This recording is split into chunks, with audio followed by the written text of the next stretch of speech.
it going? Happy Wednesday. Welcome in, everyone. I missed you. I hope you guys missed me too. But how's everyone doing? Hi, friends. Hope everyone's had a good week so far. Don't be mean. Stinks. Hey, Richard. Hey, Marcus. Thank you guys so much. We're talking culinary history today. I'm gonna try to do it for the whole month. Yes. No chair, please. Ow, okay, that was rude. Holy shit, thank you for the sub, Cypher. Welcome back to the harem. This is my first time seeing your stream start up, absolutely epic. Oh, another one! Thank you so much, Oda-san. Holy shit, with a tier 3. Thank you. First time seeing your stream start up, absolutely epic because I love the tomb opening. Thank you, Marcus. Actually, it's fully translatable into my lore. I'm still waiting on somebody to translate it. They get a special prize if they do. I've got the translation in my personal Discord hidden away, but if people want it, it should be in the in the cult Discord. Just search Tomb Door, and you should be able to find like a good-sized picture of it. But yeah, it's completely translatable. If you guys can translate it and get it close enough to what the intended message was, you get a prize. Holy shit, thank you for the sub as well, Red Chamber. Holy shit, 3 people back. What's the city in the background? Is that where you were entombed all those millennia ago? Yeah, sure, we could say that. This is more like Duat, I like to imagine. In reality, I stole this background from a really old, kind of crummy online casino gambling game, like slot machine game. So I found it online and I was like, look, I know stealing art is wrong, but it's online gambling. I don't think anybody's gonna really give a shit. So I was like, it fits perfect, so I'm taking it. I need a commission one still, but dang, dude, background commissions are expensive. When is merch gonna be shipping? Hey, Jadel. So it should be shipping. I believe at the time that I actually asked Hovercat about this. The pre-order ended October 26th or 24th or something like that. And Hovercat said that it should arrive to your doorstep within 2 to 3 months, maybe a little bit longer after the pre-order ends, because they have to manufacture everything. So hopefully it was free. It was free, as if I'd pay an online gambling site for their backgrounds. But I wanted something that wasn't AI generated, and I wanted something that, frankly, nobody would care if I took it, so I took it. I need a commission one really bad. I want one, but they're expensive. They're very expensive. Like, I think one person I saw was asking for like $800, which, like, understandable. It's a whole background, but like, holy balls, that's expensive. But how's everyone doing today? Sorry if I'm not catching everybody's messages. I'm trying to keep up with the subs and stuff. I hope you guys are excited. I hope you guys like the new intro. I've been waiting on it for a long time, and I finally got it together. I hope you guys like it. As you can tell, it's just a moving section. It's a moving piece. Yo, holy shit! Thank you so much for the 250 to Ben, Cypher. Thank you. It's the poster and or the mouse pad that we sold for merch. If you guys give me, I'm gonna try to get it done tonight. I'm gonna get it loaded to Wallpaper Engine, just like the other one that is now gonna be our BRB just waiting screen, for you guys. So you guys can have both, because I know I want me on both monitors. So the other one I've got Jirachi, but I love Jirachi, so I can't replace that one. And it'll be free as long as you have Wallpaper Engine. I think it's like $10 on Steam, so it's a really good idea if you really want to like up your desktop game. It makes stuff look really pretty. I purposely leave my monitors on when I go to bed and just close out of everything so I can see them. Hi, Gamma Churchill. How you doing? Welcome in. But yeah, today we're going to be doing, this month we're going to be doing Culinary History Month. I know we didn't do it last week because I owed you guys one. But the remaining Wednesdays of this month, if as long as I'm able to do them, we might have to move one around for Thanksgiving. Are going to be culinary for obviously American Thanksgiving. So today we're going to be looking at ancient history stuff. Most of them are going to be Max Miller, just because Max Miller is just so fucking amazing. I love his content. But we're going to pick videos of his that are older, so I don't, like, take away from the viewership or anything. The one today will be on garum, if you guys know what garum is. It is essentially like ancient fish sauce. It is like the ketchup of the ancient world. So we'll be watching his video on garum today. I'd love to do it myself, but honestly, making garum seems like a horrible time. So I think one of these days, though, he just came out with a video on ancient Roman cheesecake that you guys should definitely check out. That one's much easier to make, and I'm probably going to try to make it myself one of these days. But we're not going to watch that video because it's newer and I don't want to take away from his viewership. Who is Max Miller? He's a guy on YouTube, and he has literally his entire channel. It's called Eating with History. And it's literally him just making dishes from history, like actual dishes, and like talking about the history behind them a little bit. It's probably one of the best, most interesting history channels on YouTube, in my opinion. Thank you for the follow, God of Death. Welcome to the cult. So how is opium found on Egyptian mummies, even though it can only be found on New World at the time? What do you mean, Clyer? Opium has always been in, like, East China. So, like, as long as you had trade with China at the time, which I believe was a thing in ancient Egypt, because obviously there's, like, trade routes through, like, Iran and Persia at the time, you have access to opium. It didn't really kick off until, like, Victorian era, but opium, Playboy Carti existed back then? He sure did. I always forget what songs Playboy Carti makes. I was gonna say Dark Knight Dumbo, but I don't think that's Playboy Carti. I think that's Trippy Red. Thank you for the lurk, Yuriko. Hope your stream's going well.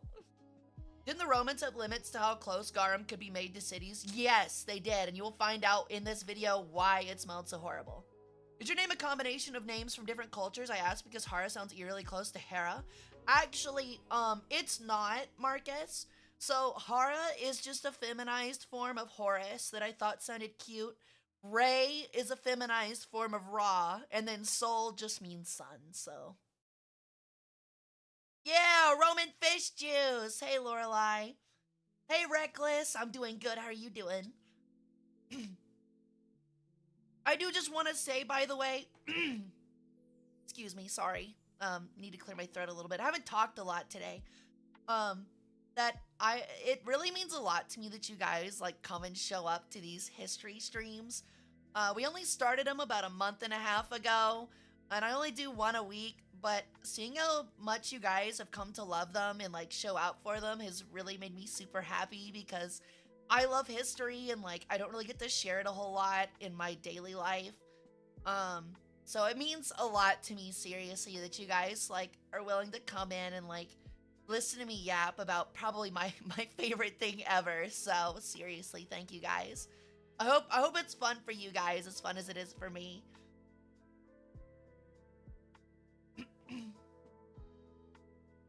It's all good, Q. I want to come to more of your streams, but time difference sucks. They sure do, Sir Reckless. And I'm trying to make it easier on people by making weekday streams at 6 p.m. CST, because I know it's a good time. Like, for example, I noticed, like, the last few weeks during the during the Donathon, that a lot of people were having to go to bed early, and I felt bad about that. So weekdays, I changed it to 6 to 11, or 6 to midnight, depending on how I feel. So you guys just have more time to watch, you know? I admire how knowledgeable you are on it, to be honest. I would hope so, considering, like, this is, like, 3/4 of what I watch, and, like, the kind of content I like. Like, for example, I don't think you guys realize how down bad I am for history. One of the things I am doing right now is that whenever I get in the shower, so I've always wanted, I don't really get to study that much anymore, for history, but what I do have time for is, like, books, especially audiobooks. So something that I've been doing is that whenever I take a shower, or whenever I go on a jog, or whenever I'm driving, like from place to place, I've decided that instead of listening to music, which I love music, I listen to music different times these days. I'll listen to an audiobook. It started out as fictional. I listened to a couple Halo novels, and then a Warhammer 40k novel, which was Cadia Stands. Didn't care for it, if I'm being honest. And then I did the one Game of Thrones book on Spotify.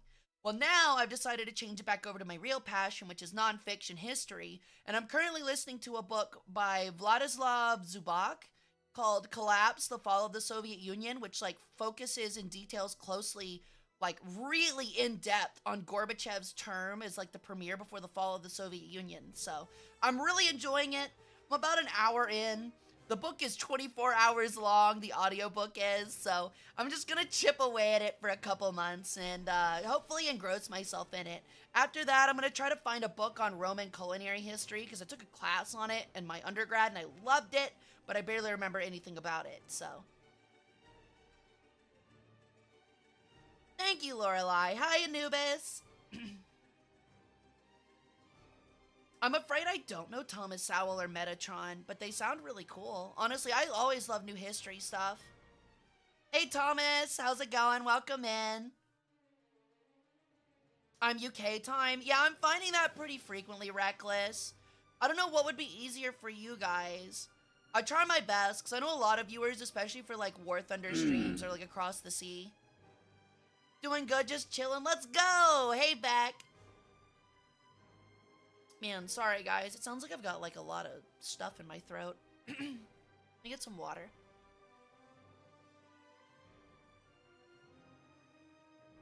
I might have to take a quick, if it keeps bothering me, I'm gonna take like a quick like 3-minute break. Just go grab one of the anti-allergy lozenges I have and go down one of those for a minute. That usually clears me out. I thought soul was a Norse word. I mean, I guess it could be, but soul is just like the Spanish word for sun, for example. So it's actually a big issue I found is like, when you're a content creator, you get a little curious. You want to see what people say about you and see if like your name's getting around. So sometimes you Google yourself. And I've been Googling myself a lot, which is just Hara Sol. And Hara is also a Spanish word. So usually it just like, I'll just find like pictures of me linked in with like normal Spanish speaking people just like discussing their day. Like that's literally it. It's really funny. Hey Plague Doctor, welcome back. How you doing? I'm doing great, thank you. I believe so. Let me double check. Yeah, it's the Spanish word for sun, like I thought, yeah. Sol is the Spanish word for sun. Doing well? Let's go! I'm assuming the plague's going well. A lot of work. I know COVID's over, but I'm sure we'll be having another one sometime soon. We're having some sort of mental plague for sure. I'm sure we'll be able to take care of that. On another note, I don't know if a lot of people were talking about it, but someone in the Discord mentioned they had, so Q, I don't mean to make fun of you, I know you're here. But it's something that made me laugh, is that, it was also the Latin word for sun, correct. It's Latin, but Spanish uses it, like, today as well, and Latin's really not used that much. But you're completely correct. Who was the name of the Egyptian god of destruction who dressed like a child who would dress as a ghost? Oh, you're thinking Medjed! Medjed's sick, dude! But do you see the fate go, Medjed? She's hot. But, something that made me laugh is like, so I wasn't really cognizant during the time, but the I've watched a lot on like the O.J. Simpson trial, and it made me laugh my ass off when someone mentioned in chat or in the Discord that they had like a 1996 Ford Bronco, and I was like, ah, the O.J. Mobile, and Q was like, what do you mean by that? It actually like blew my mind a little bit that people don't know that like a 1996 all-white Ford Bronco is literally like the O.J. Simpson mobile, because like it's so famous from the 90s. Because like like imagine like I don't think anybody here really watches football, but everybody knows Tom Brady. Imagine, like, Tom Brady is perfectly normal, and then you wake up one day, and Tom Brady is driving down the interstate with, like, 50 fucking cops behind him on the interstate chasing him, and he's in, like, I don't even know, like, he's in, like, just, like, a regular Ford F-150. Like, that is the equivalent. Like, that is the equivalent of what that was for people in the 90s. It was like, holy shit, why the fuck is Tom Brady running from 50 cops on the interstate? Yeah, in like a Toyota Corolla, like, in like a basic-ass car. Yo, thank you for the follow, Katusha. Welcome into the cult. How you doing today? I love that song, honestly. Grazie, see you, Jadelle. Sorry you have to pop out early. Hope you sleep well. Also, sorry for not streaming on Monday. I just was not feeling it mentally. Instead, I worked on stuff like the opening screen you saw today, as well as some stuff for the debut at the end of the month. But I'm gonna try to, like, have Mondays where we do just, like, a regular Just Chatting stream. It can have history stuff in it. It's just not gonna be dedicated to history. So we can just talk about all kinds of stuff. Did you replace your Dr. Pepper? No, sadly. I didn't. I know, right? Battle Mage, it was crazy. Yeah, I know, he was under speed too. It's not like he was flying at 100 miles per hour. The dude was going like 35.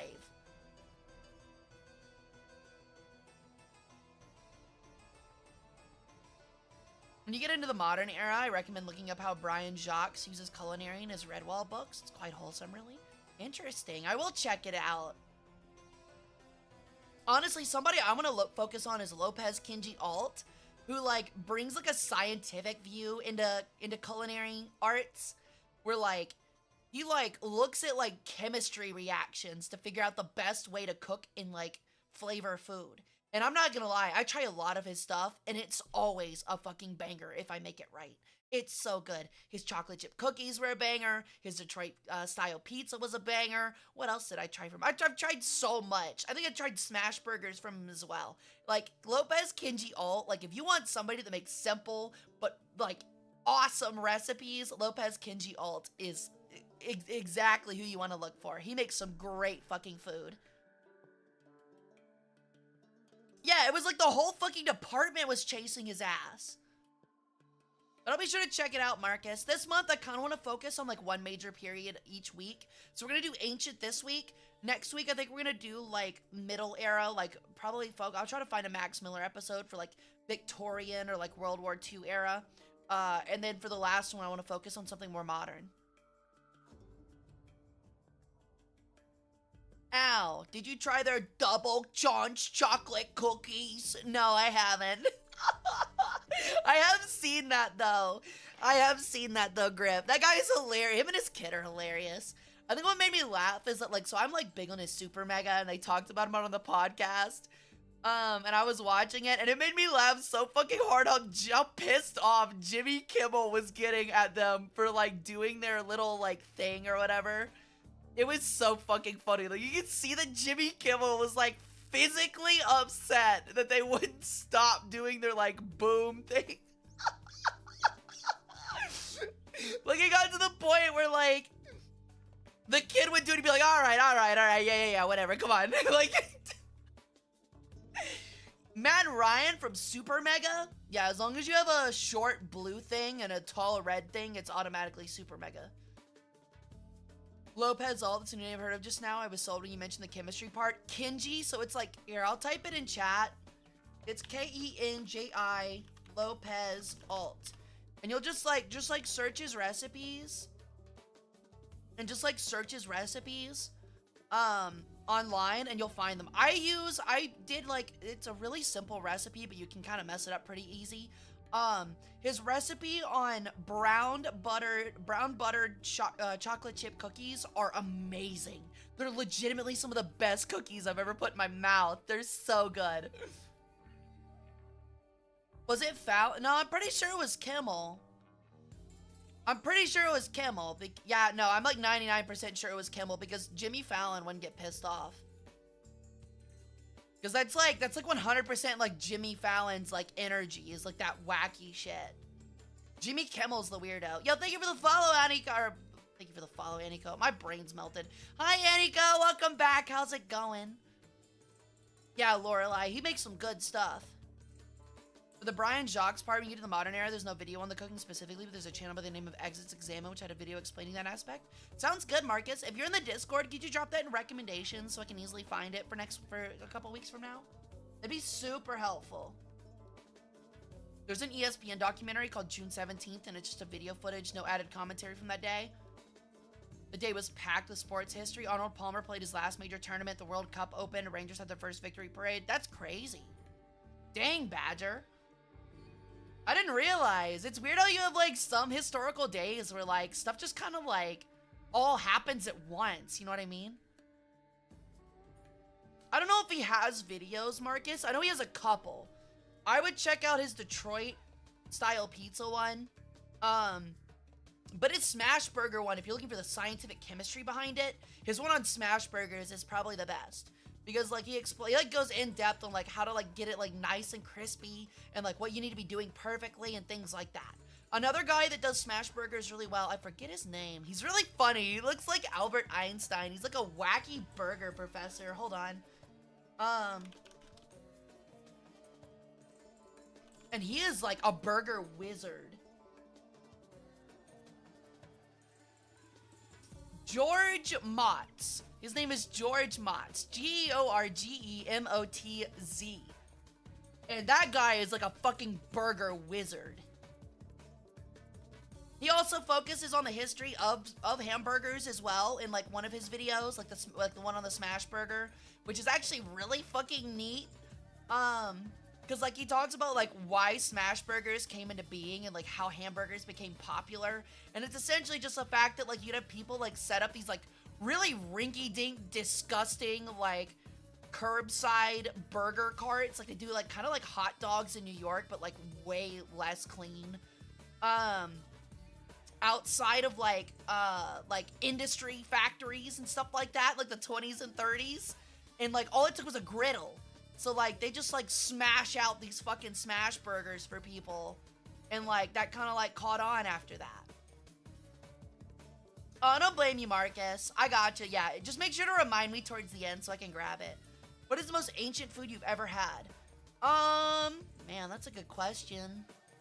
I don't know. I've never, like, focused to kind of have, like, ancient food. I guess the closest I've had is, like, I mean, I think baklava's pretty old, if I'm not mistaken. Of course, Marcus. I mean, it's not really, like, advertising. They're already, like, really popular. They're just people I like.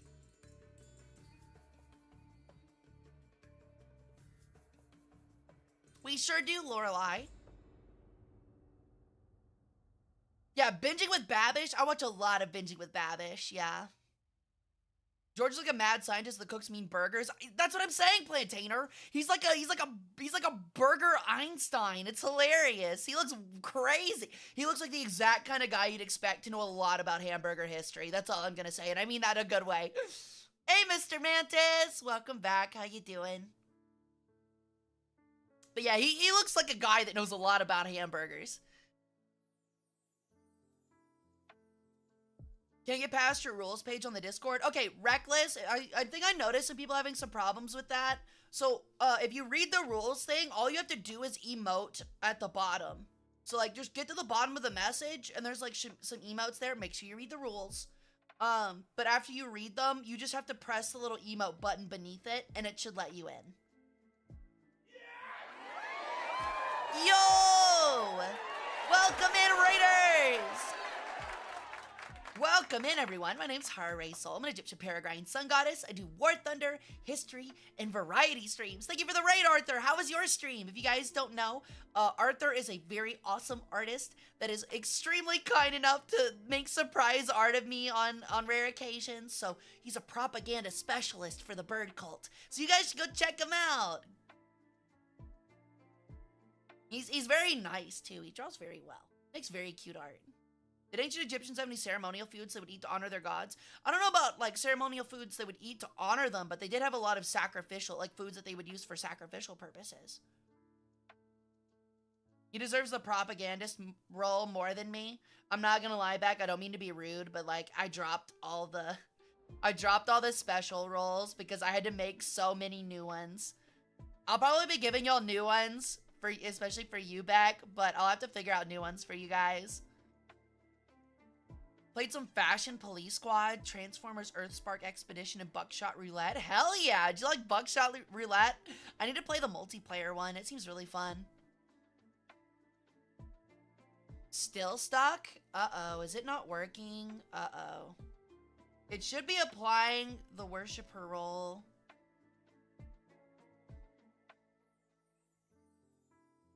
Hold on. I'll talk to... I've just let you in. But let me double check it real quick. That's not good.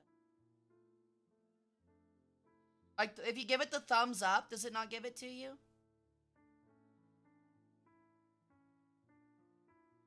You have to specifically click the thumbs up. But I just let you in. Is it not working for anyone else? Has anyone else had issues? I'll tell Buck to look into it. Give me a moment.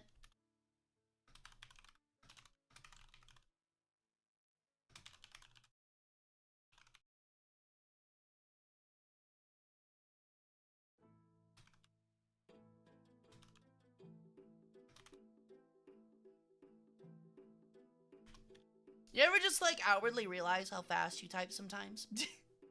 Anyhow, I'm gonna lurk. I'll be able to make a stream and catch you later. Thank you, Arthur. I hope you have a great rest of your day. But yeah, if you guys don't know, today we're doing our history chat. I do it every Wednesday. We'll be focusing on culinary history this week, so we're gonna watch some Max Miller videos here in a little bit.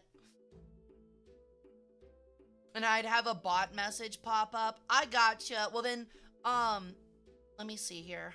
Shoot. Have you ever tested your typing speed? Yeah, I have. I've got a fast typing speed, but I make errors because like my things are kind of weird. But yeah, you have to make sure you do the thumbs up. Do the exclamation point one for not safe for work channels. Yo, thank you for the sub tiebreaker. Welcome back into the harem. Oh, Spice, ironically, that's the one we're going to be watching today is the one on Garum. The emote was on the wrong message. The first message with the primary paragraph needed the thumbs up, but he put it on sub-rolls message. Oh, yeah, make sure you guys put it on the big blocked one. Like, it's the one that's and it specifically has to be the thumbs up one. So if that's not working for you, try that.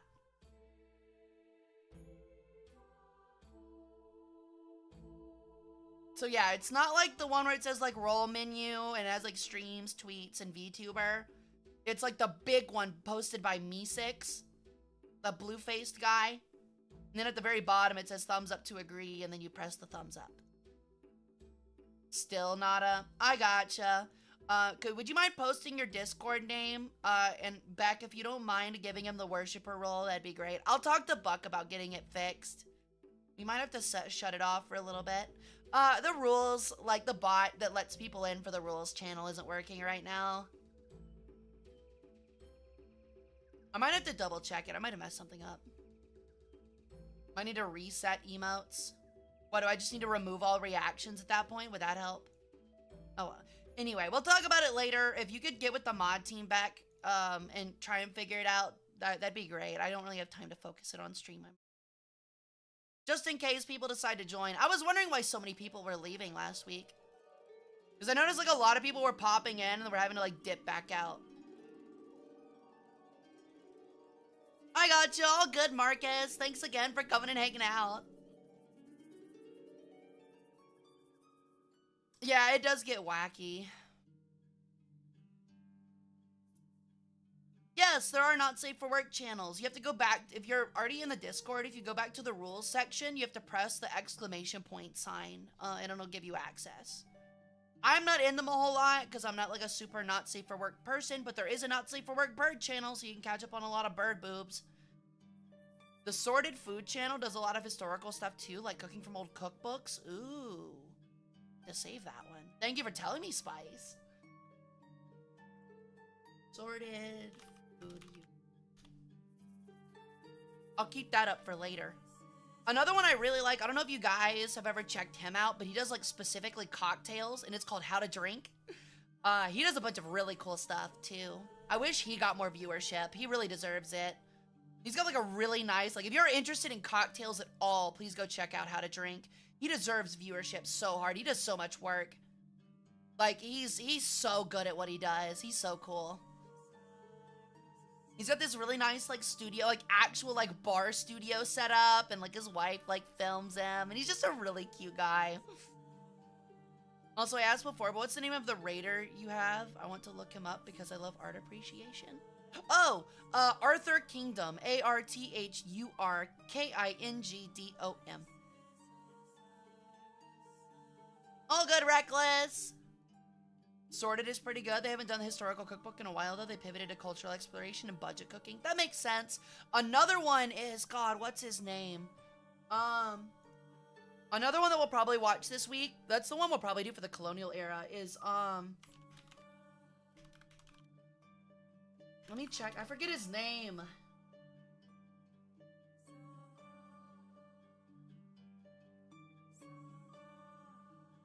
Townsend's. That's it. I wanted to say Twinnings, but I knew it wasn't Twinnings. It's Townsend's. So yeah, if you guys want to see like stuff that's like colonial era cooking and stuff like that, check out Townsend's. His stuff's really cool. Yes, thank you, Plantainer. Have you seen Dylan Hollis? I'm not Lorelai.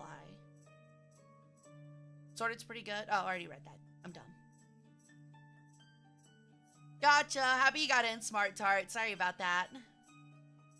Yeah, Townsend's great. It was really funny because I watched his video on like, I think it was on like colonial era fried chicken. And he was literally like, all right, I'm gonna be real with you guys.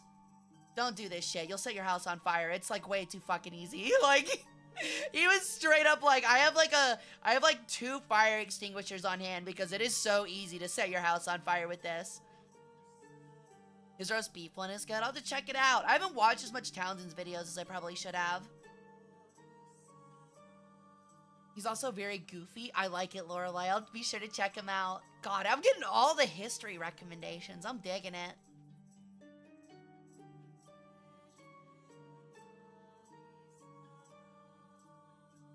But yeah, I don't know. That's like half of what I watch these days. It's like all like, it's either like true crime or like lore videos or history stuff. That is like literally all I watch on YouTube. Like, I'm pretty sure, or Oni Plays or Super Mega. Like, I watch Oni Plays compilations, I watch Super Mega compilations, and then it's like Wendigoon, Tasting History, West Hammer, Bricky. It's just like all a bunch of lore shit outside of like those two. I'm willing to risk it for good fried chicken. That's me with fried turkey on Thanksgiving.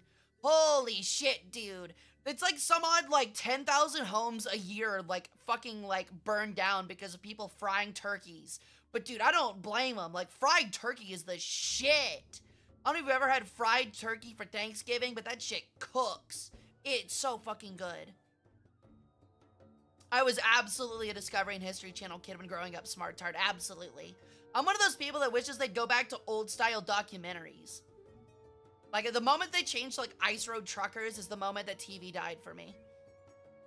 I loved Mythbusters, too. You should check out a history VTuber called Hara Rae Sol. They do history streams every Wednesday. Super mega! Yeah, same 10. Yo, thank you for the follow, Alpha Colin. Isn't working. Click the not safe for work pages. It didn't add them. Certainly needs to be reset. I gotcha.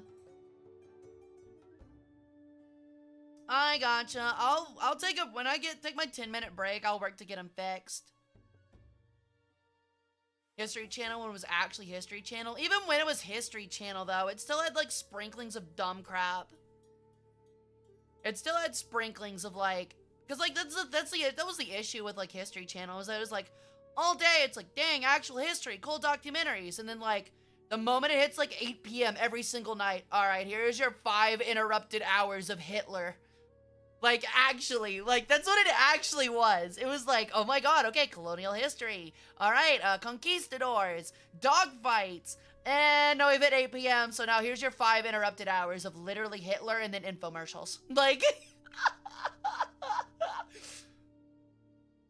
wait, there's not safe for work for you? Oh lord, there's fucking plenty. You kidding? I'm not a lewd tuber by any sense, but like, a VTuber not having like lewd art at this point is just like not realistic. You kidding? Lorelai made art of me like with like jorking it to a Pokemon card and with cheese slapped on my tits.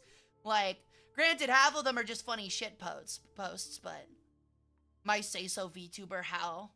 I'm a goddess. I'm meant to enjoy my body. Thank you. I'm a work of art. It would be a travesty if people didn't see me. So I'm sitting there, Lunchables pizza sauce on my titties. Yeah, so what? I did do that. It was all in good fun, though. I'm not really a lewd person. I just, like, look, when you get an OC, you realize, like, you know, maybe 1 out of every 15 commissioned pieces might have a little bit of titty in it. It's just kind of nice. Not saying, like, I have a billion of them and that, like, that's all I'm doing, but there's also a Hara art channel that has a bunch of cool stuff in it that I honestly need to post stuff in. I need to use it more. Also need to use my Twitter hashtag more. Like, I barely used it. I've got so much art, like, on my PC of, like, me. And, like, I have not used any of it with my hashtag. Well, I can't do it on Twitter anymore, I guess. Even Luce has one. We do not lewd Luce. Get this straight. We do not lewd the Luce. You get that? Not allowed. She's an innocent light in the darkness. God. Internet needs to not be fiends for 1 second. In the tomb, straight up jorking it. Yeah, I have 2, but I kind of dropped them because, like, they just weren't getting used. It's mild and spicy Hara. Like, mild Hara for, like, normal stuff, spicy Hara for not safe for work stuff. It's all good, Lorelai. I'm not, like, that big on it these days anyway. I'm kind of just content to share it with the Discord. Fiends for life. Look, I know that I've seen the dude from Pompei that, like, got, like, cremated straight jork in it. Like, I don't know if y'all have seen it. It's fucking hilarious. Dude was like, ow. Dude was like, if I'm going out with some dopamine in the system.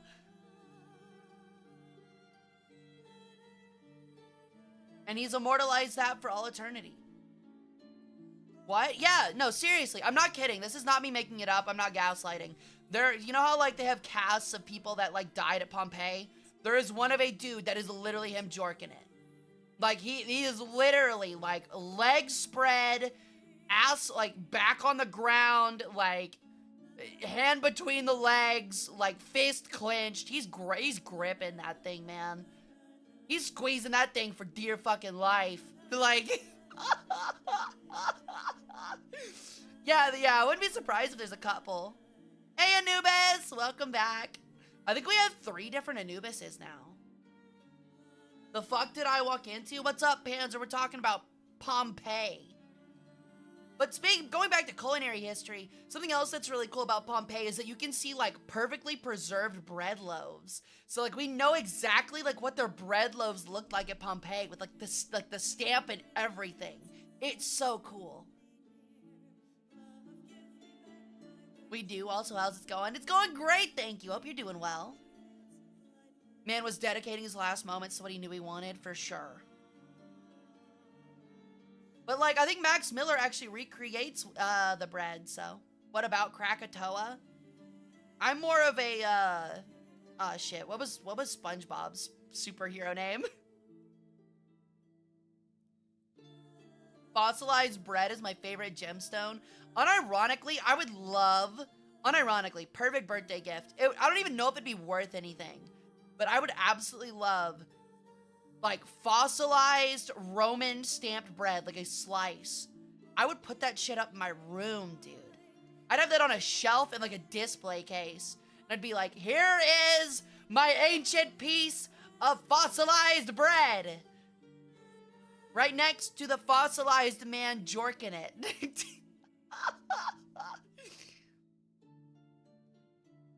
There is not a lot left of anything having to do with Krakatoa, yeah.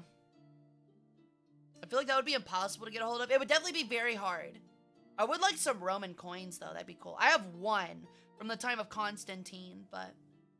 I also want, like, the thing I actually want the most. So, something I actually really want. I want, unironically, like, something to add for my collection that I would love to have because it's pretty and shiny. I want a gold or silver doubloon from a Spanish merchant ship. Like, I want one of those. Like, the actual, like, the one with the, like, the crosses on it. I would love to have one of those. I think they're usually around, like, $200-300. So, I might ask for it for Christmas or something from, like, a bunch of people. And see if they can all, like, chip in to get it for me. Because those things are sick. Always wanted a samurai armor set to put on display. Those are pretty cool. Average burb neurons on anything shiny. Especially if it's old. Old and shiny. I love it. The Quickster. That's right. Thank you, Smart Tart. And a clay tablet with a complaint about the quality of his bread. Aon Naser is my Oshi. I don't really watch VTubers. Well, I watch, like, a couple. But, like... So I don't really have, like, a VTuber Oshi. But Aon Naser is my Oshi. I wish to ascribe to the brattiness levels that Aon Naser had. Where he would scam the fuck out of people with shitty copper. And then whenever they wrote on him in clay tablets about how pissed off they were about his shitty copper, he would hang them in his fucking house. Holy shit. That is pure brat behavior, and I fucking love it.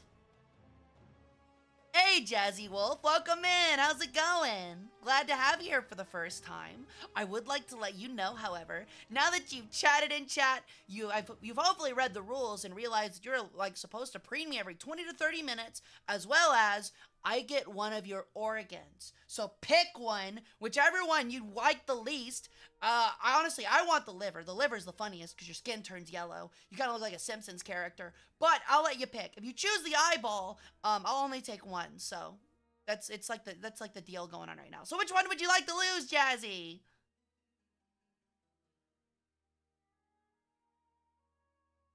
Did he leave? I hope he didn't leave. I want thighs. Thighs aren't an organ. Liver! Hell yeah, dude. Oh my god, dude. Oh my god. You guys are the greatest. You guys are the greatest. Man, I got gout with how much liver I'm getting from these worshippers, man. You can quote me on that one. I'm getting gout from all the liver I'm getting. I want thighs. Ask, dear worshipper. Ask nicely. Actually, lewd. How about this? Beg, and you shall receive it. Liver goes straight to the thighs. It sure fucking does, Winters. Pancreas. Pancreas is pretty good. Can I introduce you to my friend Prometheus? Actually, so this might be weird, Spice. The great eagle in Greek history that actually ripped out the liver of Prometheus was actually an embodiment, likely, of me. Because essentially where it is fabled, or speculated by ancient Greek historians as to where Prometheus was getting his liver ripped out was actually at the mouth of the Nile. I did see that. I don't know how I feel about King Tut's design, but I'm okay with it, I guess. They're definitely going for the thighs. Okay, but you have to beg. If you beg, I might offer it. Those are nice offerings, but I want to hear you beg. That's why my thighs are huge. Honestly, same. I got a fucking wide ass, man. I got those little, like...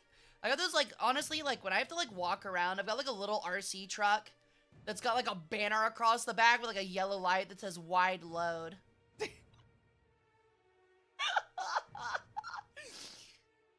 I commit seppuku. Oh my god, no you don't. I do. It's tied to one of my tail feathers. RC deployed. Oh my god, please don't remind me of Black Ops 3. Holy shit. Ew. That shit was that shit was bad. Yeah.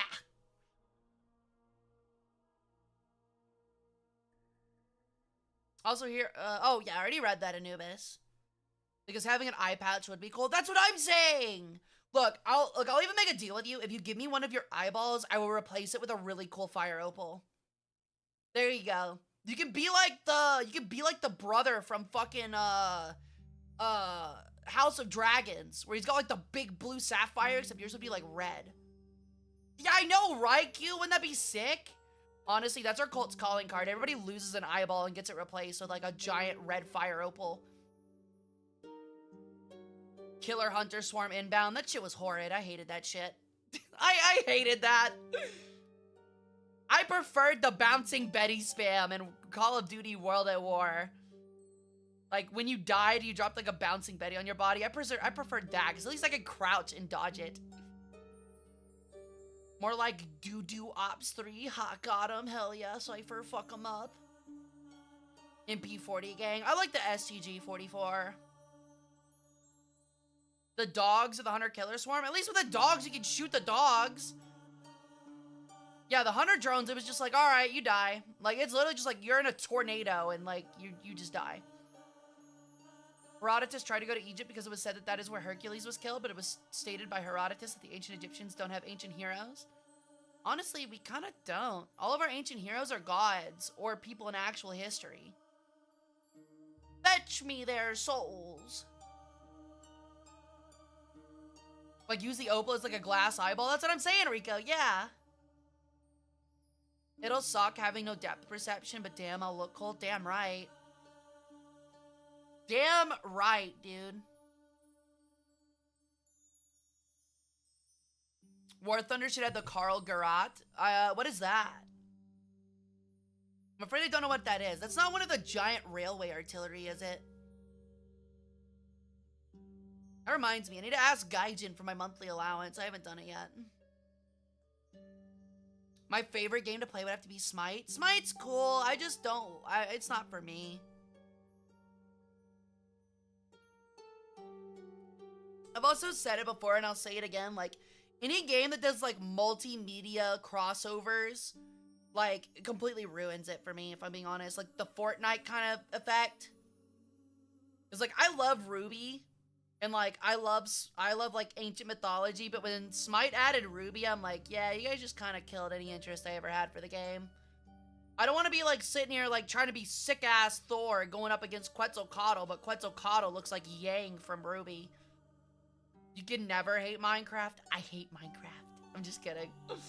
I love Minecraft for 2 weeks and then I start hating Minecraft.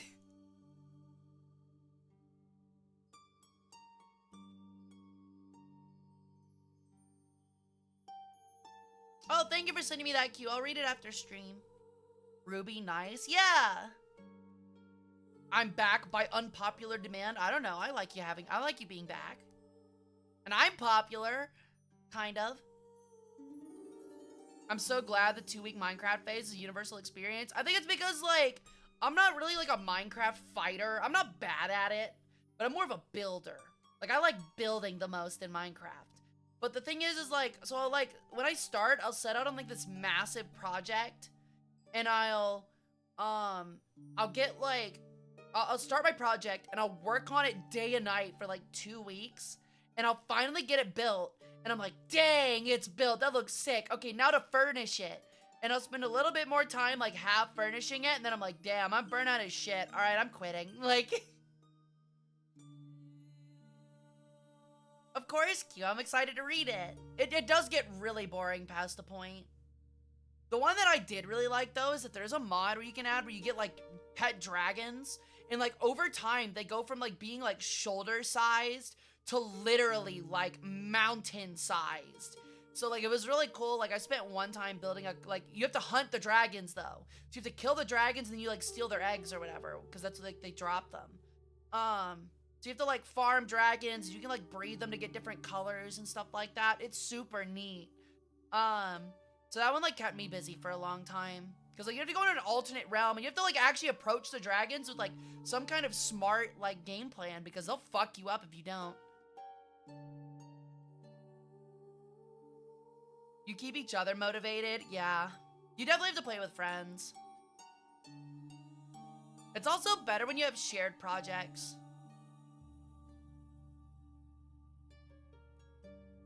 Because yeah, tried to play on another VTuber server last week, and I had a lot of fun, but I'm also really busy these days. And I had a plan to build like a really big pyramid underground. It's like a cool cult thing.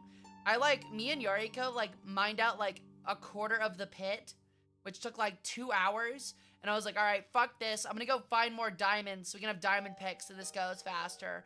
And then I like spent like 5 hours to find like 9 diamond and die 3 times. And I was like, all right, I'm already feeling like the burnout. Oh, the giant siege mortar. Okay, yeah, I know what you're talking about now. There's no way they could add that. That'd be funny, but like, it's like a Lancaster bomb at that point. That does sound really cool, Q. There used to be one online. It was like a text-based thing. And it was like a website that you went to, and it was all these like 16-bit pixelated dragons. And like you got an egg, and then the more you like commented on their forum and stuff, the more it would hatch. So like you'd have people like talking about stuff like that, and it would hatch and grow, and you could like add stuff to it. It was really cool. I liked it as a kid. Target practice for cast players. You think cast players would be smart enough to focus it? They'll be too busy trying to strafe it in their fighter. Honestly, I never played Jumpstart, but I did play a lot of Zumbinis. Did anybody play Zumbinis? I played a shit ton of Zumbinis. And Newgrounds, when I definitely shouldn't have been on Newgrounds. I was on Newgrounds at like 14 years old, and like, I definitely shouldn't have been on there. Like, without a doubt, I shouldn't have been on Newgrounds.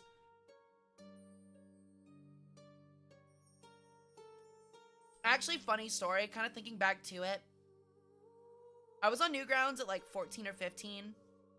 And like, I would like play Pokemon games, like fan games and stuff like that. But I don't remember how, but it's like, I think one of like the mature, like the adult videos that like people were making at the time made it past like the filter. And it got like set up behind a game I was playing. So I thought it was a Pokemon game, and I clicked on it. And it was like, it was quite literally hentai. Like of Ash and Misty from Pokemon. And I remember like not knowing what it was, like what they were doing. And it was just so weird that I remember like laughing at it and like getting completely confused by it and then closing it out.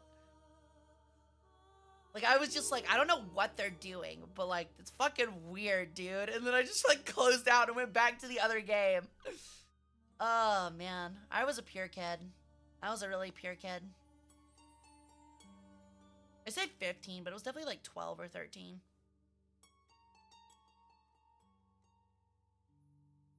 That does sound cool, Battle Mage.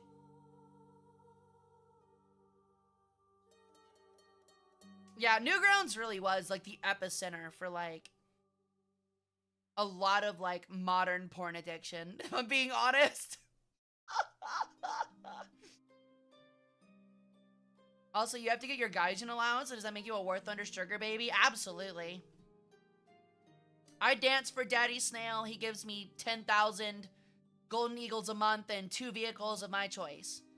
That is how it works. Baby Burb's soul made the feather look laden? What do you mean, Lorelai? I'm not a big fan. Well, I'm not gonna. Sun Tzu said that. He sure did. Actually, I can make this joke. I know my community. I'm not a big fan of looking like Bin Laden.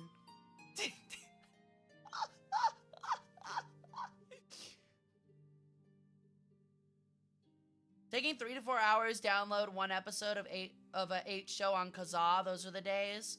No clue what any of that means. Insert spy TF2 says pornography here. Yeah, I made a GIF of that. Honestly, I couldn't find one before, so I made one. If anybody wants it, let me know. It should be in the Discord. Oh, okay. I get you. I'm not gonna lie, I didn't know leaden was a word. I just... For me, I would have just put look like lead. Or something like that, or like weigh that of lead or something like that. I don't know. I've never heard the word leaden. It sounds like an old word. Like something like a medieval serf would use. Oh, yes, sire. You see, his swordsmanship skills were fantastic, but his sword, it seems, was leaden more than steel. Therefore, when it was cut through when he went up against the great Sir Alistair Thorne. Yeah. Your avatar is so cute, I need to worship at your feet. Hey, man. Anytime. Make sure you also include some sacrifices in with that worship, though. I get hungry. I guess it kind of is an old word. It does seem a little bit. Yeah, you gotta pay for feet. Feet are $100. Is also used as a synonym for heavy. Oh, interesting. I mean, that makes sense. Lead is like dense as shit. Want an eye? Hell yeah. Cracks open wallet. Hey, chill, chill. Whoa, whoa. Let's not make threats. Oh yeah, it's definitely a word. I've just like never heard of it. $100 in this economy. I know, right? That's like 10. That's only like 10 Big Macs now, when that used to be like 20. Gotta pay for the dogs in this economy. I don't hand out these hot dogs for free, bro. What do you think I am, Nathan's? What are you trying to like gobble my dogs? Who are you, Joey Chestnut? No thanks, dude. I'm not getting my toes gobbled today, man. Not into that. It's not a threat, it's a promise. Let's go. I love being promised organs.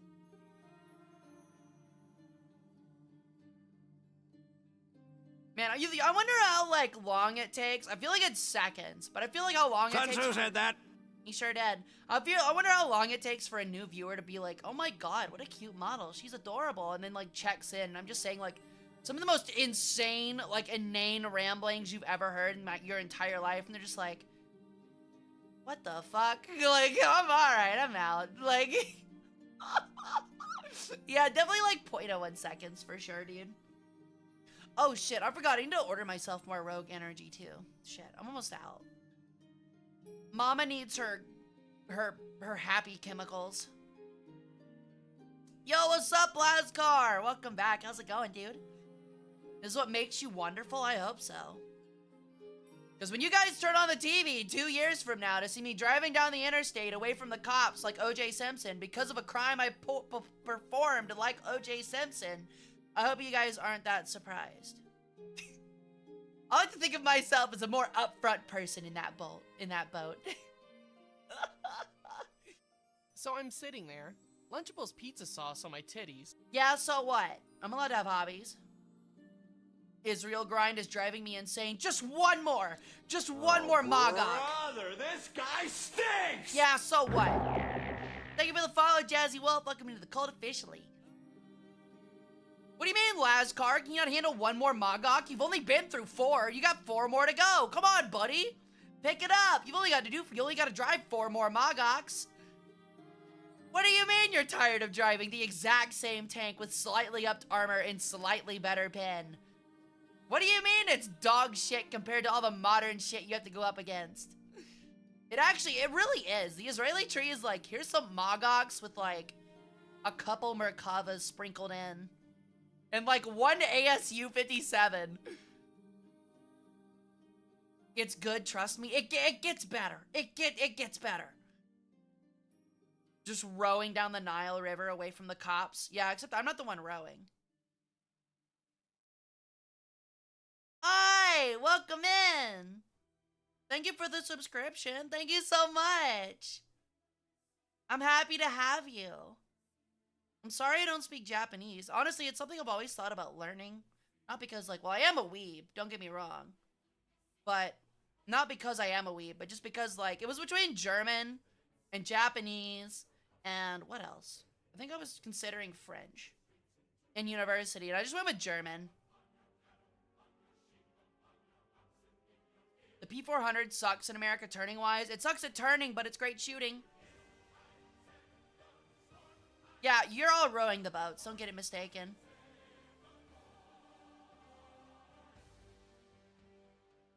Me hooking a speedboat up to the barge. Good idea. We must launder the French. What is this, the Battle of Hastings? What is this song called? This is called The Plagues. It's from the movie The Prince of Egypt. It's an absolute banger. If you've never seen The Prince of Egypt, please go check it out.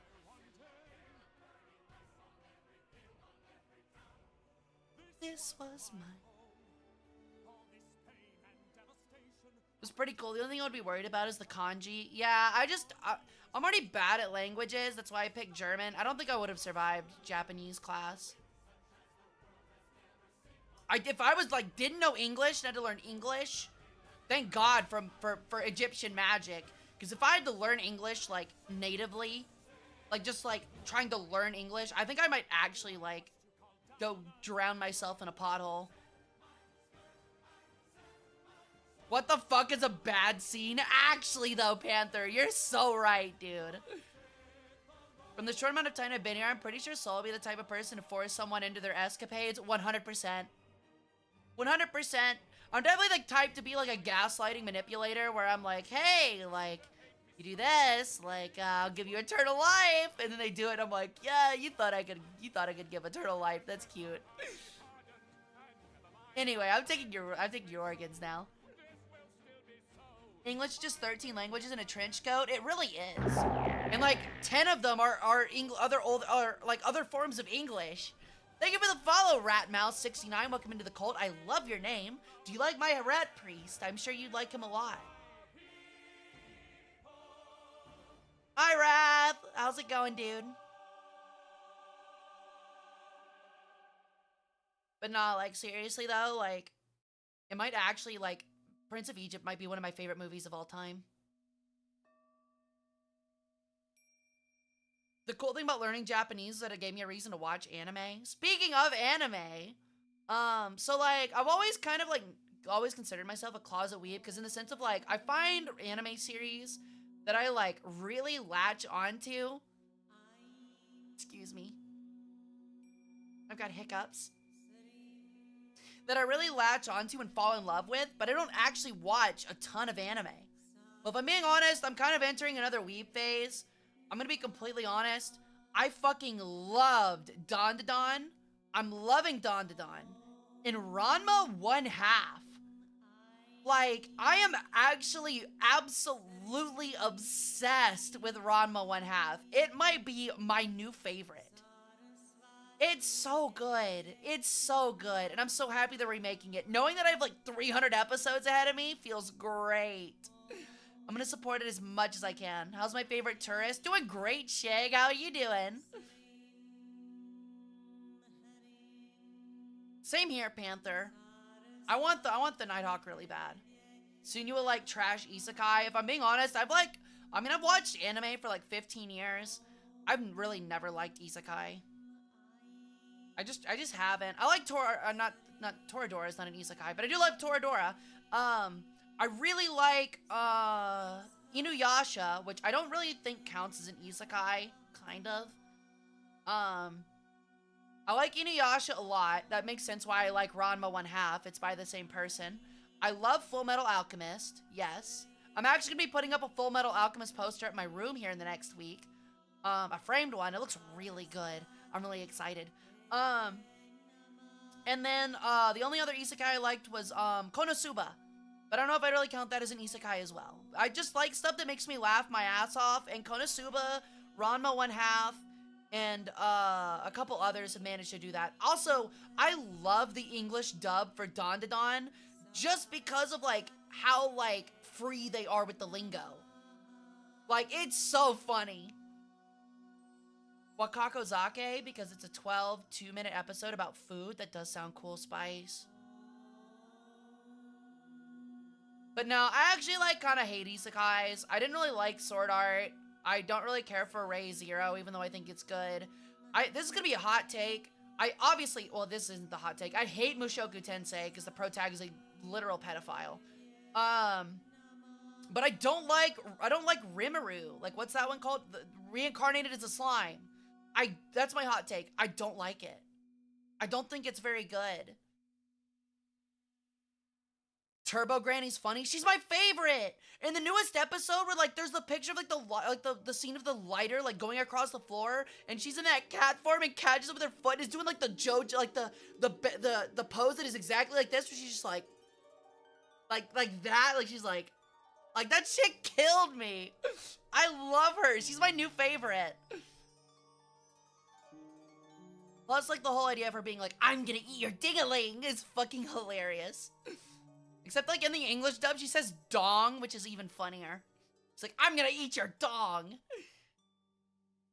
Cyberpunk Edge Runners is good, but honestly, I didn't feel that bad for them at the end of Edge Runners. They all, like, the thing with, like, I get why people were sad and they fell in love with the characters, but I'm gonna be completely honest, like, I didn't feel that bad about them dying. Like, it sucked, don't get me wrong. They still felt a little bad. But I didn't, like, it wasn't a tragedy to me, because they're all, like, kind of bad people, so. I haven't had a chance, Clier. I've got it on my list. The problem is I've got a list of like 50 things I've been meaning to watch. Yeah, I didn't like Rising of the... Well, actually, I liked the first season of Rising of the Shield Hero. I did not like the second. If someone gave you a box with everything you've ever lost, what's the first thing you'd be looking for? Probably my cartridge of Fire Red Leaf Green, because that thing's worth like $400 right now, and I fucking miss it. I don't know what happened to it, but hi, Heavenly, welcome in. How you doing? That shit disappeared when I moved houses, like, as a kid, and I don't know what happened to it, but I fucking hate that I lost it. I would've loved that shit these days. Now I'm stuck playing it on ROM. It doesn't, like, I'm sorry, but it does not feel the same playing it on a ROM compared to, like, playing it on a handheld. The characters died, surprise, surprise, the Cyberpunk story. I mean, it's not even that. It's just like they're actually just actively bad people. Like, they're not good people. Like, the main character's not a good person. Like, all of the supporting cast are not good people. Like, maybe what's her name is, the white-haired chick, the hot chick, is like maybe a better person than them, but she's still done really bad things. Like, just none of them are good people. They all asked for the life that they're in, and they're just bad people, frankly. The only person I feel bad for is, like, the main character at the beginning of the story and his mom. But even then, you find out that his mom is, like, was a gangbanger as well, so. Gate was one of those things where it's like, dang, what an awesome premise, and you fumbled it. Yeah, Lucy, yeah. Let us enjoy Garum. I will let you enjoy it. I had Garum too, Theo. The difference is that we're just much more, Egyptians were just more refined as a people, so we didn't smell like stinky garum. JSDF propaganda. I mean, it is propaganda for sure, but in a way, they're not wrong. Like, if you had like a fantasy force go up against a modern military, they get waxed. Like, I'm sorry, they get absolutely fucking waxed. It wouldn't even be close. Oh, what's that? You summoned a mountain-sized golem? J-Dam. Like, a bunker buster. Don't care. Don't give a shit. Oh, what's that? Like, your little fantasy dragons with lancers have, like, little ice gun. Have you ever met an MG42 before? We don't have to use modern weapons. MG42. We will make your fantasy world realize man-made horrors beyond all of your comprehension. That's a regular Tuesday for us. The Aztec are really cool, Mecha Shark. Honestly, I want to focus on it more. Thank you for the follow, by the way. Welcome into the cult. We actually just got done on a series by DJ Peach Cobbler that focused on the Aztecs and the Conquistadors. The VOD should be up on YouTube if you want to check them out. Disappointed I would evolve into a harem anime? Same. One called Drifters. I think I've heard about it. If just one mage goes into the real world and starts assassinating people, it's a nightmare. You're not wrong, Battle Mage. We both stinky? Let's not lie, Hara. I'm not stinky at all. I'm literally a goddess. It's impossible. Impossible! You're just a mere hero, Theo. But the gooners in your companions are attracted to that, so I know it's kind of like your thing. I'm Aztec, so sure. Oh, I had no clue. That's awesome. Yeah, Aztec history is awesome. I'd love to learn more about it. I've actually been talking about how, like, Mesoamerican cultures are, like, a big blind spot, I think, for, like, Western historiography, and I would love to look into it more. I've been meaning to. After I finish my current book on Gorbachev, I'll probably check out something related to that as well. It'll either be that or, like, ancient culinary history. power word kill at a leader on TV, they drop dead. Would that transfer through a TV? Because it has to be within sight. That's not technically within sight. Also, that's literally just Death Note. That's literally just Death Note. Hara stink. Good. Okay. That's weird.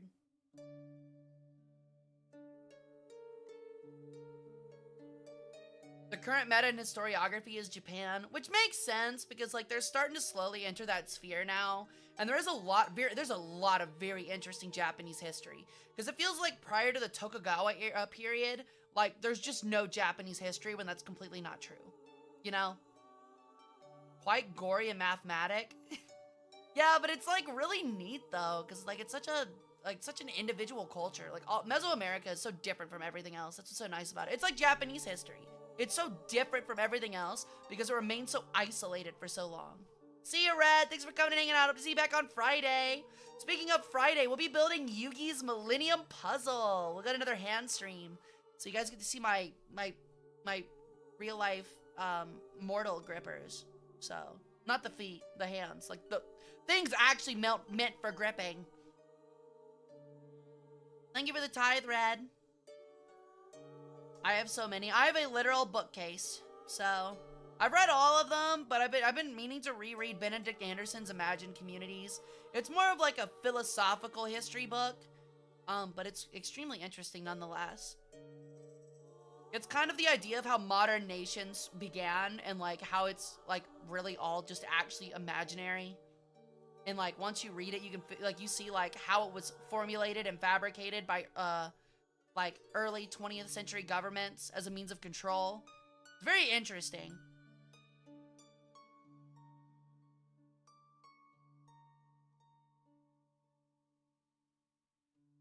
The money is certainly imaginary. There's a lot that has to do with modern society that's like quite literally imaginary.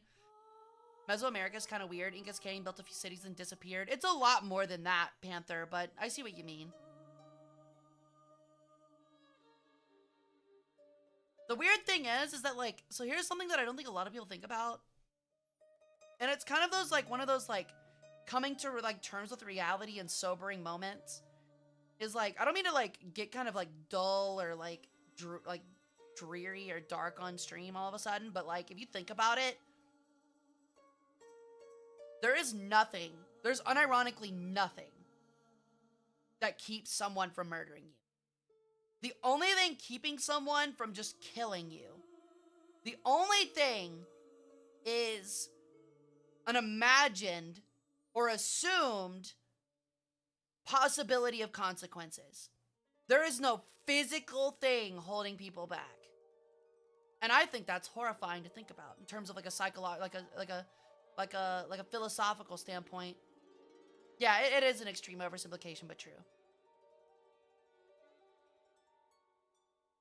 It's just scary to think about. Like, for example, like I think about this all the time when I'm driving. Like, you ever notice how like driving lanes are treated like walls when in reality there's nothing there? All it takes is for one person to realize in their like little like caveman monkey brain to go, there's actually nothing stopping me from just swerving with my car going 50 miles per hour into oncoming traffic and getting into a massive head-on collision.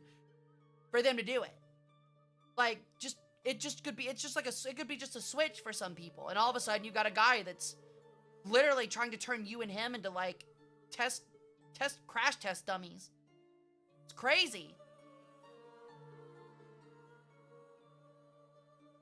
Sitting on my bookshelf. I do, Tiebreaker. I have a series. I haven't read them, but I need to read them. Well, I guess it's different because I do have an interest. The Shelby Foote series, his name's Shelby Foote.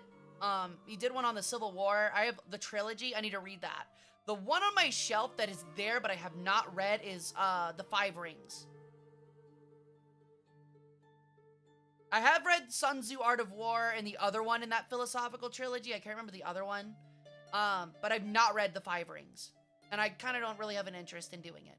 Because I feel like the Art of War and the Five Rings and the other one are just like kind of all the same book from different angles. Yeah, by Musashi, yes. By Miyamoto Musashi, yes. I mean, it is pretty funny to read in modern times. I agree, Tiebreaker, but it's still very true. is how easy it can actually be. Exactly, Smart Tart. That's what I mean. Like, it's very simple to be able to like do that kind of thing. And the only thing that you have to be afraid of is the consequences. The implied consequences. It's not even like certain that those consequences will be made reality. Try setting people on fire. Avoid losing. Supplies are important. Absolute five-head. Also have the Hagakure. I don't know what that is, actually. I mean, it is an interesting book, Anubis. It's just like, again, like, it's literally just like the art of war in different words. I agree, Mecca. I love history.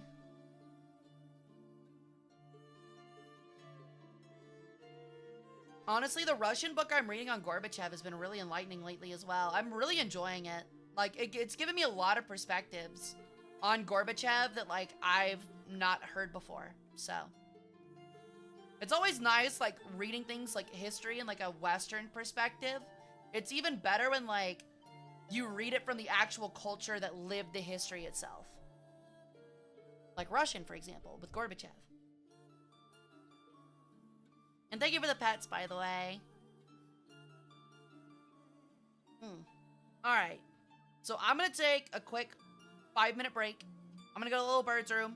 I'm going to drink some stuff. Have a little sippies. And we'll get back to this conversation, okay? Because I'm loving it. I'm having a fun time. Listening to Mariah Carey, be right back. It is a month too early. So yeah, I'll be right back, friends. Don't go anywhere or I will shank you with a rusty spoon. Alright, get it? Better understand. But I'll be right back, friends. Don't go anywhere.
fixed in the Discord, so if you're having trouble with it, it should work now.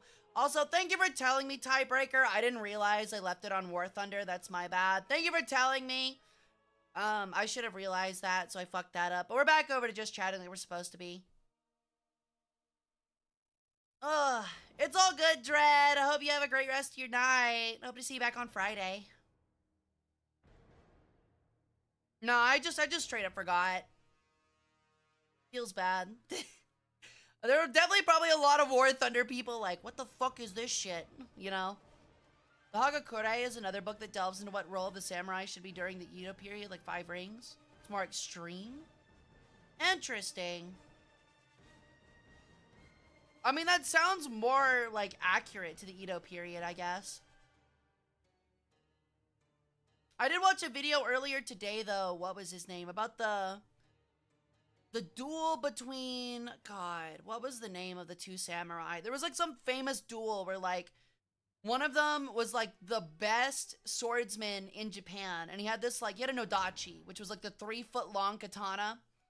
And he had, like, a special move called, like, the Swallow's Tail.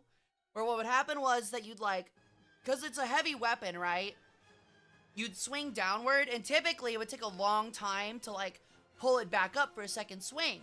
Well, what would happen was that he'd come in and at it, like, one direction, like, diagonal, and then do something called the Swallow's Tail, or something like that, and, like, he'd, like, flick the sword blade around and cut back up in a different direction, and it would usually catch his enemies off guard, and it made him, like, one of the best, like, sword duelists of his generation. Yes, it was, yeah, that's right. It was Sasaki Kojiro versus Miyamoto Musashi. And it was, I think it was Kojiro that had the Swallow's Tail, if I'm not mistaken.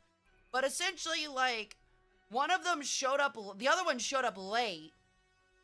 Like, 3 hours late, which is, like, super mega disrespectful. Like, on a boat, he hadn't bathed in, like, a week and a half. And it was, like, sunset at this point, and it, like, pissed off the other one. And instead of using a sword, he brought an oar. Yeah, he brought an oar that he had whittled down along the little boat journey with a knife that was longer than Kojiro's Nodachi. And they fought, and it was like 2 strikes.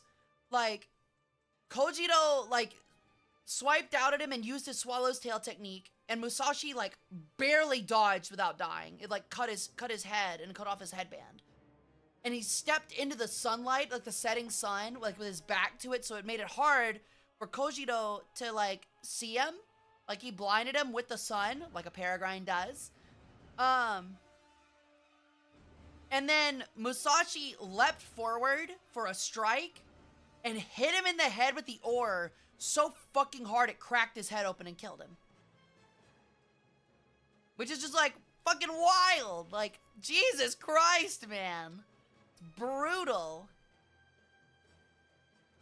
And then he, like, hopped onto the boat and fled because all of, like, Kojiro's, like, followers or whatever were incredibly pissed that he had not only won, but done so disrespectfully.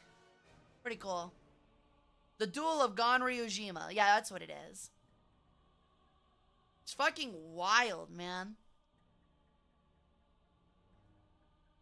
Honestly, though, let's honestly, I'm a firm believer, though, that we should bring back dueling. Like, maybe it doesn't have to be with swords. It can be guns. We can bring it back with flintlocks. But we need to bring it back, god dang it. We need to bring it back. What's that? You, like, ratioed me on Twitter? Alright, I challenge you to a duel, good sir. I'll meet you at the McDonald's on, like, 1st Street after midnight. 10 paces. First person shot loses. Wild Western duels need to come back ASAP. I like the Wild Western ones too, but the guns are too accurate. You gotta have flintlocks. You have to have, like, that little bit of chance. It's funny. It's more fun that way. Rolling up to the sword duel with a pistol, like a Beretta M9. That reminds me, have y'all ever seen that, like, 90s movie? It's got Leonardo DiCaprio in it, and it's literally Romeo and Juliet. Literally Romeo and Juliet. But it's, like, this like really awful interpretation of like gangsters, and they all have guns instead of swords. It is actually one of the worst, weirdest fucking movies I've ever seen in my entire life. I hated it. I hated it. I hated it so much. It was so bad. And the worst part was that I saw it with an ex-girlfriend, and the ex-girlfriend was like, oh my god, this movie's amazing. It's so fucking good. It's like Romeo and Juliet, but modern. And I'm like, okay, that could be interesting. And then, like, literally it's like Leonardo DiCaprio pulling out like a 9mm, holding it sideways, like in typical gangland fashion, and then speaking in Shakespearean English. And I'm like, this is dog shit. Well, like driving like a 90s like Crown Vic. And it's like, this is dog shit. Like, this is horrible. I was like, this is the worst fucking movie I've ever seen. How did this not tank this guy's career? Exactly, Mac. Oh, so they were 90s Tauruses? Really?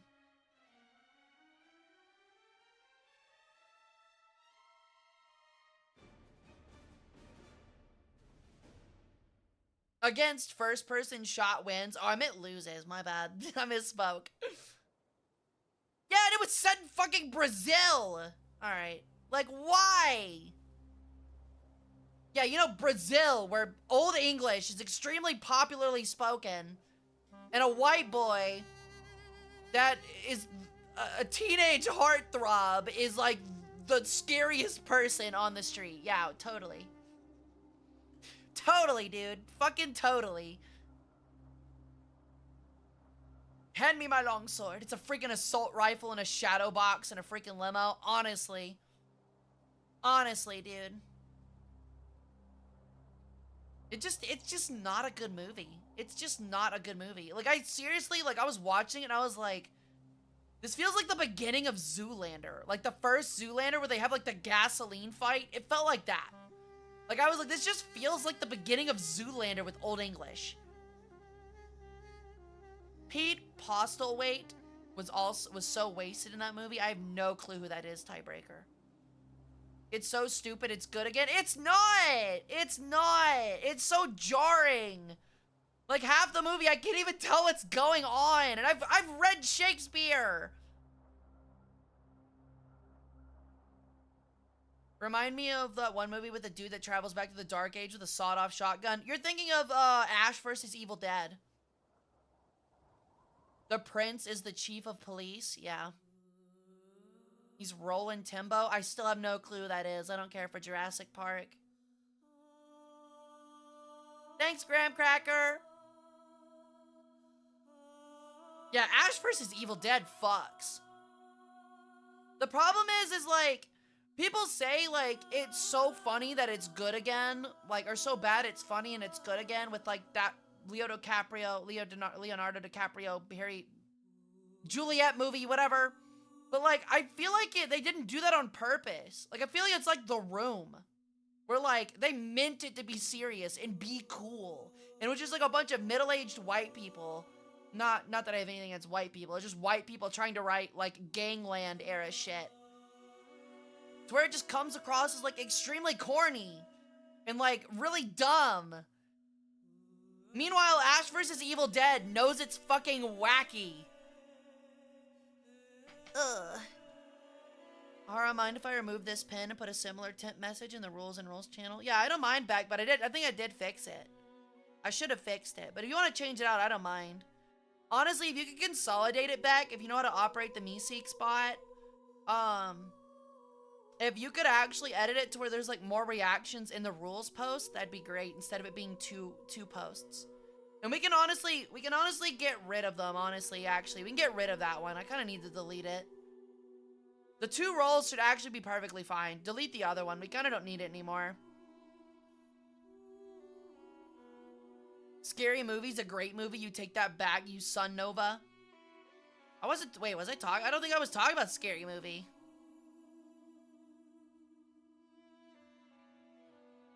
I thought the 2010 Macbeth set 1917 Russia with Patrick Stewart was okay. I think I watched that one, and I think I liked that one. I think I did like that one. Which roles do I kill? Just kill the message beneath it in rules. That's by the YAG PDB bot. Because, like, I don't use tweets anymore because Twitter broke it. And then actually add one for Vtuber. Ow. Don't hit me with that. You need to add one to the Me6 bot for Vtuber and re-add, like, the Vtuber role. But the tweets and streams one can get deleted. Because the stream ones doesn't work anymore. I just do worshippers. And then the tweets one doesn't work because Twitter broke it. So yeah, if you could just edit the Me6 message and just add one for VTubers, that'd be great. Thanks, back. What kingdom empire interests you the most? Probably Egyptian. I mean, Egyptian is up there because, like, but the thing is, like, currently, no. If we're talking about kingdom and empire, like, in the past, it's been Egypt and the Soviet Union. Because, like, I already know everything about America. I lived here. I grew up on it. I know it for the most part. It was taught pretty frequently. But now that I've studied Egypt and the Soviet Union a whole lot, honestly, it is Mesoamerica. Like, I want to know more about the Mississippian River cultures. I want to know more about the Incas and the Aztecs and the Mayans. Like, that is what interests me the most right now. I'm also more interested in, like, the day-to-day life during, like, Tokugawa, Meiji era, like, Japan. That kind of stuff. So, full bird out and about, as always.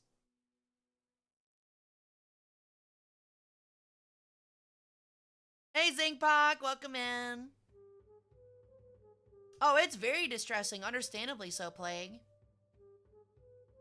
It's very sad what happened with that. I don't think it was the wrong call historically, because we all have, like, the benefit of hindsight. I do think dropping the nuclear bombs was the most humane and quickest way to end the war.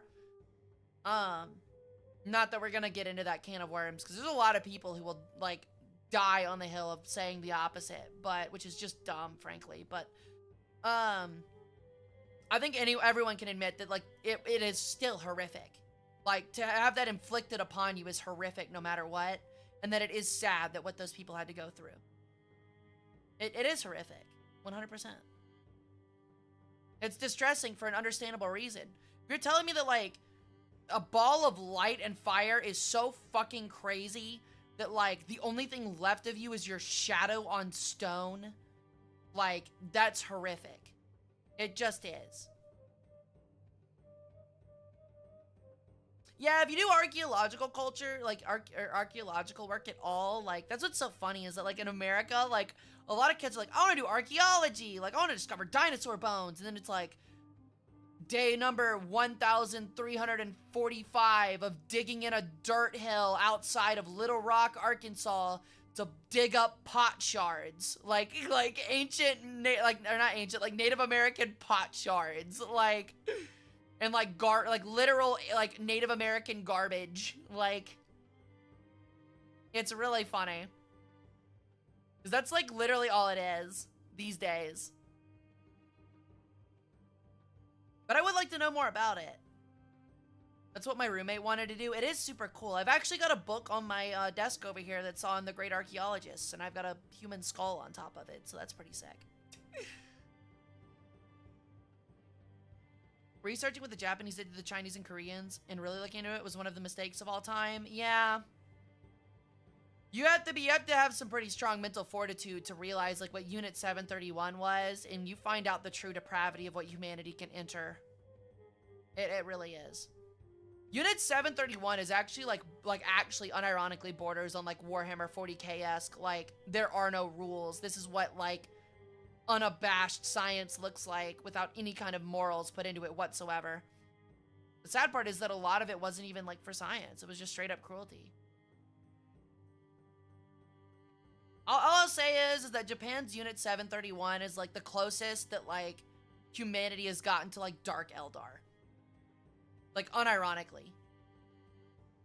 Yeah, it's the sad part is that it's usually the mundane as well. It's not treated as anything extraordinary. Didn't drop the third one they made, and actually that was their body, juice, and bones and ash looks like shadows. Yeah, I know. I'm just saying, it's incredible. My friend who works is one. Yeah, that sounds about right, Plague Doctor. I'm kind of sad, though, because, like, I never really had, like, I've always wanted to go on a dig, and I never had the option to. Because, like, history majors get the chance as well, and I just never really, like, pushed out to look for it, and I wish I would have. Yep, he sure did. He sure did, Anubis. Without Unit 731, how would we know people die if you soak them in water and throw them in snow? Actually, though. It's actually like crazy shit. It's like, how would we know that people die if you put them in a vacuum chamber if it wasn't for Unit 731? It's like, no fucking shit they die in a fucking vacuum chamber. Like, Jesus Christ. But anyway, I would like to get off that topic because it is so dark and like so depressing. I don't think it's really chat appropriate. That's why I haven't watched the Wendigoon video of it on stream, and why we won't. It's just too messed up. All I found was arrowheads when I used to dig for dino bones when I was little. That's cool. I used to have a creek out behind my house, which had water moccasins in it, and copperheads. So my parents wouldn't let me go there a lot. But sometimes I'd go down there, and like, you could find, like arrowheads and stuff that had been pushed along after storms, which was really cool. I had a couple. I don't know what happened to them. I think I gave them to my aunt because she's like big into like spiritualism and stuff. Because I didn't have room for them anymore. But yeah, I used to have like a ton of arrowheads and stuff. I'd also find just like straight up like uncut obsidian all the time, which was also back there. So it kind of does, Anubis. You're not wrong. And as cool as it sounds, it does kind of suck. It's like, all right, like, it's 80 degrees, it's like 95 degrees. I've been digging in a hole in the ground for like 7 hours to find pottery shards and like petrified like fire ash to like show signs of like a camp, and like petrified food scraps. It's hot as shit. My superpower's being honest. I will eat my neighbors. I will eat my neighbors. I've been like inflicted by mosquitoes all day. I've barely eaten, and this is like day 1 of like 40. Used to go out and arrowhead hunt, and I would go to all these cool old west farmsteads, gang hideouts. That is really cool, Mac. I used to live next to Shiloh, like within an hour of Shiloh, so I used to go every once in a while. And as a kid, like when my aunt would take me, I would spend hours just straight up running around looking at trees, hoping to find like a musket ball. Never did. Like I found some in trees, like I found a cannonball as well, but like it's like, all right, the tree's grown around it. There's no way I'm pulling that bitch out. You know what I mean?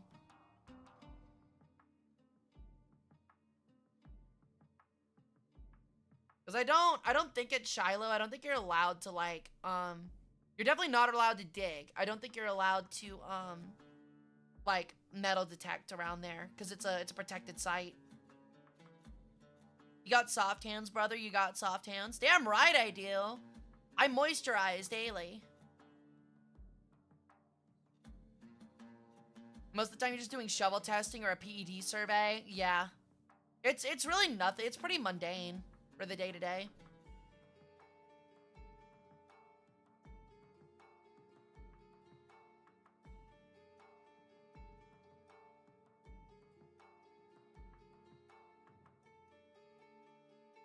That makes sense. Well, I am like covered in lavish oils. It would make sense. All that work just to find a petrified turd.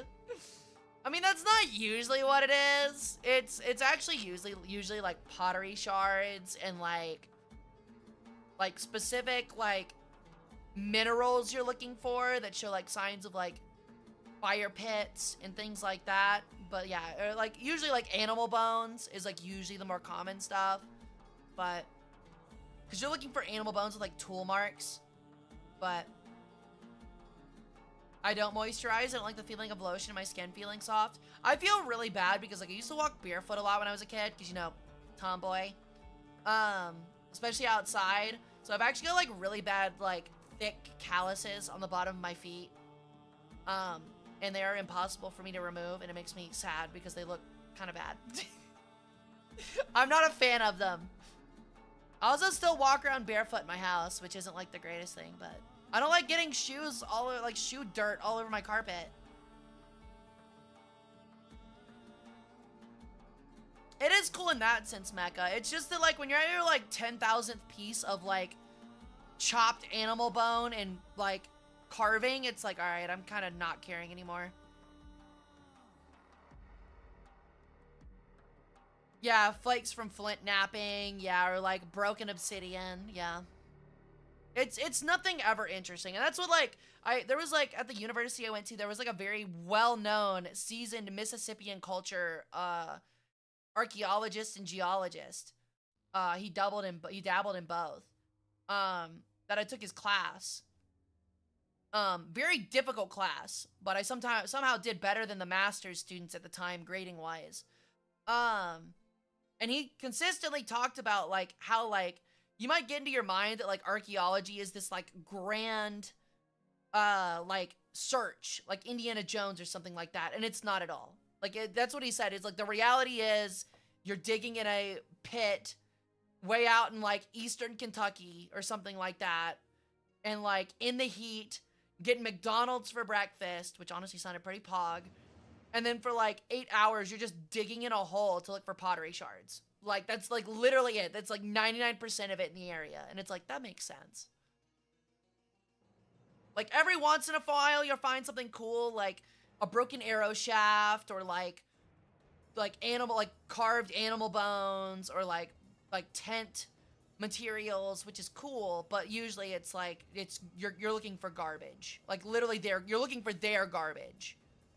Like, stuff that they would have considered garbage. Like, they're throwing out, like, animal bones, or, like, a broken pot, or, like, charcoal from a fire, stuff like that.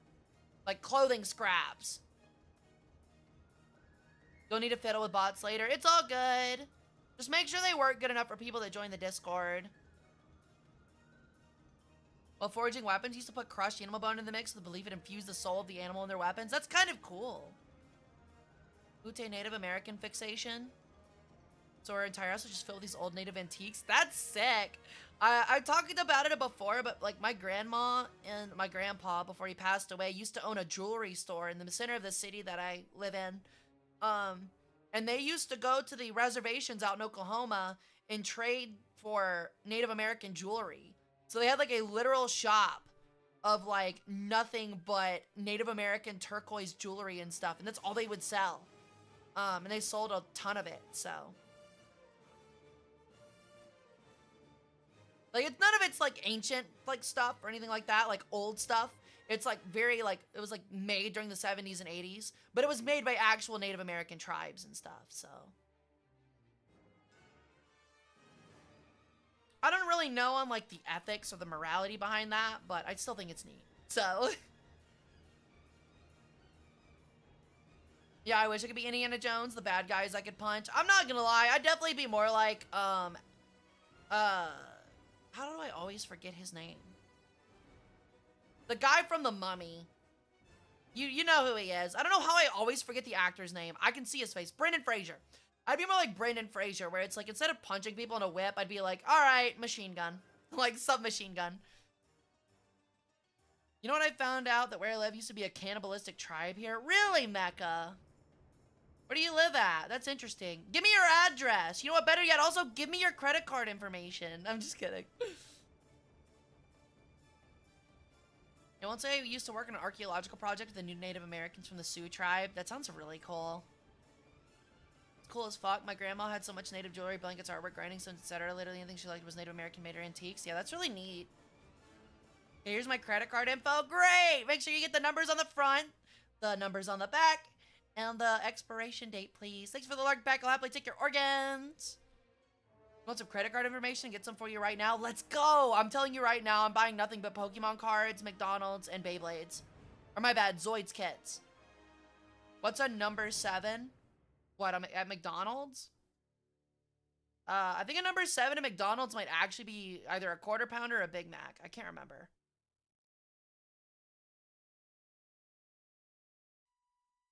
If I get this right, I'm gonna be embarrassed. Oh, it's the cheeseburger combo meal. Fuck! God damn it, dude. Oh my god.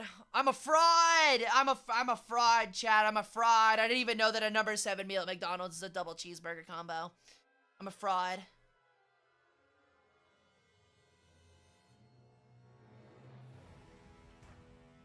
Can that... Oh, brother, this guy stinks! It's true. I'm a fraud. Ow. Can that better not actually be...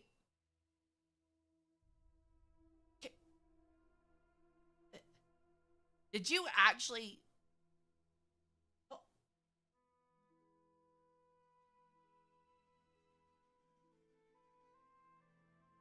That better not actually be your credit card information. Yeah, I was about to say, it better be fake. Not only do I need to delete that message, but like, what the fuck? I don't go to McDonald's, honestly. If I'm being honest, I go for the dollar hamburgers because I know they're not great, but they're good enough, and I love their french fries. Okay, I'm sorry. I saw somebody say this, and it actually, like, it didn't actually piss me off. It, like, jokingly pissed me off. But, like, someone was like, Wendy's McNuggets are way better than McDonald's. And I'm like, you're out of your fucking gourd. You are out of your fucking gourd, dude. You are out of your fucking gourd if you think Wendy's makes better chicken nuggets than McDonald's. Like, that's insane. That's crazy. What an awful take. McNuggets are the pinnacle of fast food chicken nuggets. That is very interesting, Smart. I actually took a class during my master's that was on the architectural evolution in history for Rome. And it was very interesting, and it focused on things like that, like aqueducts, sewage systems, how the city changes the landscape once Catholicism started to take over, and why Catholicism started to take over, and that was because of architecture and how the city was built. It was a very interesting class. I loved it. Go to Chick-fil-A for nuggets. The thing is like, if I'm going to Chick-fil-A, I don't want just the nuggets. If I'm going to Chick-fil-A, I want the mini biscuits or the chicken sandwich, or not the chicken sandwich, the Chick-fil-A breakfast. Like, the biscuit with the chicken at Chick-fil-A is unbeaten. It's so fucking good. A spicy chicken breast with a biscuit, like on a biscuit, is so fucking good. The potato rounds suck ass. But the chicken minis also cook. Yeah, the chicken minis, Wyatt. The chicken minis cook. McNuggets scratch a specific itch. Damn right they do. At a class on battlefield archaeology, that's what I'd like to learn more about. It is interesting, but honestly, like, a lot of historians don't focus on, like, military and battle stuff because it's frankly just over-focused in history. You had those last Thursday for the first time. They're a banger, aren't they? If you go get the Hara special, get you a sweet tea. It's like my breakfast special if I want to eat super unhealthy and I have money in my pocket. I'll get a large sweet tea, just way too much sugar in it. And I'll get a spicy chicken biscuit. It's so good. It's such a banger. But yeah, I'll only go to Chick-fil-A if I can get the biscuits. But all I ever get is a double quarter pounder with cheese. My thing is, Mac, is like, with McDonald's, like, the quarter pounder with cheese is so hit and miss. Like, if they make it good, it's a banger. But, like, half the time they don't make it good, and it just is like an over-salted, over-peppered, like, gross amalgamation. And you have to have it with cheese. If it doesn't have cheese on it, it tastes like booty. So I usually just get the normal $1 hamburgers, because I like the steamed onions and stuff, and I just put extra ketchup on it. Used to have a chicken, egg, and cheese bagel sandwich. That sounds really good. Honestly, McDonald's breakfast is pretty goated too. The hash browns are really good. I like the sausage biscuit from McDonald's. That's my favorite. Is a little steep though. Yeah, that's why I don't get the hash brown coins, and I definitely don't get water. I usually keep like a bottle of I always usually like bring water with me wherever I go, because like it's just better. Like like Chick-fil-A, you have to spend like $6 on a bottle of water because it's fucking Aquafina or some shit, or Fiji, and it's like, why the fuck are you? Give me tap water. For real though, Plague! That is the duality of my stream! It is culinary history. Usually prefer Taco Bell though, bean and rice burrito with chicken in it, Diablo hot sauce, and a large amount of Mountain Dew. The problem is, like, whenever I eat fucking Taco Bell, it makes me feel like dog shit. I have to be in a really specific craving for Taco Bell. If I'm in it, I love it. If I'm not, I will barf eating Taco Bell. Also being honest, like, I don't like beans. Like, I like beans in things, but if you go to Taco Bell and it says it has okay, so like, for example, if you go to Taco Bell and it's like a burrito, right? And it says it's got ground beef, beans, and like supreme toppings, like tomatoes, lettuce, sour cream, and cheese, right? Take a bite in that fucking sucker. It'll be thick. You'll get it. It's a thick fucking burrito. You'll take a bite into it. It's like 5 shredded pieces of lettuce, a pinch of cheese, a couple little cubes of tomato, a sprinkling of ground beef, and then a metric fuck ton of beans. It's like, it just tastes like beans. I hate it. It just tastes like a mouthful of beans. It's gross. Okay, I would never ever choose Arby's. Arby's grosses me out with beyond compare. Like, beyond reason.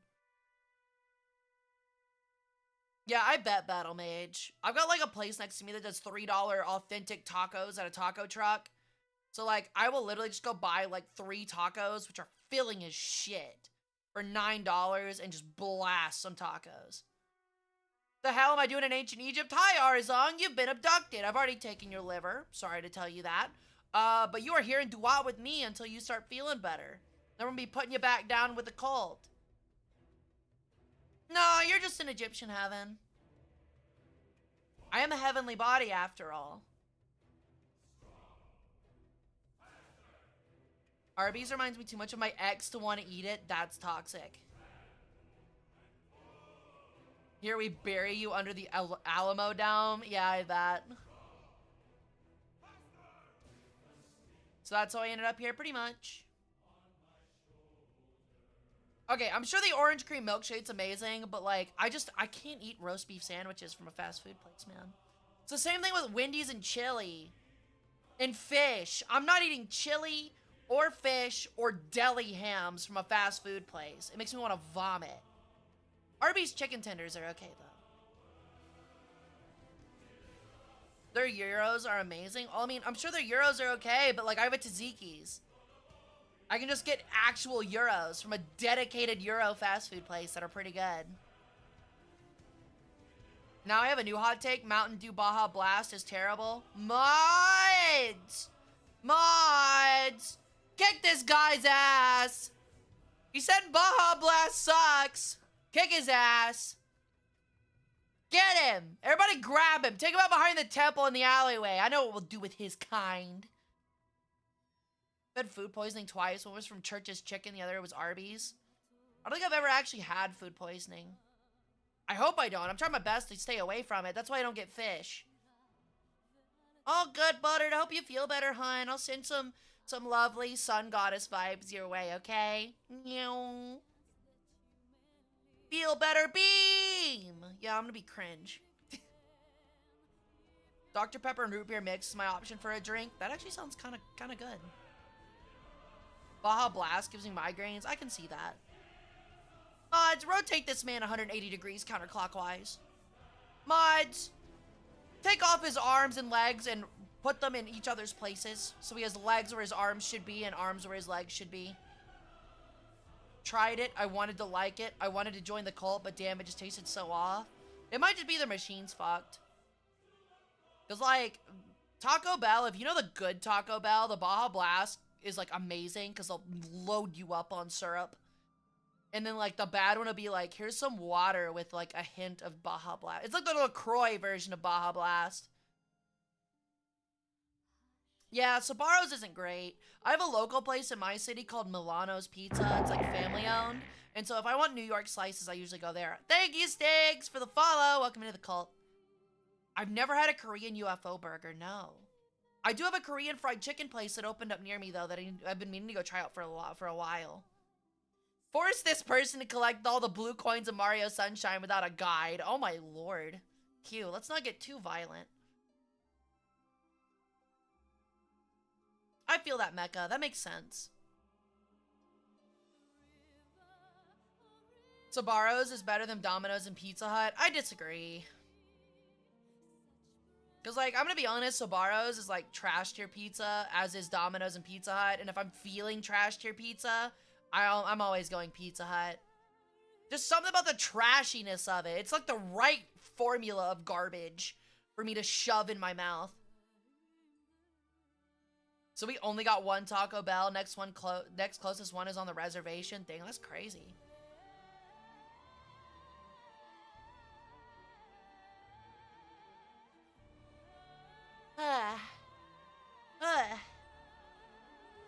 Domino's is king of I want pizza but don't want to like it.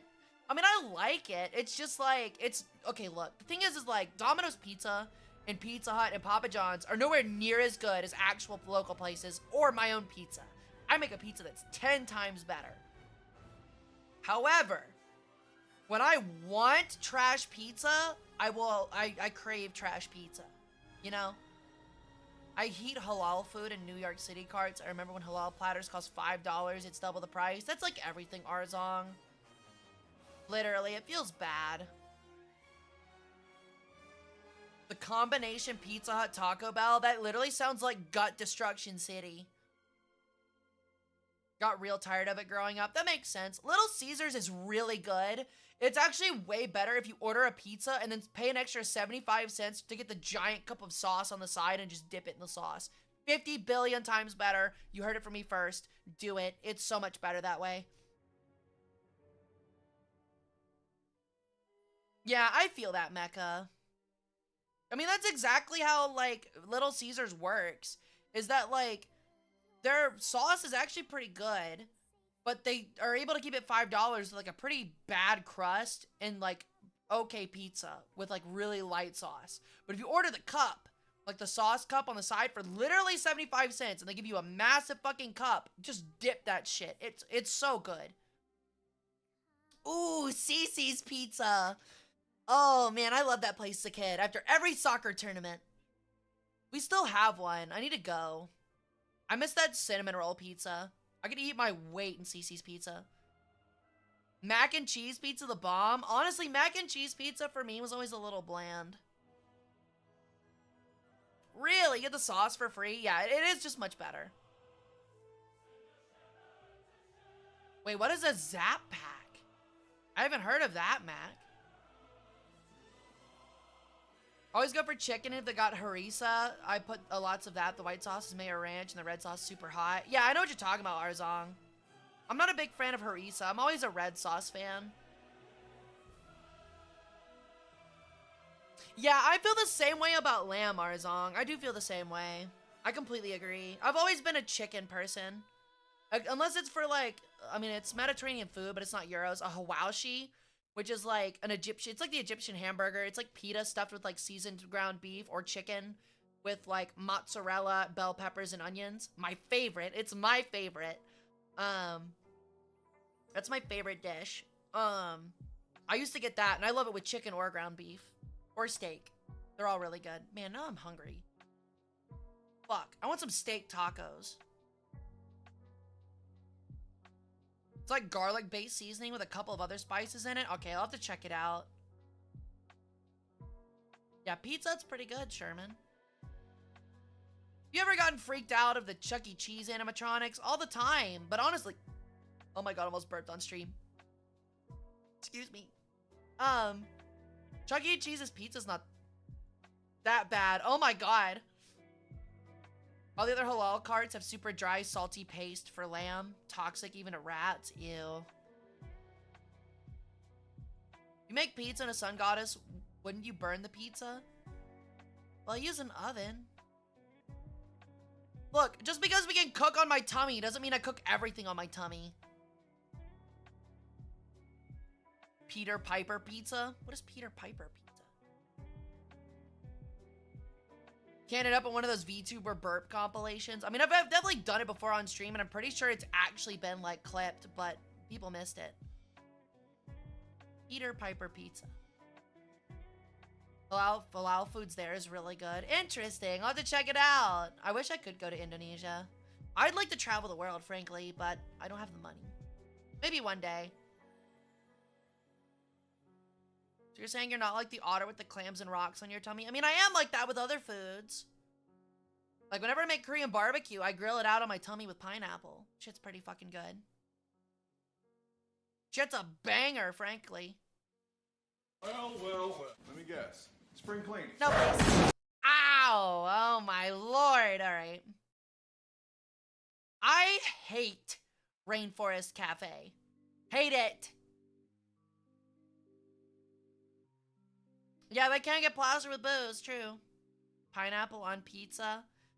I can do pineapple on pizza, but it has to be Hawaiian style pizza. If it's not, I'm not eating it. It's gotta have Canadian bacon and stuff. Yes, I hate Rainforest Cafe. Welcome in, Tom.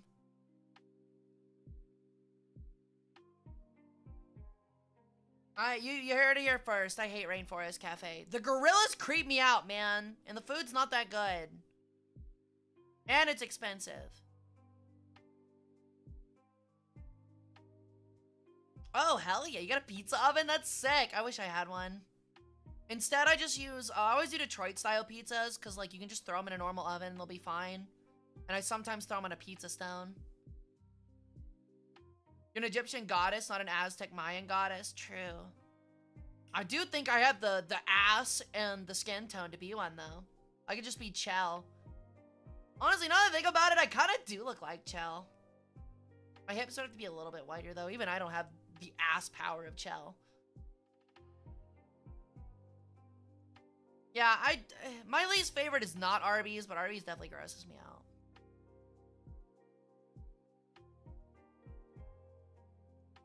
Was it the one at Disney World? They're not any different, Oda-san. They're all the same. They're literally all the same. Not even kidding. There's a guy on YouTube. I forget his name. He literally went to every single Rainforest Cafe in the contiguous United States and ate at every single one.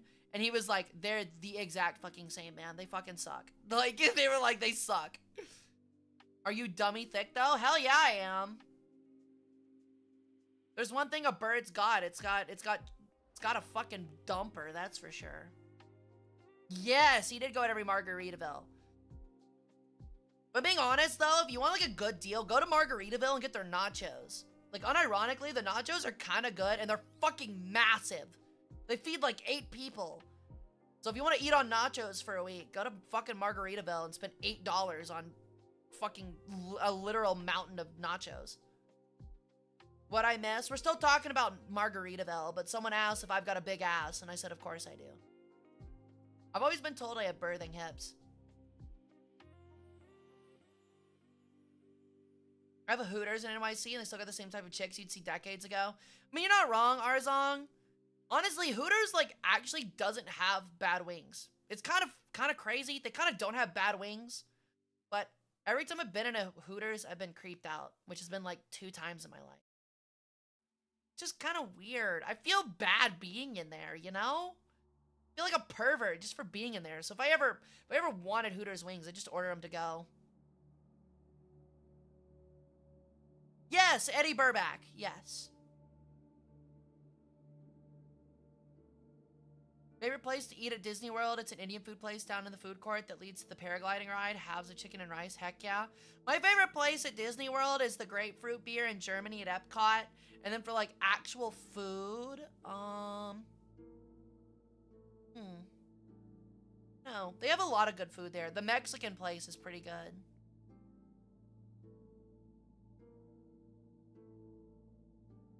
Ooh, Whataburger cooks. It's a little expensive, but it cooks. Whataburger's pretty good.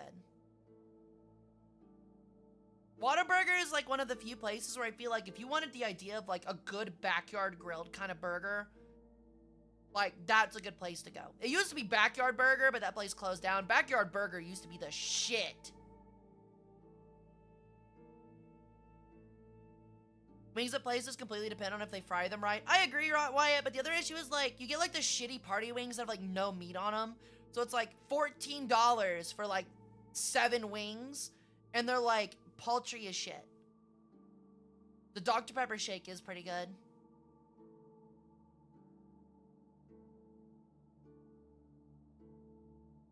Sums up Whataburger perfectly. I think so. I think the Whataburger is way better with the grilled onions, though. If you ask for your onions grilled instead of, like, Not grilled, it tastes way better in my opinion. And you gotta have cheese.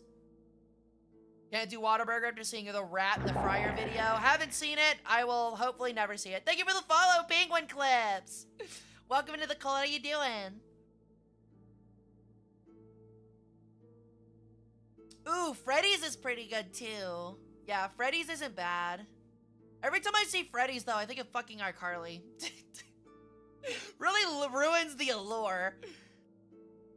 Raising Cane's. I've actually never had Raising Cane's, despite living in a place that's known for, like, chicken and stuff. It's because they've got, like, local wing places that are infinitely better. Ooh, actually, I need to check that real quick. Give me a moment. I don't know when I get paid next, but I need to go to a local wing place here soon. Freddy's burgers are 3 out of 10. The shakes are fire. I think their burgers are okay. The fries are pretty good. I'm always a sucker for shoestring fries.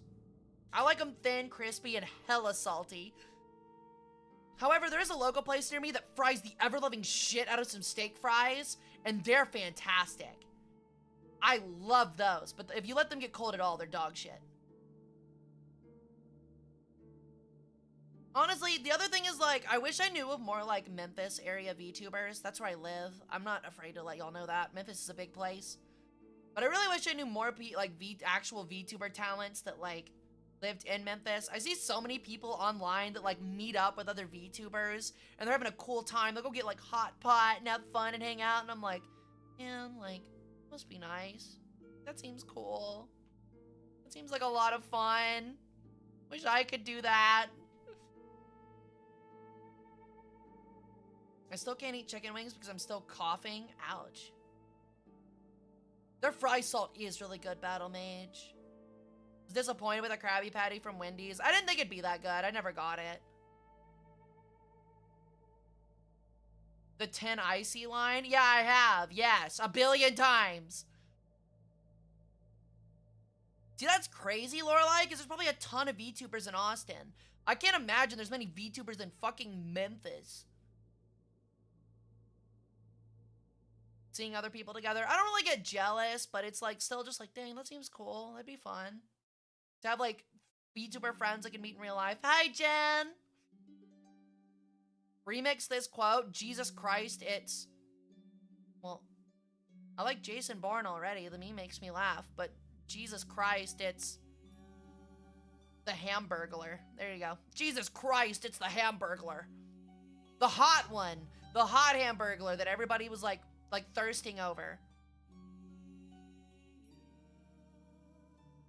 There are. I never met a single one. Yeah, that's one of those things where it's like, hey, you live in Austin, I live in Austin, you wanna go do something? Yes, the hot one! There was a time where, like, McDonald's did, like, a promo where, like, they were bringing back the Hamburglar with, like, an actual, like, actor, and, like, people are like, why is the Hamburglar so fucking hot? It's kind of weird. It's kind of funny. And then they were like, alright, you're finding the Hamburglar too hot. We're taking it away.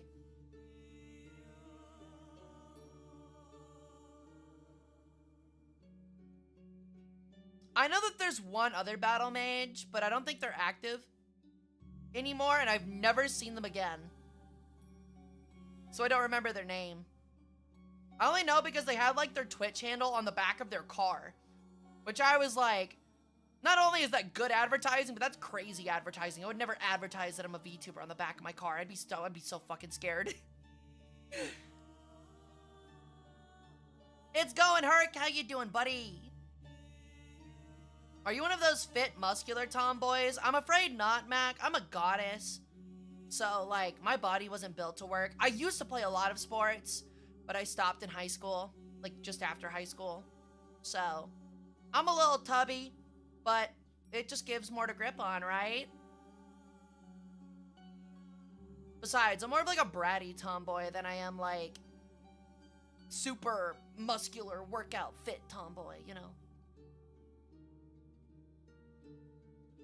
That's good marketing gone to waste. I'm not putting my handle in the back of my car. Not doing it. Sorry. I like staying in the closet. The Adventures of Ronald McDonald's was weird, but I know what you're talking about, Sherman.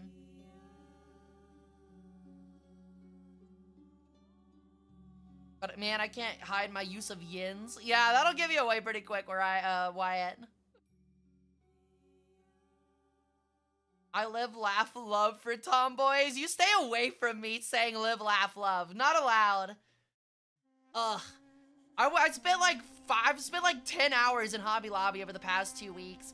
Like looking for stuff to change my room up with. And like, oh my god. I do not like seeing, I don't want to see any more live, laugh, love crap. No, the Hamburglar I meant. Oh, okay.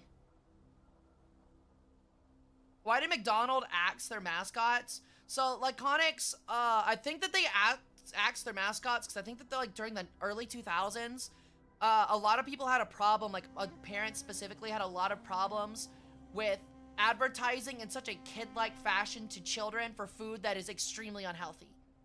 So, essentially, like, all that pushback, like, kind of, like, surmounted onto McDonald's of, like, alright, well, people hate that we're, like, quite literally advertising to kids for kids to, like, get their parents to bring them to McDonald's. So, we're just gonna axe them. Is essentially what happened. A lot of places are closing down. I think that's happening just about everywhere, Arzong. Very country home, but also suburban as ever. It's literally those kind of, like, women that, like, have never been on a farm before, but, like, want to wear cowboy boots and, like, a cowboy hat. And the only time, like, the closest thing they get to Southern is, like, a bridal shower, to Nashville. Where they just get fucking plastered on whatever the I think it's called Market Street. On Market Street, or whatever it's called. The one with all the bars. They just get plastered on Market Street and flash a bunch of other, like, fake cowboy dudes. And then go home and never put on any of that stuff ever again. That is, like, literally what it is. I know, I've been to Nashville. I miss Ronald McDonald. He's the homie. I will admit, as a kid, he creeped me out a little bit. Ka-chow.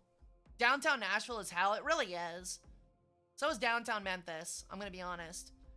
Do not hang out anymore at downtown Memphis past, like, 8 p.m. You will get robbed. Like, you will get robbed.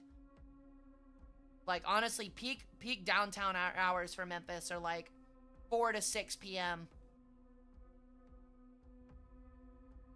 I swear to God, if I see people dressing like cowgirls after I leave Texas, I might have a breakdown. There's plenty of them. Became more corporate with their building designs due to the whole appeal to children issue. 100%, Mac. That is definitely probably it, yes. They moved away from a focus on kids and, like, a family eating place to moving towards, like, hey, we're, like, your one-stop shop on your way to work, or, like, business, or, like, the soccer game, or, like, something like that. Like, we're your cheap one-stop shop. You know what I mean? Like your quick grab-the-go, professional grab-and-go place. You know? That's what they're all going for now. I've not Mecca. I've had, like, Mexican Coke, and they're my favorite. Like, the glass Cokes. They're just, like, $3 a piece, and that's expensive as shit over here. Because, like, a normal Coke is, like, $1.50. It's a real-life bum fight video at night. At least that's better than shootings all over the place. Clowns don't bother me now, Battle Mage. It's just that, like, I had a really bad time. I got exposed to the Chucky movies as a kid, and so, like, they frightened the shit out of me. And so, like, for a long time when I was a kid, like, anything that looked mildly like Chucky scared the shit out of me. And that included clowns, so...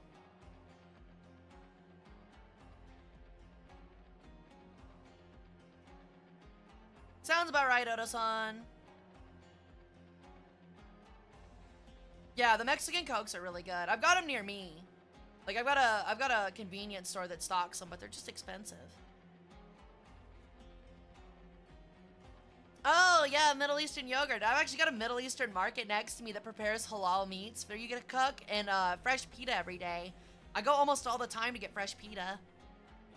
It's like $2 for a stack of pita that I can't eat in a week. It's fucking great. I love it.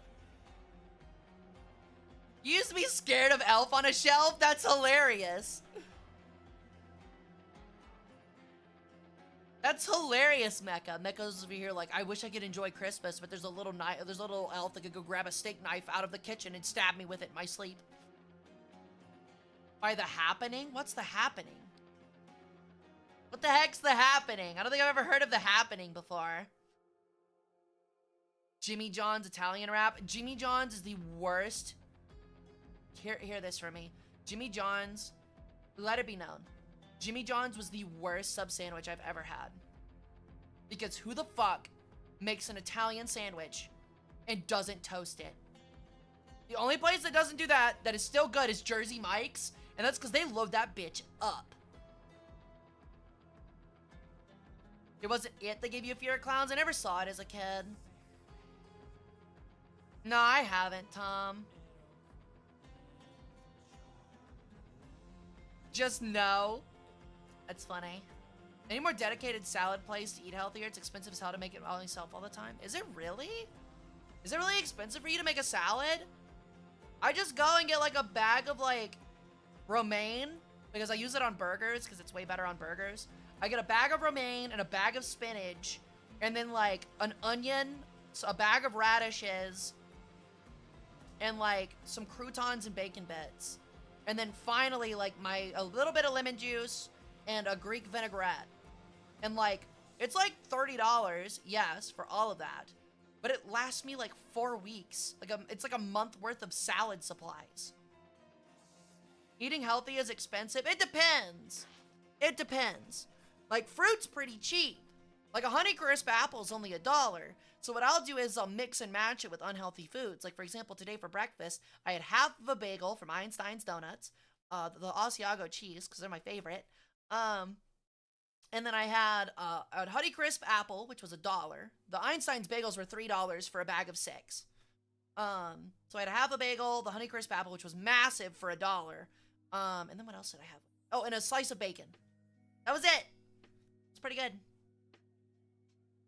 Yeah, Honeycrisp are the best. There is no alternative. There is no better apple. I will admit that Cosmic Crisp comes close, but is not better. That slaps. Is it called chicken salad, chick? I just hate chicken salad. Subway was peak when footlongs were $5. Well, Hark, I got a thing for you. They're coming back. They're gonna be $6.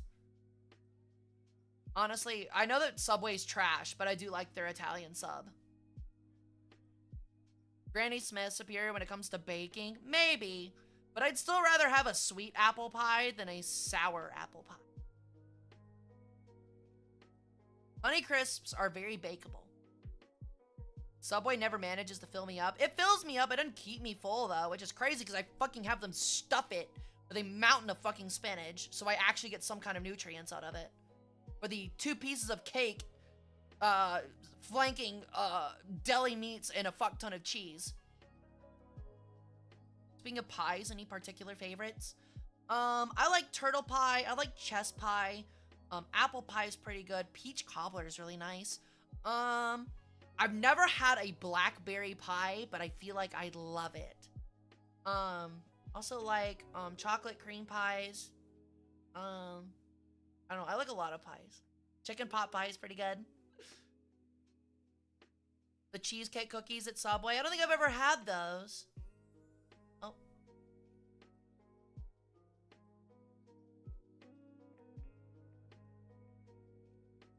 Peanut butter pie? Never had that. That sounds interesting.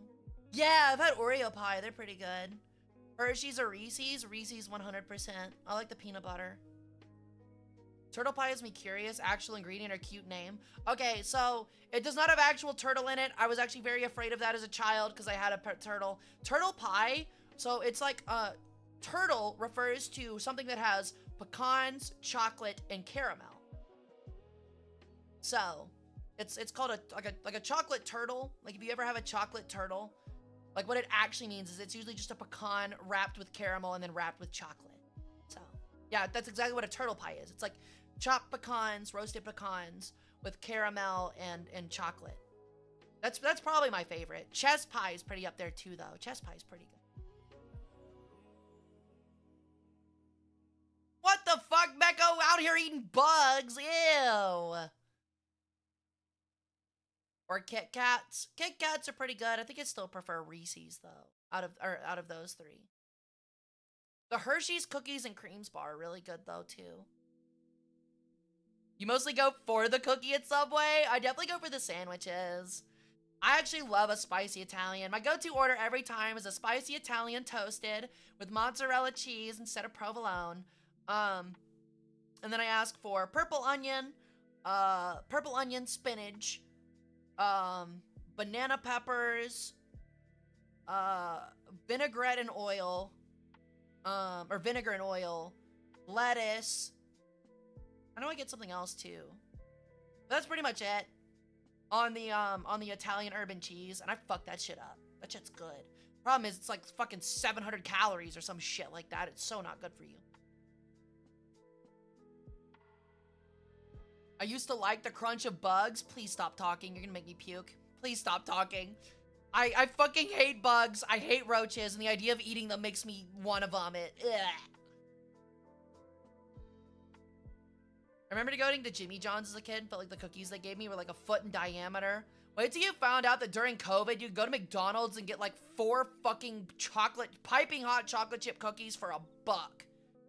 Ugh, I gained like 10 pounds off of that during COVID.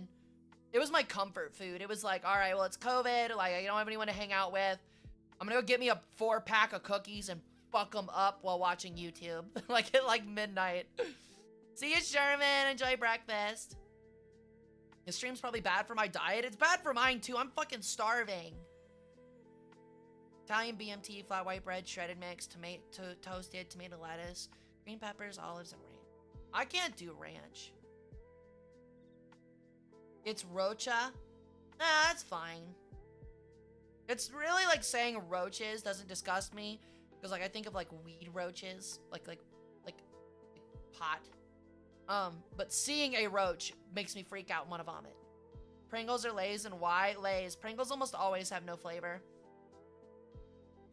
I do really like the jalapeno Pringles though. The jalapeno Pringles are pretty banger, but Lay's are better almost every time.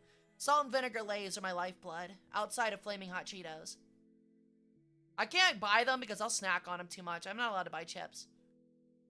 Same here, Oda-san. Same here. And because I'm hungry and we're at the halfway point, I'm going to be right back. I'm going to take a quick another 5-minute break so I can go to the little bird's room and get a bite of something because I'm starving. Takis are amazing. But I'll be back in 5 minutes. I'm going to run a 3-minute ad. And when we get back, we're going to finally watch our video on Max Miller with Garum. So I'll be back, friends. Make sure you don't go anywhere, because if you do, I'll fill all your holes, literally all of them, with sand. All right, be right back.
excited?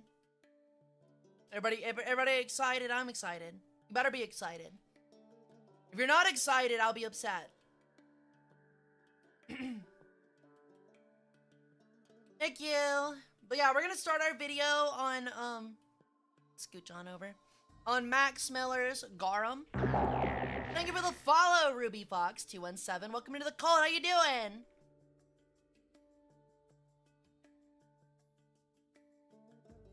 If you brought food for us, did you bring any chips? I'm afraid not.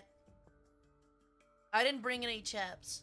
If I'm being honest, I did grab a light bite of something. I grabbed a bite of cheese and some cold chicken out of the fridge. So, which I will be eating again later.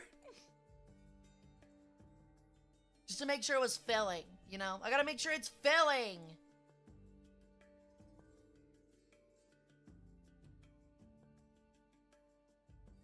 You can always share my Oreos. If you give me one Oreo, I will eat all of the Oreos.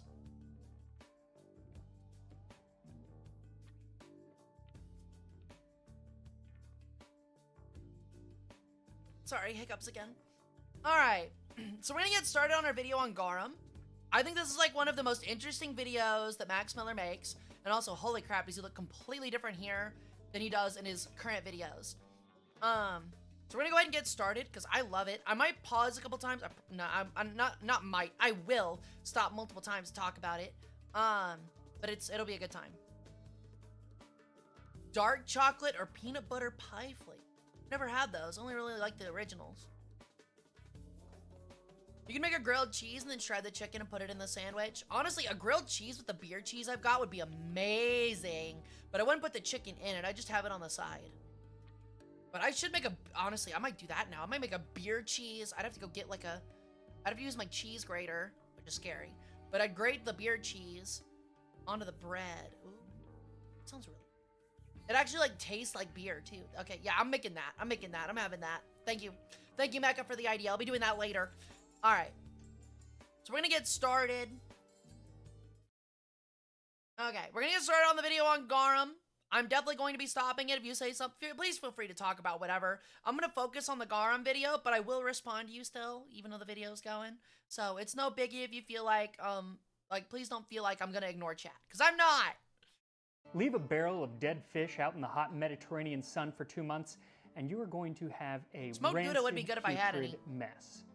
But leave a barrel of dead fish and salt out in the hot Mediterranean sun for 2 months, and you're going to have one of ancient Rome's most prized and oft-used condiments, garum. So today I'm going to teach you how to make your own garum at home in a lot less than 2 months. See you, Wyatt. Thanks for coming and hanging out. Hope to see you on Friday. So smash that like button the way Caesar smashed Pompey's army at the Battle of Pharsalus, and get ready to learn about garum. This time on Tasting History.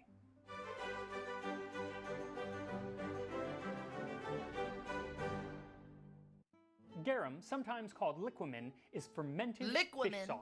And before you say, ew, Rome, gross, you have to realize that we still have fermented fish sauces with us today. Sounds like surströmming. It's like surströmming is buried under the sand. It's not like, okay, so it's not like surströmming. It's like actual, like, modern Asian fish sauce. That is, like, literally what it is. It's not, like, actually, like, see, the thing with surströmming is, like, I'm pretty sure that surströmming, like, actually goes like putrid. Like, I'm not even kidding. I'm pretty sure surströmming goes putrid. This technically does not, because it's salted. The salt keeps the bacteria from, like, making it toxic. And, like, I know surströmming isn't toxic, but it does go putrid. Hey, you're back. Glad to hear some ancient Rome slander. As always, Tom. I will always take any chance I can to slander Rome. It's just deserved.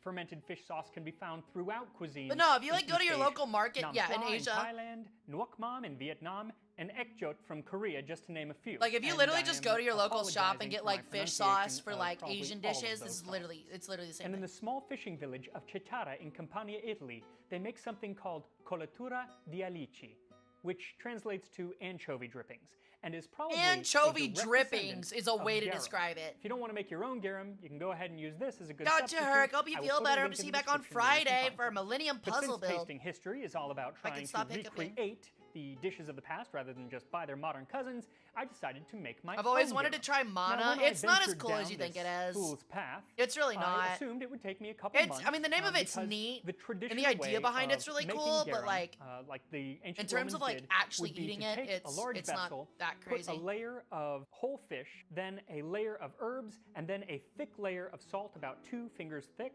and then just layer that up all the way until you fill the entire vessel. Yep. Put a stopper in it and set it out in the sun for 2 months, every once in a while kind of plunging it and mixing up all of the juices. I think And the I was gonna grossest do part this about for you, this, the like viewer, garum, is who I like care for so much. you don't like get But rid of the then like a friend of eyes mine or who, had intestines or ventured anything to like Laos that, which is what grosses told me out when eating about a fish. run-in he had And with so the like it factories that actually make like their fermented fish sauce. it like And he actually basically all said just like you cannot decomposes do in that itself. living in a Because it's like the condo whole way it surrounded works by neighbors. is that like the They gut would probably call biome the cops bacteria thinking in that the there was a dead fish body and over in its So I was intestines is what disheartened, breaks but everything I down. kept up my research into Roman cuisine Churning your anyway, fish strips. and Ugh. I'm so glad that I did. Because I Ugh. found out that making garum is But it covered tastes good. It's like extensively in it's a okay. work called Unironically, it's like hot dogs. Like, will I eat it because it tastes good? Yes. Do I want to think about how it's created because it will make me not want to eat it? Also, yes. I feel the same way with shrimp. Except I don't eat shrimp because every time I eat shrimp, I think of bugs. So. Ew. Yeah, no eyeballs for me. No, the bones I understand. No eyeballs. Ugh. the Geoponica, which ew. dates from the 10th century Mega and gross. is from No. Byzantium, which is I the could Eastern vomit Roman from that. Empire. No. And it's said that it's based No on eyeballs. a 6th century Head's gotta be Latin cut off. treatise. Now it actually mentions 5 different recipes for garum, and some of them have wine, some of them have different fish, different ways of preparing the garum, but I'm going to read you 2 just to spare you from reading all 5. Thanks, the Max. best garum, called hymation, is made as follows. Take the entrails of tunny fish and its gills, juice and blood, and sufficient salt sprinkled on. Leave it in a vessel for 2 months at most. 2 months Then is pierce the vessel crazy, and though. the garum, called hymation, will flow out. Kind of reminds me of that little spigot on the bottom of our cold brew jar. And I'm guessing that just like the cold Like, brew, you a know tall this has glass to be of one of those garum in things where like the morning will person that really invented get it you had to have going. been like, I don't know what But I'm it's doing. this I'm just next fucking recipe around, that see if anything rekindled comes my out of it. hope You know what I mean? Making my own garum at home. It pretty much Because is chum bucket clearly, menu, yeah. the author of the Geoponica knew that sometimes you just can't wait for your fish juice fix. If you wish to use the garum at once, i.e. not expose it to the sun, but boil it, make it in the following manner. Take brine and test its strength by throwing an egg into it to see if it floats. If it sinks, it does not contain enough salt. Put the fish Sheesh. into the brine in a new earthenware pot, add oregano, put it on the fire until it boils, i.e. until it begins to reduce. Some people Same way also ramen add was the made? fufu. Let Really? it Yeah, cool well, and strain it yeah, I 2 or kinda 3 guess, times because ramen until was the kind of like, I'm liquid gonna is throw a clear. bunch of shit in a Seal bowl and see if and it tastes store good. away. With like Now, really defutum well-made is a noodles. syrup But that's that made from feels like that was reducing more like must, which is crafted freshly in crushed mind. This grape was literally juice like, with I'm the throwing my stems, garbage in a seeds, pot and with salt skins and maybe in that'll there. taste And good. I don't have any of that right now, so I decided not to use it, and that's okay because he does say Ew, fishy salad. Ew. I would not pour it over my salad as dressing. That sounds gross. Yeah, same here. Yeah, that's exactly how I feel about it, Oda-san. Isn't testing the flotation also how they test for witches? No, not really. Not the egg thing. The egg thing's always used for, like, to figure out salt content and things. By the way, just to make sure nobody gets the wrong idea, no, you were not supposed to crack the egg into it. You just drop the whole egg without breaking it in there. So please don't, when testing the salt of something, like if something's like salty enough, please don't crack an egg and throw the cracked egg in there. It's not gonna work. Like, yes, it'll float, but that's not how it works. Good luck getting it back out. people use defrutum, and I ain't some people. So with the ain't Geoponica some giving us people. full permission to make quick garum, let's do it. First, you'll need about 2 quarts Oh, he's of making water. the quick one. This Then, isn't the full a one. ton of sea salt. Probably close to a pound. It's going to depend on different things like the salt, Misheard the water, and the instructions through temperature of it, Kraken but with my eggs. Those are gonna be he some gives damn us good instructions eggs. on how to tell when it's ready, so we will do that with the Used to egg make random later stuff and on. mix it with disgusting Then stuff some because he dried thought it was oregano. fun. I went Oh, with 2 interesting. I had heaping no clue. teaspoons. Then, if you want, you can add some defrutum if you This have isn't it, him making the or have actual must one. that I you just can realized. reduce. Okay, give me a I hot second. This isn't the one of him making it in the jar, I don't think. Yeah, no, this is him making the quick one. I wanted to do the one of him actually doing it in the jar, so give me like 5 seconds. Let me find the one of him actually making it in the actual jar he does. Where is it? Here it is. Here it is. Here we go. I thought this one looked a little old. Here we go. This is the real one. Have you ever asked yourself what would happen if I left? We gotta get the stinky. Yeah, we gotta get the stinky in. We gotta get the stinky one in. You can't just do it in the pot. We need the stinky one. So thank you to Factor for sponsoring this video as I make true fermented garum. This time on Tasting You ever made History. homemade chocolate? No, but that sounds extremely hard. Because I know you have to add like a metric fuck ton of sugar So to what chocolate exactly is to like make garum? it not shit. Well, one 7th century author. Oh Isidore yeah, of we got the Seville said, stinky one, "Garum the stinky is a bottle. salted liquid of fish, which formerly was made from the fish that the Greeks called garos. And although Garos. it is now made from an infinite variety of fish, it retains the original name that it had at its beginning."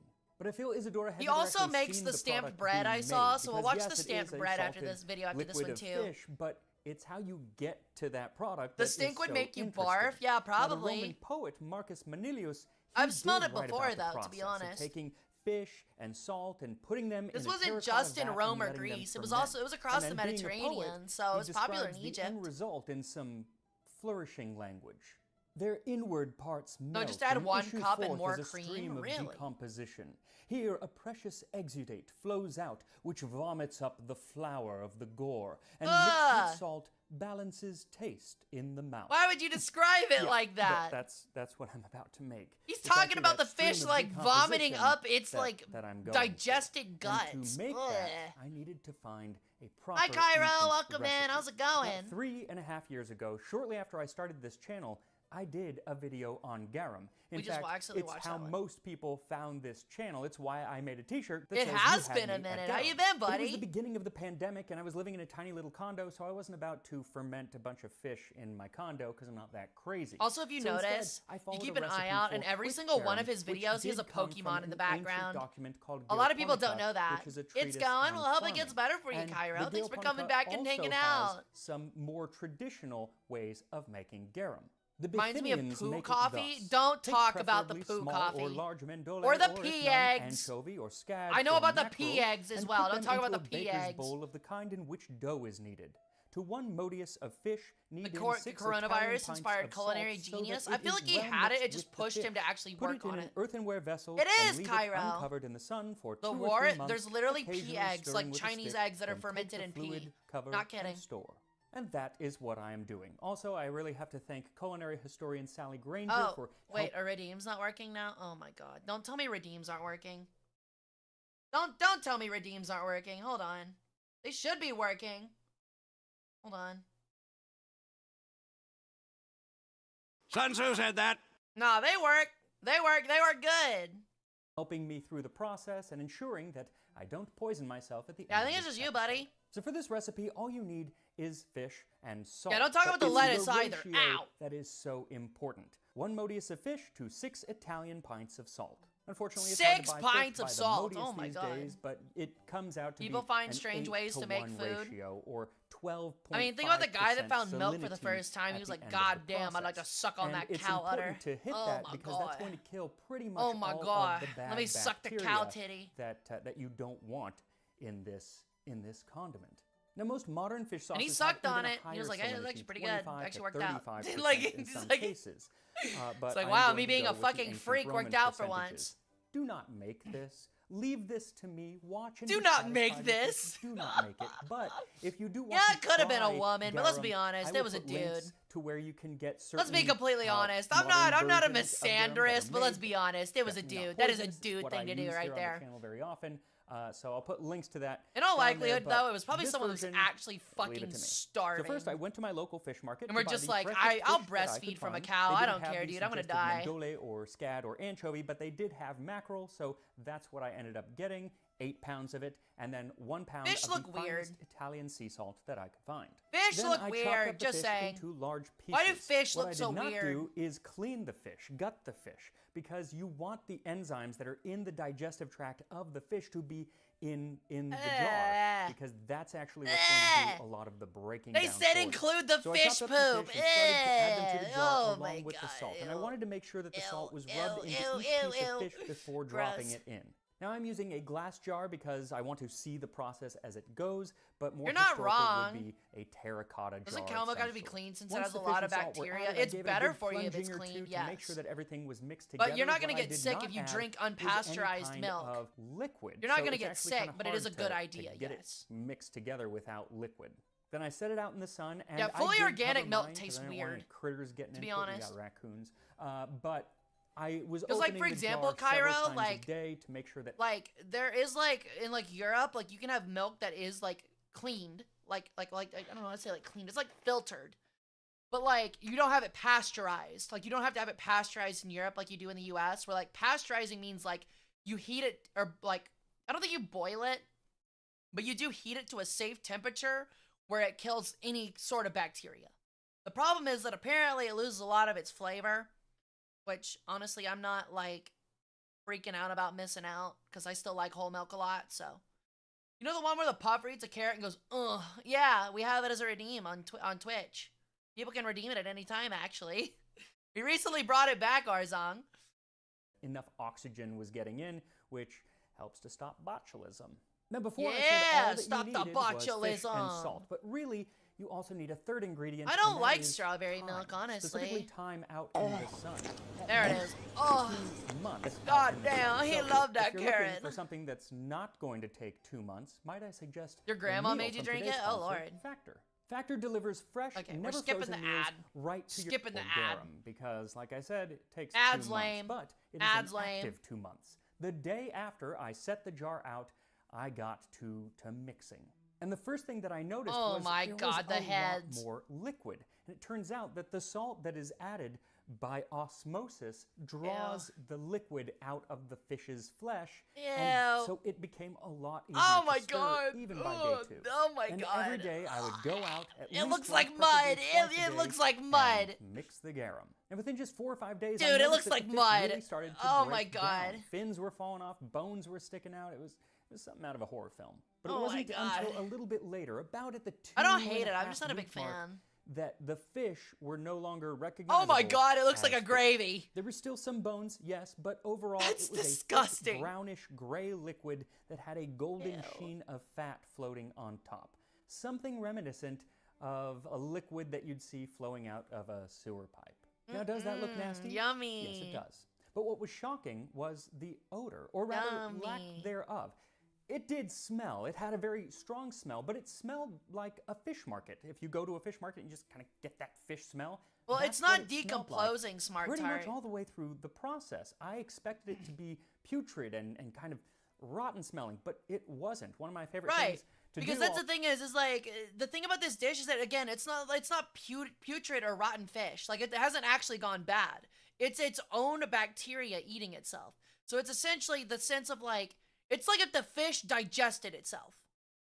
So like it's like that. That's essentially what it is. It's like if the fish fermented or digested itself, but it's not going putrid. It's not like surströmming where it goes like putrid, you know? It's still disgusting, but yeah. Oh, Joe about the chum bucket, but this is actually worse in every way. I told you! All summer was to invite friends over to look at the garum and to smell it, and you know it was always kind of shocking. Okay, that that's it actually didn't also smell- such a guy thing I want to add. Like, that is such a guy thing where it's like, hey, what are you doing this weekend? Oh, you know, nothing a whole lot. Want to come over to my house and smell like my fermenting fish bowl, my fermenting fish bottle? You want to come smell my ancient garum fish gut bottle? Fuck yeah, I do. Like, I drink it for $1. I mean, like, at the end of process, I drink it for $1. Not that. I'm not looking to die. smell nearly as bad as it looked. Though there were actually laws in ancient Rome that dictated that these garum factories had to be a certain distance from population centers because the smell was so bad. So I was a little worried that I was missing something, but we'll come back to that. So my summer was spent mixing garum every morning and every afternoon. Oh my Felt god, like now a it's Dunkin' like Donuts. gray. Time to mix the garum. Oh, it's And got like a every day film it got on a it. little more liquidy and a little less fish sludgy. And every day I expected the stench to hit, but it didn't until it came time to strain it. After a little over 2 months, it's I all at the dipped the ladle bottom. in to pull out It's the all at brown the bottom. sludge, and Yeah, the it's all at the moment bottom. that it came above the jar, tears welled up in my Oh my eyes. god. Flames on the side of my face. And I knew right away Oh my why god, there ew. were laws about this being made away from towns. This is Because the it process was of making potent. Now, it garum, didn't ancient smell fish like sauce. rotten fish. It was Arzong, if more- you say the word diarrhea one more it was like time, I'm stinging, gonna like that let you. stinging burn You're gonna be in the diarrheaing in the nostrils when you corner, smell something out of fermented. chat. So I think that I knew that I had done something right. So I soldiered on. I had put in 2 months of work and I wasn't about to give up. So I kept Dang, going. that What I Gyarados didn't book stopper. understand Okay, was you can't see it. how Hold on. Oh shit. Oops. Bad. On. He was here. No, he was not here because he hasn't done the thing with the cheesecloth yet. So, the Gardevoir, or I mean not the Gardevoir, the Gyarados Pokemon book stopper he has over there looks so fucking cool. That's so sick. Does anyone else see it right there? That is so neat. I want that. That looks so fucking cool. That's his cookbook, by the way. But that's so fucking neat. I want one of those. That looks so fucking Well, neat. possibly that brown-gray sludge was going to turn into the beautiful, clear, amber-colored liquid that Liquamen, which is the end product that we're making, is supposed to be like. Oh, the tail Now, is on for the other straining, end, the right Geoponica next to says, me. a deep, close-woven basket is inserted into the center of the jar containing these fish, and the liquid flows into the basket, and so Liquamen is obtained, filtered. Why does that through the donkey basket. look like And I that? suppose if you have a really close-woven through No, the why basket- does that donkey look like that? That donkey looks like Scooby-Doo smiling, like Scooby-Doo going ree hee hee hee hee. You know what I'm talking about? Like what's going on with the balls? What's going on with his eyeballs? What's wrong with that?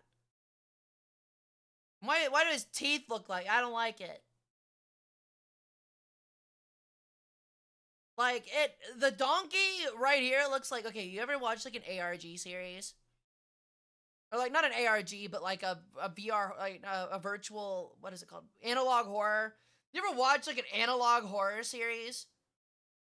Like if you watch an analog horror series, it looks like they take this donkey face and stretch it in a weird way and add a red filter, and it'd be like a symbol of the devil in their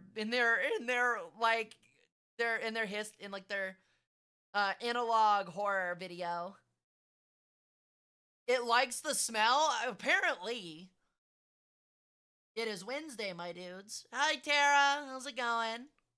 And I suppose if you have It's a really weird-looking close-woven donkey. I don't basket, like you it. Its could do smug in aura one step. mocks me, I'm Charlie. not exactly sure how, with all the sludge and everything, but maybe. But I ended up having to do it a few times, and I tried a Oh few my different God. mediums. I started with just a regular mesh strainer and then graduated to several layers of cheesecloth, and it strained out most of the big pieces. And It looks became like kind of this it looks fish like paste, melted which is chocolate known ice as cream alec, mixed which with dirt. they actually used culinarily as well. But the liquid that was left behind was still really cloudy, and it just didn't look like Arzong, something why I would you wanted say to that? put I don't know in why my he's body. saying anything he's So saying, I Tom. Arzong's graduated getting to weird. A coffee filter, and then finally, and probably most useful, finely woven muslin. And I passed it through that a few Muslin? times, and it came through painfully slow, just drops. But what came out was indeed the clear amber-colored Wow. liquid that I was hoping to get. How much would you And accept while to I drink strained all of that enough to sauce? actually get a 100K. taste, let me tell you a little bit Can I? more Okay, about if the I drink it, history can I have it of with garum. something? Like, can I have like a sandwich with it?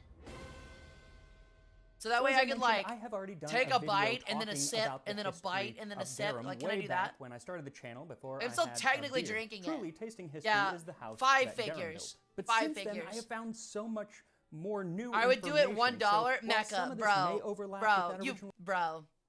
$1? Why not just do it for free at that point? You need to raise your prices, man. That's like 25 cents for a dare 3 years ago. What are you thinking, man? $1 for a whole fucking jar of garum? You're out of your mind. Video, most everything is actually Like this isn't like a shot of garum. This is like a big gulp of garum. Romans and the ancient Greeks just obsessed with this. Welcome this back, fish Anubis. sauce? The answer. You've eaten is worse salt. stuff? I don't Salt want to is know used about it very then. That's often kind of as a gross. preservative, but very rarely was it mentioned as an ingredient in food. But being human, I won't they even do still anything for love $1. We all know that I'm a, salty well, taste. you know, As I Pliny know, the Elder Lorelai. You're all says, good in at it. innumerable seasonings, it is the taste of salt that predominates, and it is looked for when we eat garum. So I it would was just a imagine different, with more complex 6 way parts of salt to salting 1 your part fish, food. and it would Even taste salty. today, Yes. many Asian countries still Hey, that produce shit's fish pretty sauce good. I put that for in a lot of just that stuff. reason. And The not fish only sauce is really fish, good. but also soy sauce. It's the You same could be a mecha idea, millionaire, a but way you to settle add for $1. a That's my point. saltiness, umami-ish, is that a word? Umami. Umami-ish flavor to your food. It's just so much more complex than just adding salt. In fact, I'll give when you it some comes to umami soy pants sauce, grab. It's likely that it was used as a vegetarian alternative to a Japanese fish sauce called gyosho. It could be made with all Gyosho. sorts of fish, but the most prized versions were actually made from squid. And it turns out Ooh, that garum that too sounds could be interesting. made with seafood other than fish. I'll Garum be could honest, also be I'd try flavored it. with I'd different try it herbs, once. like oregano. There's actually a recipe attributed to Gargilius Martialis, which calls for Gargilius layers of Martialis. salt and fish and herbs, though even he lived The voice in the 3rd head century, says one. but it's Your likely voice that in your the head's recipe working against you, was buddy. altered much later because it mentions spices as well, Is that like pasta? cinnamon and clove. And that recipe also says to looks let like it rest baked for 7 ziti. days in the sun, then mix the sauce daily for 20 days. After that time, it becomes a liquid. And I gotta say, I don't really think that's long enough, but who knows? I haven't tried it. Now, what I am trying today is a homemade garum, which is good, but it's not the best. The ancients write about what is Ancient the talkies? best Yeah, garum, and ancient it was called talkies. Garum sociorum, or garum of allies, garum of friends. And it was made Garum from of all mackerel that allies. came from southern Spain and northern Africa. Nowadays, the most prized garum is made from mackerel in the fisheries of Carthage. It is called sociorum. 1,000 sesterces are Sociorum. paid for 2 congi of this exquisite Congi! liquor. Hardly any other liquid other than Congi! perfumes commands. Hello, sir. Could you spare a rare congi? What a weird name for a currency. Debin is way cooler. Or Debin, whatever you prefer. But congi, that sounds like something that that sounds like the currency that would be used in like fucking Jumanji. It's like, oh, you passed around the board. Here, have your 2 congi for passing go. And it's like, all right, thanks, Robin Williams. Thanks, dude. Thanks for the plastic congi. Thanks, dude. Such a price. Marcus Apicius thought it The names especially are funny. desirable for mullets I like to be Sociorum, drowned though. in That a sounds pretty bath of cool. garum sociorum. We live in a And it was Sociorum. this garum sociorum that the poet Martial suggested as a wonderful gift to be given during the mid-December festival of Saturnalia, which celebrated the agricultural god Christmas! That's Saturn early and Christmas! included gift giving. And he says that when you send this gift, you should include an epigram. Accept this exquisite epigram? garum made from the first blood spilt of mackerel still breathing its last. An expensive gift. Though I don't think What it's the very classy fuck? to tell people that it's an expensive gift when you give it. But it was an expensive Me, gift honestly, because that is Pliny's me handing out handing out the half broken packaging of some shitty candy from the clearance aisle at my local grocery store. It was very expensive. It's very expensive candy. Yes, see, look, it's got its name on it. It's a European name, Hershey. I thought it would fit with you pretty well. I know you like German chocolate. Hershey. Hirsch. I believe it's actually pronounced Hirsch.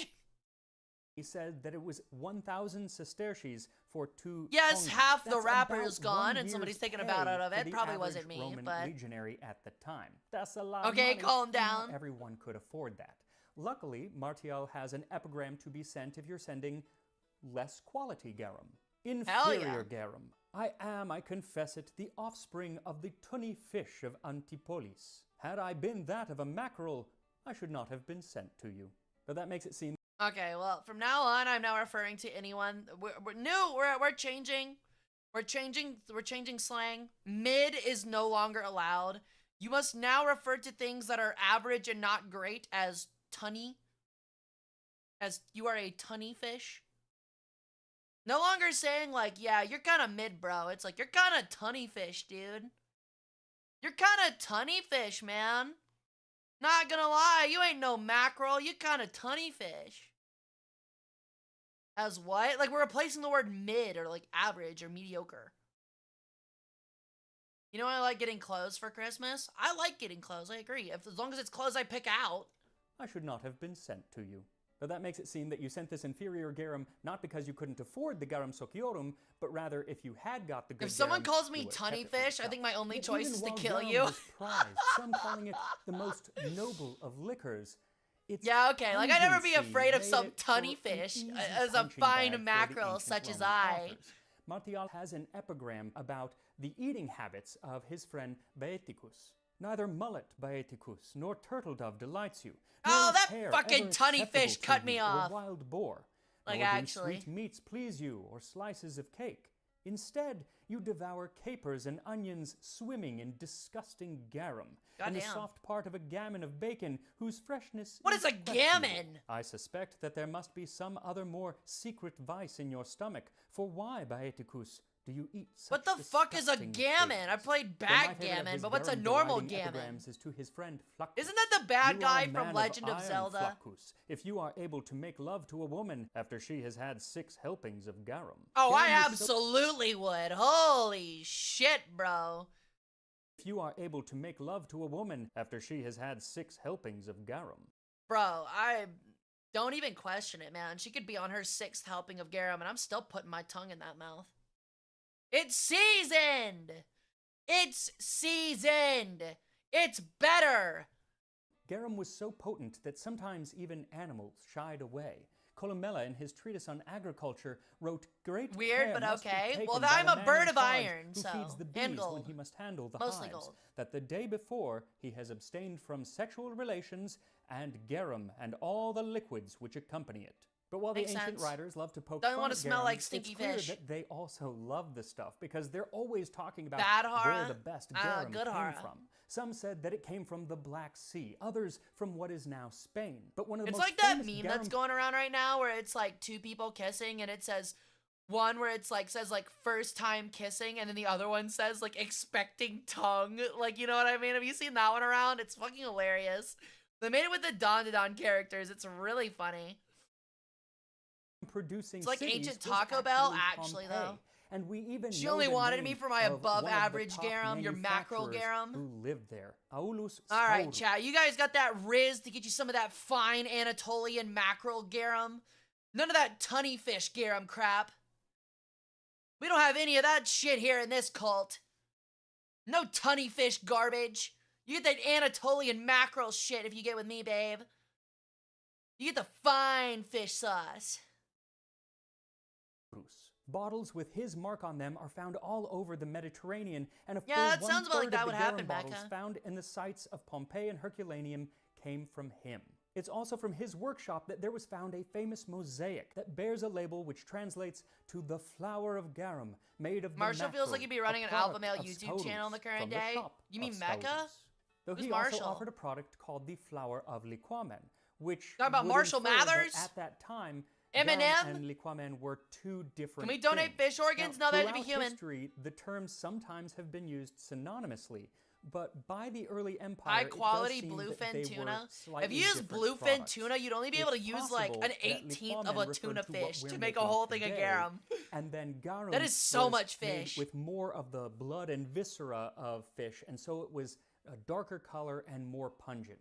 But it's not exactly certain. And as time goes on, other words begin to pop Like, up. have you ever seen that a are bluefin referring tuna? to Those this things are like same fish 12 sauce. feet long. Around the year 390, the Roman poet Ausonius wrote to his student thanking him for They're a bigger gift than me, of some dude. fish sauce from Barcelona. I don't He like says that it's tuna. called I'm not a muria, fishy person. but complains that the term muria is hard for him to pronounce and that he prefers the older term garum. But by whatever name that liquor of allies is called, Liquor our of blood the might allies. take. This Hell juice, yeah. too little used by our forefathers, Honestly, must when I get with overflow my the allies, any drink is the liquor. Spoon.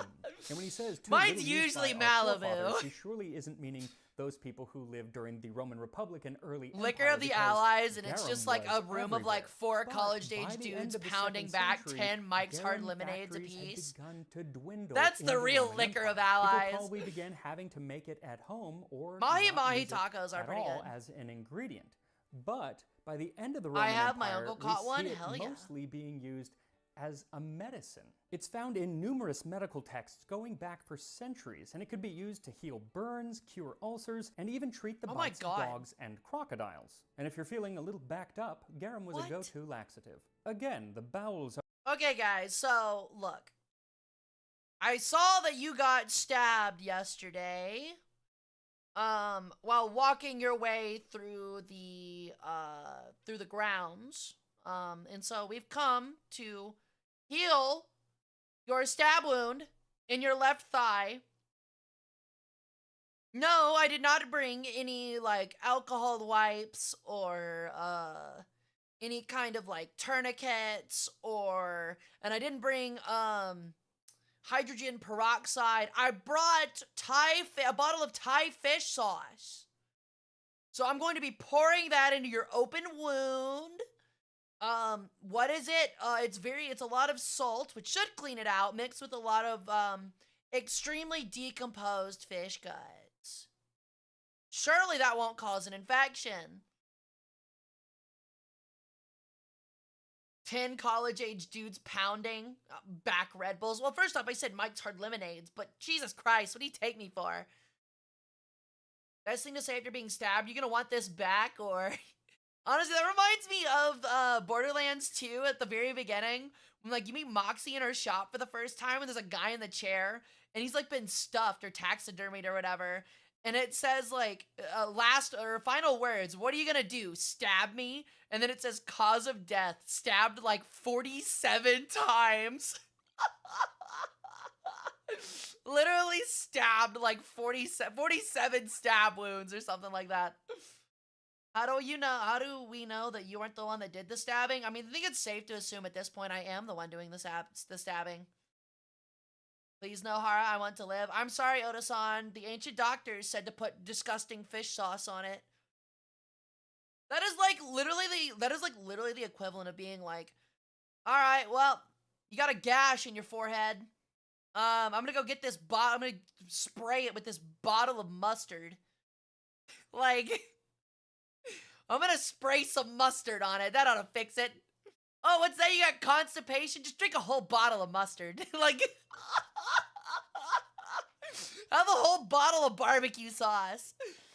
Honestly, if I had a whole bottle of ranch, it'd probably actually work perfectly fine as a laxative, honestly. Hey, Oblivious. Hey, Odds1. Hey, Baked Cake. Yeah, it is. It's a stone Roman potty. Yeah. are moved Make sure you bring your butt wipe sponges. by leavened bread, fat small birds, snails. Actually, I garum, kind of love that. I remember like my Roman teacher in my undergrad being like, a lot of people think it's disgusting because like apparently there's a rumor that there were toilet sponges that you would wipe your ass with and then put into like vinegar and water mixtures to clean them, and people find that gross. I'll have you know that that's a myth. Everyone brought their own poop sponges, and I'm like, oh, that makes it better. Oh, that makes it so much better. Like, everybody bought their own poop sponge on a stick. Like, pickled fish, and about 50 other things. Now, Columella says that if your horse is having too but much yeah, communal phlegm, poop sponges then are pouring technically a some myth. garum It's just into that the everybody horse's would bring their nostril own. will help to alleviate that problem. A Proving, garum truly nebula. proving, no matter the time period, snake oil salesmen will first forever century survive. physicians who Actually, escorted though, these there's a really little bit of fanboyed Aon over the Naser in stuff, all of saying us. that it could treat all sorts of things. If you had sores in your mouth, you could swish garum around. Okay, that makes and- sense. and You can it just would do that with fix them. salt water. And garum applied represses gangrenous ulcers in the cheeks, heals those bitten by dogs, and is sometimes given as a suppository for dysentery and sciatica. Fortunately The fuck for me, is this sciatica? is tasting history. That sounds so like a some garum kind of like suppository modern like pill or is not something. in my future. But I Or will like be tasting anxiety. stuff. So after many hours, all weekend actually, I had finally strained enough liquid to fill a full bottle of liquamen, or garum. I like fish the sauce bottle he of picked. That's ancient really Rome. cool. Now I'm going to taste this garum just plain, but that's not how it would have been eaten. It's meant to be an ingredient. He just, like, Sometimes it whips would be out a made straw and into is like, different sauces. It would be mixed with vinegar to make oxygarum or That'd be oinigarum, wild, which was honestly. I'd give mixing him it so with much wine. respect for was that. a very common way of having it, Sciatica's or else just not mixed nice. It in doesn't sound like a like marinade it. or something else. But I'm just having Is it it like plain. intestinal ulcers? So it smells Take a shot. Take a shot of the fish fishy juice. yet sweet and briny. I remember the poop rag, the what? The huh? Interesting. Let's give it a try. I would Now, literally a rather use spoonful corn of cobs. garum makes the I don't care if my breakfast ass come up. bleeds. I Hopefully need something not I can on throw camera. away. Oh my god, Push it it looks up. like butterscotch medicine. his eyes are like, Oh, what the interesting. fuck? Oh, that's very, very different than Nerve Then the pain? other Oh gum. So- god, ow. I've had this before. Yeah, you wouldn't want to kiss me after that. That is potent. But it's almost got some spice to it. Sunday. Like a little burn That's all I can in think a of, like good SpongeBob. way. And it's not fishy. It's Really? Just like really salty? meaty. And it's kind of Just got a lot of like it's raw ac- umami. It feels not acidic. It's pungent. It's just like and it kind of draws all of the liquid out of your mouth, kind of mouth drying. Yeah, 'cause it's got so much fucking salt in it. But that's what it's doing. Astringent. Now, what's Yes, really that's the interesting is it is not nearly as salty as the other types of garum that I've had, Really? or any East Really Asian interesting. fish sauce or soy sauce. Yeah, which are Thai really, fish really sauce salty. is This really has salty. mild saltiness, so you're actually getting more flavor than the saltiness. Which He is interesting. transforming. Now, had this garum gone off, I'm not exactly sure how you know if it's gone off, but Apicius says that if your garum has gone off, he has a recipe to fix it, To revive to make it. good garum again. Interesting. To correct garum. If the garum develops a bad odor, invert. Hold on, before he says anything, I want you to be like, whip out your wiener, stick it in the bottle, and pee in it a little bit. like I wouldn't be surprised at this point. Like, actually. An empty container, smoke it with burning bay and cypress wood, then pour in it the garum. Yeah, I'm that not has using a previously rag. I need been something I can throw exposed away. to I'd the rather use air. leaves. If it is too salty, add a 6 Or I would literally use McDonald's napkins over that. But fresh must also provides the same result. Honey, now, if you are cooking really? from Apicius, who was the major ancient Roman Interesting. cooking author that we still have. Oh, have I bet I works know from, why. So I bet the garum goes off just thinking here, just assuming. I have no clue. This is absolute amateur hour.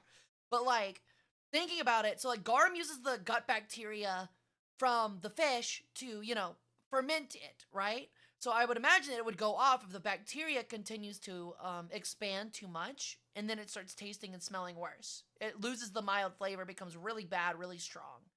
But if you put the honey in it, which has like antibacterial properties, it won't offset the flavor too much, and will also use the antibacterial properties to wipe out a lot of, but not all of the bacteria. So that way, it kind of takes it back to like the regular flavor. If I had to guess.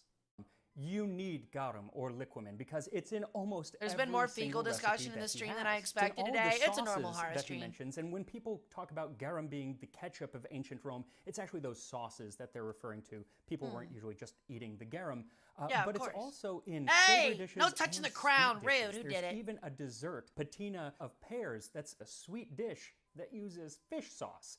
And I included it in my cookbook, so I'll probably need to do an episode where I actually make it on the I'm sorry, channel. did you just So say thank you again pears for with fish watching, sauce? And make sure to like and subscribe. It really does help out the That sounds like, okay, honestly, pears with fish sauce sounds like some kind of shit a white woman would have made in the 80s in a casserole. Or 70s in a casserole. Like, it'd be like pears, fish sauce, cottage cheese, and like potato chips. I don't think I'd be wrong there, honestly. Now that I have the nobility role, I could finally have the crown. Wrong! Stixies would have had it with Jell-O. True, true. Yeah, I know what pear salad is. My mom's made it before. For Thanksgiving, it is disgusting. It is literally pear halves with crushed pecans, cottage cheese, a maraschino cherry. Or my bad. Is it cottage cheese? I think it's cottage cheese, then like shreds of cheddar cheese, and then a maraschino cherry on top. It's disgusting. All right. Let me pick another one. We're gonna pick the bread that he got from Pompei, because we were talking about it, and it seems very fitting. The panes quadratus. Pretty cool name for just bread. Also, that's an interesting face. Was the sound that some poor baker heard that fateful autumn day in 79 AD. I would mix it with some when tear Mount soup just to Vesuvius taste it. blew The its top garum? and showered I his wouldn't. bakery in hot ash and gas, carbonizing a loaf of bread in the process. Not to That be looks seen so for cool. 1800 years.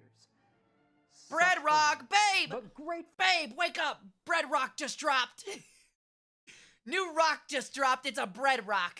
For us, because today we are going to take a look at that most iconic ancient Roman loaf of bread, the panis quadratus. No, you cannot hold the True crown. golden It's bread meant to always for true belong on Romans. my head. This time, It is a symbol of my tasting power and majesty and perfection. Yeah, that guy is harfing down some spaghetti.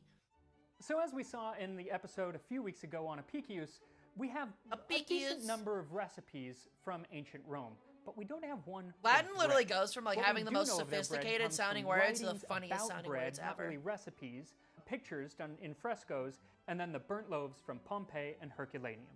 Now, a lot of people have recreated this loaf of bread, and I will link to some of those resources in the description. Imagine, but I'm like, going to take living my in cue Herculaneum. from London chef Giorgio Like Locatelli, being who a recreated ghost this after loaf it some died, years where back everyone like for the only British remembers Museum. Pompeii, If and it's you're good just enough kind of for the like, British oh Museum, yeah, then I it's guess good in enough for me. Herculaneum, Though, yeah, whatever. I've actually made some changes. So.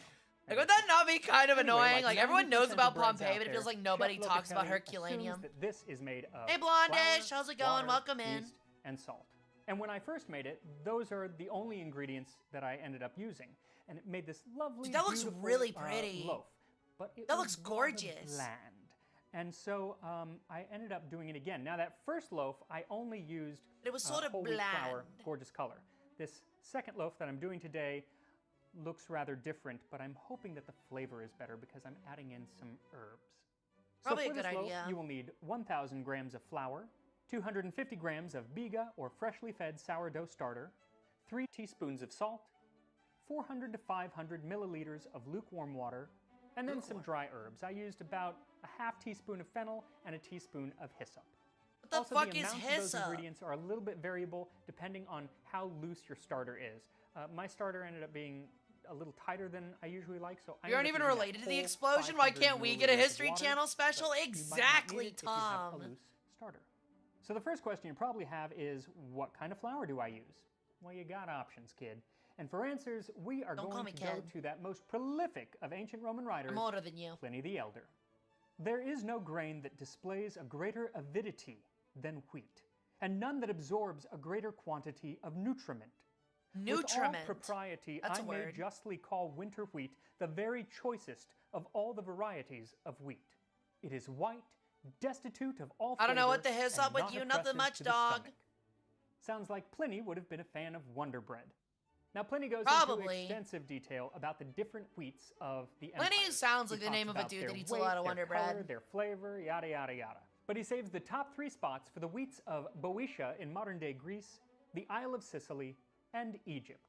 Then Pliny talks about flours made from other grains that the majority of the people would have eaten, like barley, rice, spelt, sesame, and the wonderfully named panicium, or African panic grass. African So for this loaf, I panic ended up grass. using half What? buckwheat, bad name because it's not a wheat, and half whole wheat. And I'll show you, it really changes the look of the loaf once we're all done.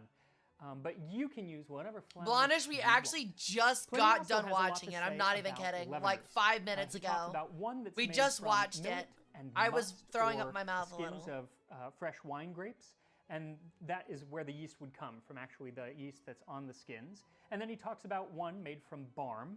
In Gaul and Spain, where they make a drink by steeping corn, they employ the foam which thickens on the surface as a leaven. Hence it is that the bread in those countries is lighter than that made elsewhere. Really? They don't And use just to note, by yeast. corn, he Interesting. means grain, not To like leaven American. bread. And then there's the kind I didn't know there I'm was an going to use, alternative. which is just regular old sourdough which pulls its yeast from the air. Good old California air yeast. Not sure why that's southern, but whatever. So first, take your water, lukewarm or room temperature is fine, and stir in He's your so salt. silly. Then mix your herbs into the flour. Then take your flour and dump it out onto a flat surface. Okay, and also, create maybe a it's ring. just me. Like, I don't think I have OCD, but, like, I could never do this in my kitchen. Like, I have clean countertops. It's not because my countertops are gross. I use Windex on them, like, all the time. But this is, like, the epitome of a mess to me. And I know he's about to put water in it and, like, mix it on the countertop. I would have a seizure. Because, like, I'm looking at this and I'm like, oh my god, the fucking mess I'm gonna have to clean up. I'd at least, like, put down, like, canvas paper or something. Like, at least, like, or, like, plastic wrap. I can't just dump it raw right onto the countertop. Hey, Trev. I hope you had good food. Ring, or what's called a fontaine.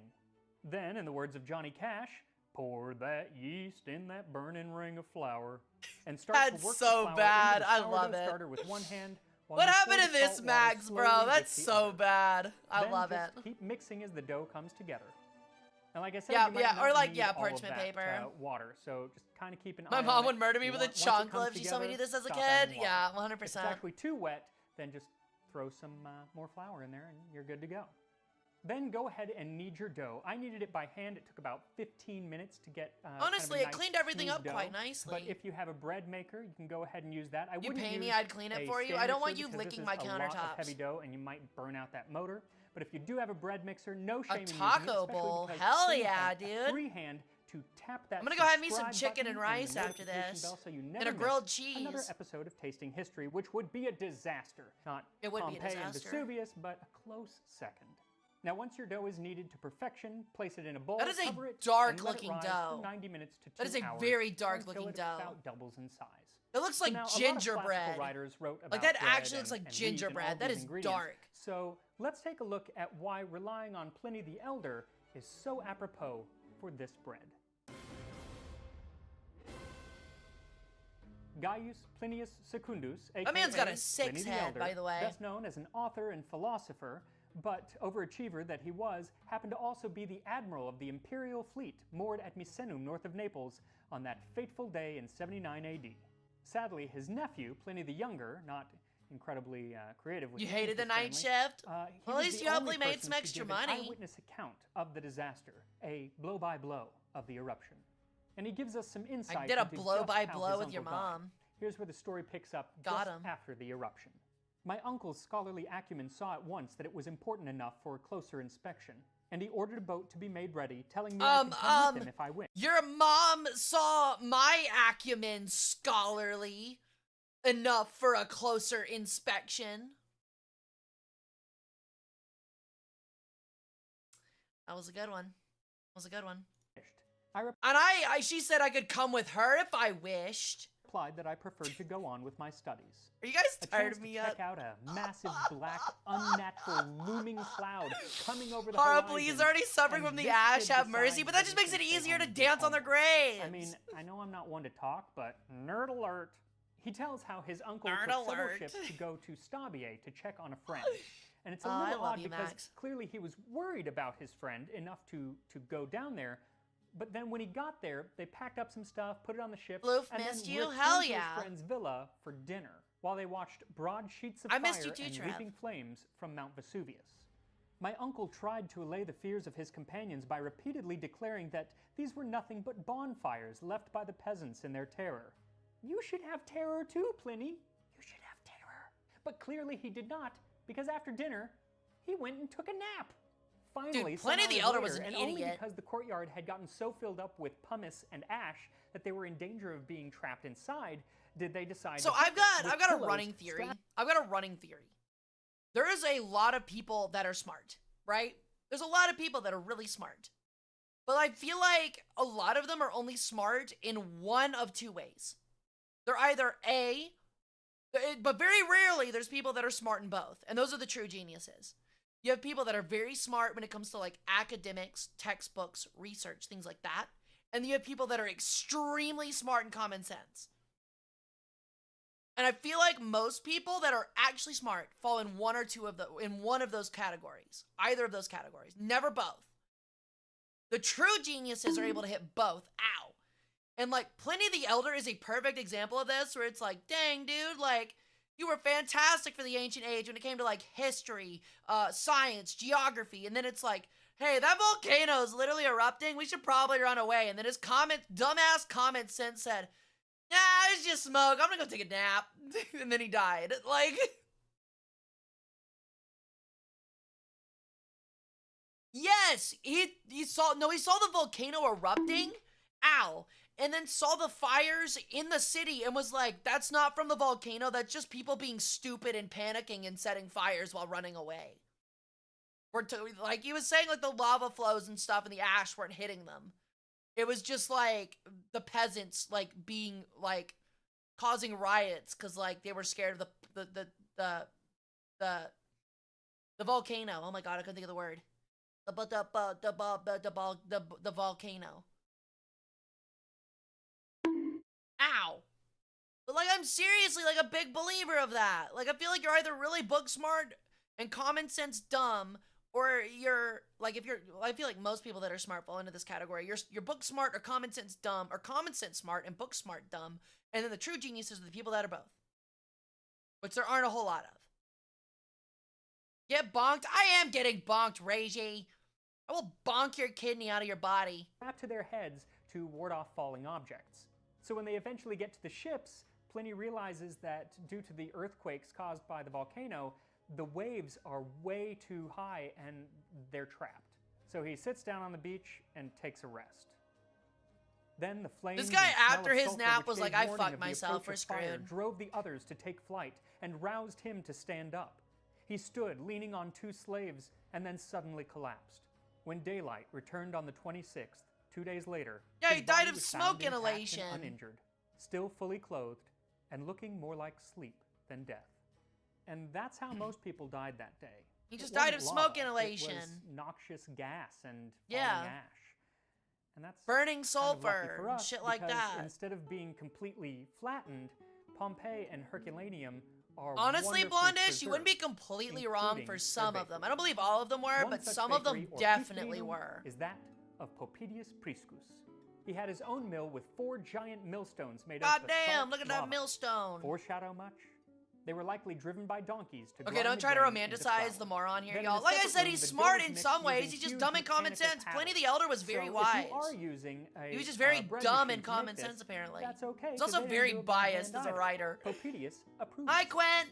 In fact, it seems that the What's only up, part Quint? of the How's process it going, that dude? was done by hand was the actual shaping of the loaves. And so that's what we're going to do right now.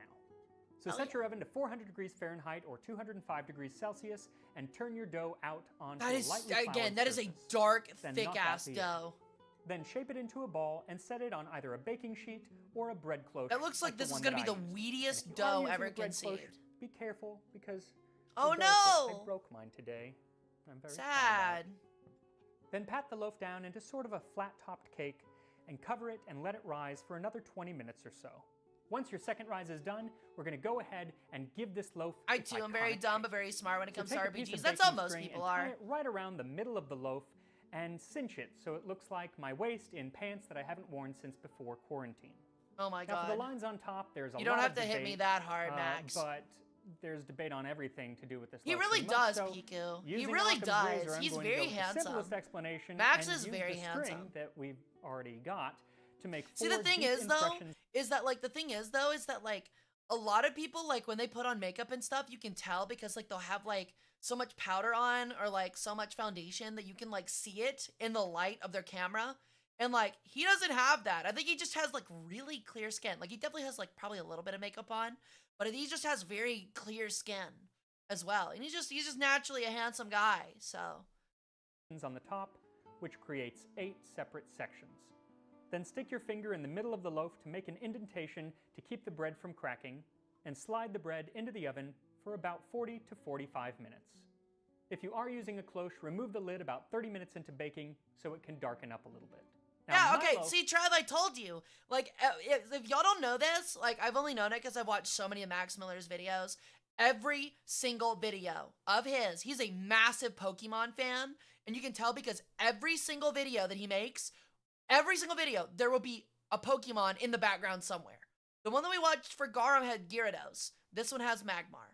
Every single one has a different Pokemon in it. Just check them. Like, whenever you're watching a Max Miller video, just watch the background. You'll find one. Loaf did not need to I think the first garum video, he had a Magikarp. because I used that dark buckwheat. So honestly, it kind of looks like the burnt That loaf is from the Herculaneum, darkest. but it smells That is the fantastic as darkest a loaf steak. of bread I've So ever once seen in the my loaf is entire done, life. remove it from the oven and That set looks it on a cooling darker rack than to cool. gingerbread. So here we are, our panis quadratus, or Roman loaf of bread. And you can see the Look at how vast dark that difference looks. between just using two different types The of all wheat looks like cornbread. The all wheat flour looks like cornbread. That I don't even know what that looks like. That looks like hardtack you'd find on like a ship as your rations in like the 17th century. flour. That So, shit looks foul. you know, use what you want, but just know that some are going to look more pleasing than others. If you're doing this for pictures, I'd go with the lighter flour. It's prettier, but this other one, the darker one, smells a lot better than the other did. So let's cut into Really? this. Like that is such dark bread. It's That might be some of the definitely darkest bread I've dense. ever seen.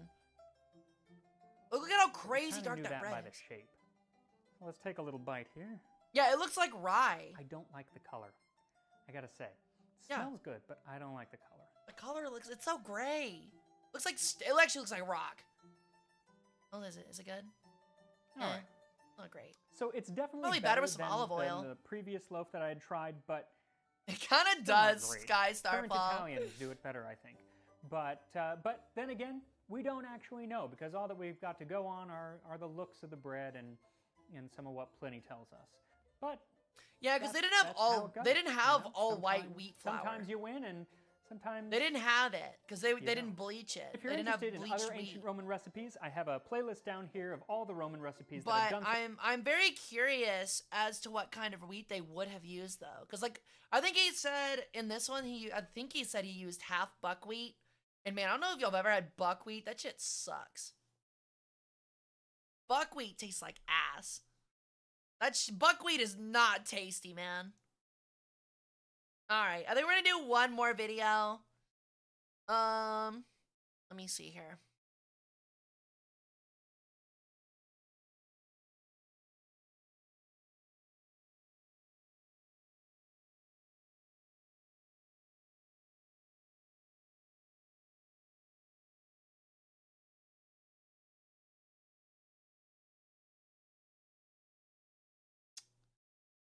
Which looks good. There's a lot of stuff in here that looks good, but I want to pick a really good one. I feel like there was one I said that we'd watch and I forgot. Buckwheat. Yeah, 100%. See, he has a new one on the newer cheesecake. We're not going to watch that one because I don't want to pick stuff too early. I'm not picking the one with snails because that one's gross. We'll do the honey pork. I think the honey pork looks good. Actually, we're doing the gladiator After a long Gatorade. day No, we're doing gladiator Gatorade. You're getting the gladiator Gatorade. of training or a fight in the Colosseum, a Roman gladiator might Pumpernickel need is something nice to rye bread. It refresh falls apart themselves. easily though. I don't think I've Unfortunately, had it. They got a couple millennia before Gatorade would be invented. No, So it's instead definitely they not blend a normal wheat concoction smart. of That is vinegar way and darker plant than ash, normal wheat. and That was that's like what we're making rye today. kind of dark. It's like a Gladiator dark Gatorade. gray. This time on Drinking History. Normal wheat has way more like brown to it. Drinking In the city history. of Ephesus, That's new. archaeologists I don't have remember found this. gladiator bones that have a very high amount of strontium and calcium. And Pliny the Elder, quoting Varro, explains why. For Oh, I'm convulsions sorry, or Sinister. Well, I'm contusions glad of to the hear it works viscera, now. let I'm glad to the hear it heart works be now. your medicine box. For a lye of ashes taken from thence mixed with your drink will effect a cure. What? Witness the gladiators, for example, who, when disabled at the games, refresh themselves with this drink. So that's kind They of have what we're making ashes? They today, drink except I'm not ashes. going to be drinking lye because, well, that's Ow. stupid. But instead I am Because, going to be well, mixing that's some plant stupid. ash into a posca of wine vinegar, water, and honey. And for more information Sounds on pretty posca, good. watch this Pliny, video. you I'll put a so link up crazy. there, He is crazy. where I talk about posca. So first Hey, we need Howler. some ash. Unfortunately, I have a gas fireplace. So instead Oof. I am opting for Nice cat. culinary ash that is often Culinary used in Hopi ash. cooking from the Hopi tribe. Culinary ash. What the fuck do you mean culinary ash? What do you mean by that? There's no way that that exists. What dishes in modern culinary cooking are you using ashes? Who is eating ashes? What? Was used in baking? I feel like if you have ashes in your bread, you fucked up the cooking. You dropped it in the fire pit. What's like seriously, like actually seriously, like what's next? Like are we gonna have like culinary pebbles? Like are we gonna have like culinary gravel or something? Yeah, I would imagine it's pretty easy to get culinary ash. It's literally just fucking ash. Before baking soda? Why would you want a smoky bitter flavor? Ew. That sounds gross. Also, I accidentally just skipped it. Cooking from the Hopi tribe Culinary in ash. Arizona, which is where I'm from. That sounds like And something so someone would that's what I'm make gonna be up to using. gaslight I you, like a would fake stick to recipe. Culinary ash, because you never know what's in any kind of other ash. In fact, We are maybe back don't to make dirt this at eating all. Maybe plague. just It's like leave actually, this to yeah, it's me. actually like saying culinary dirt. Watch me try not to poison myself while you kick back with a soda or That's something literally like that. burnt seeds that Then I'll flake need into some wine ash. vinegar and some honey. Is it And really? of course, some I water. thought So all peppercorns we're were gonna just do like is really roasted. Mix this together. We don't have any real quantities of how much we put in. Hopefully not so much ash that I don't know. See ya, what a certain amount Nubis. of Thanks for ash coming is. and hanging out, hon. I looked at some a lot of recipes honey. where it's used, and I've kind of gleaned how much I am going to be able to use. So let's hope I didn't realize he had a right. full bar. That's really cool. So just a little bit of that. Max wine seems vinegar like that another really, person that would like really enjoy cocktails, have like the intricate electrolytes and cocktails. whatnot. And then I can't wait for Just a Gladiators bit 2. Me too, dude. I kind of want to of go this see it in plant ash. theaters. and stir. There's your ash. Wow. Great. That looks Alrighty then. delicious. I am going to pour this through a strainer simply That because there looks seems to be, delicious. you know, some of the ash has larger particles. Let's see how this goes. You're also eating ashes when you do barbecue or cooking the rind of a watermelon. Look, I get that, but like ash isn't specifically Well, I'm part not of gonna the drink this whole flavor. thing. Now, before I try It's this just something that potion, I'll happens to remind get you that on there. Tuesday's No one episode, we like nobody is like, you know, these ribs are pretty fucking good. However, it could use a little pinch of culinary ash. You could use a little bit more ash on it. I'm gonna be honest. Like I don't mean to like judge your cooking. The barbecue sauce is great. The meat is succulent. However, I think it would be better with a little bit of more ash on it. Like a little bit more burnt wood ash. Pretty sure that's what culinary ash is. You're gonna be culinary ash if you keep up that sass, young man. You're all gonna be culinary ash if you keep up the sass, okay? Then we'll really see what culinary ash tastes like. You're gonna be culinary ash while I eat your mom's culinary ass. There. Let's be honest, though. I'm the one with I mean, the I real could squirt it culinary in my ass. mouth for $20. Shut the fuck up. I could, though. But like, we all know that I'm the one with the culinary ass here. 5 stars. Michelin gave it 5 stars. talk about some. They of don't the even do food that for gladiators restaurants. I think ate, the highest is and 3. talk Kind of about crazy. The life of some typical gladiator. But today we're going to be counting down the top 5. Give me that atypical ash, yeah. gladiators. Someone's like, man, I'd love, yeah, exactly. I love my salad, but it needs a So the little bit typical of gladiator only ash. fought a few times before Wow. dying in their mid-20s. But our number 5 gladiator, Flama, defied those odds. Number Flama? His 5, name was Flama? He was a Syrian gladiator during the No, time that of is not Hadrian and Flama. That is not Flama. Flama. That is, no, wrong. That is not Flama. That's what an orc from 40k would say, Flamma. That's a Flamma. He's got a Flamma. It spits fire. He's got a Flamma. It's right hot. It's right hot. It's a Flamma. He's got a Flamma. That Steve, he owes me $8. Did are you a sports bettor? Please don't tell me you're a sports bettor. Don't, let's be honest, like, modern sports betting is like what the gladiatorial games were. Actually, I don't think they were actually, no, wait. That's the weird part about Roman society, I almost forgot. So I was gonna say, I don't think they were allowed to bet on gladiator fights, but actually they were. However, the weird part is that you were allowed to bet on horse races and gladiator matches and stuff like that. You were not allowed to bet on games of chance, like dice or, you know, like poker. I don't think they had poker back then, but anything like that. So, really weird. Gotta get going soon. Looking forward to the next custom game. Hoping I do well again. Sure thing, Mad Plague. I don't think we'll be having it this weekend. We might have one next weekend or the weekend after next.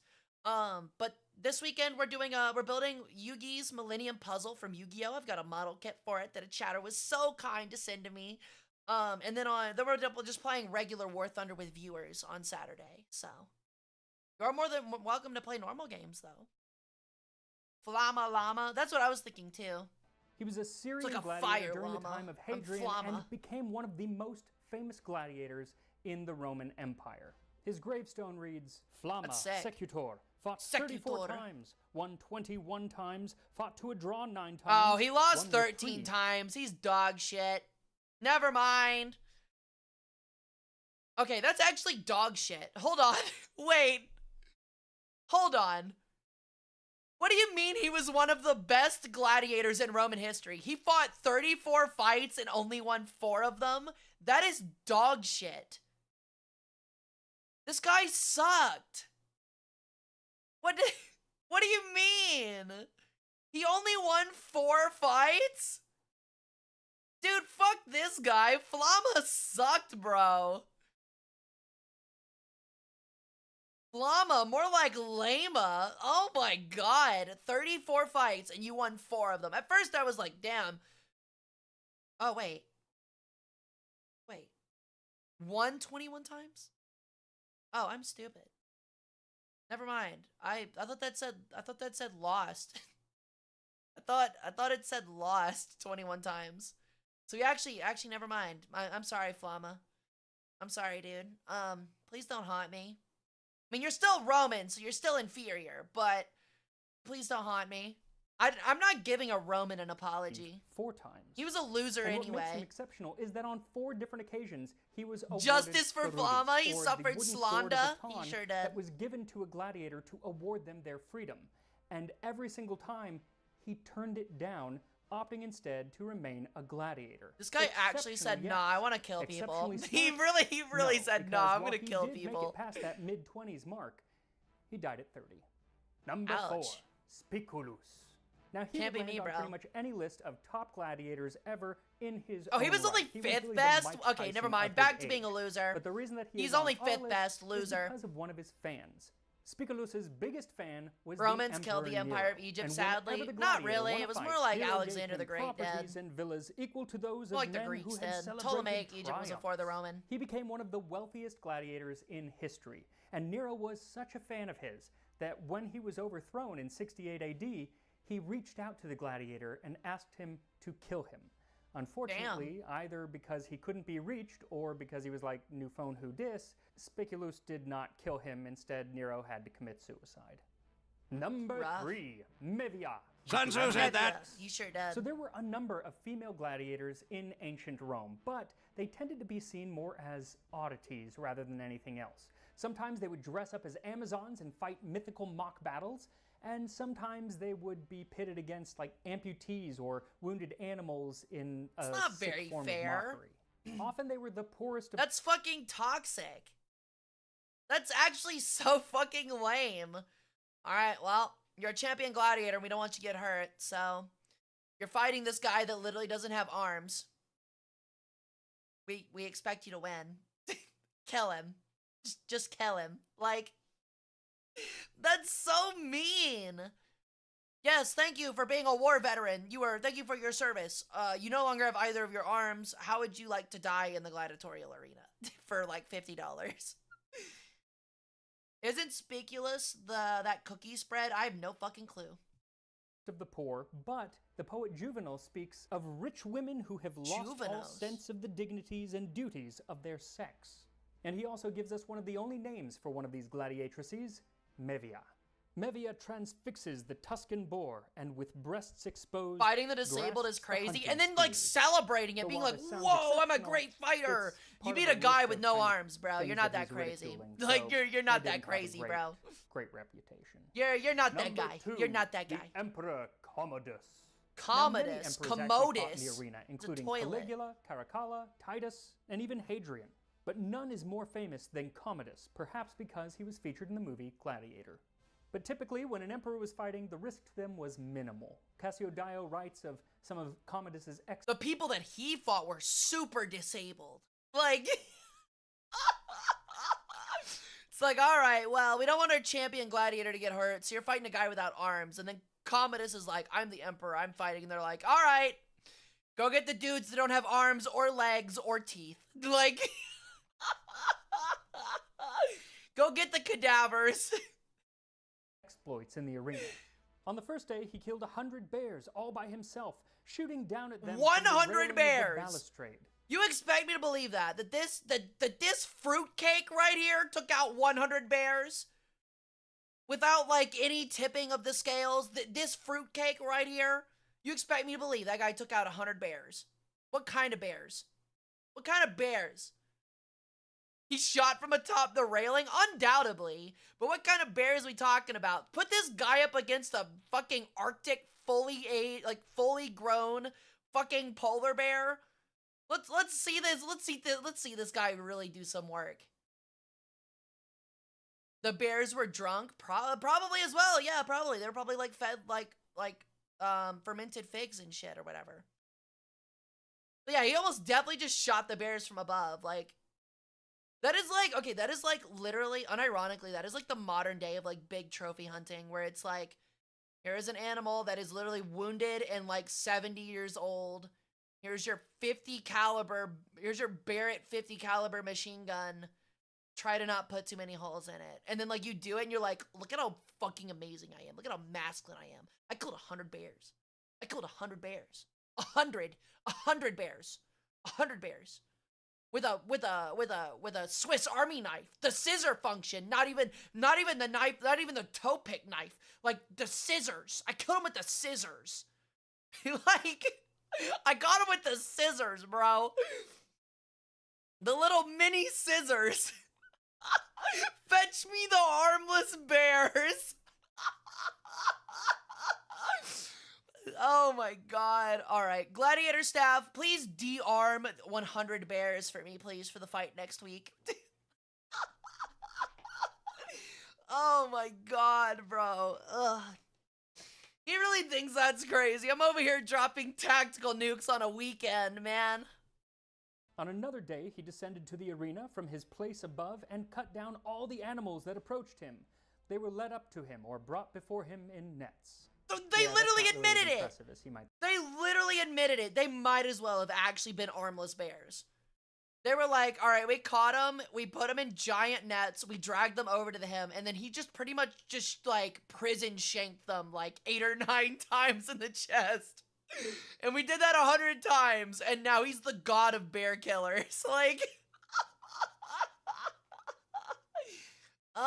they are bipedal. I mean, still though, like, if they fall over, they're fucked. How do they get back up? I think it is.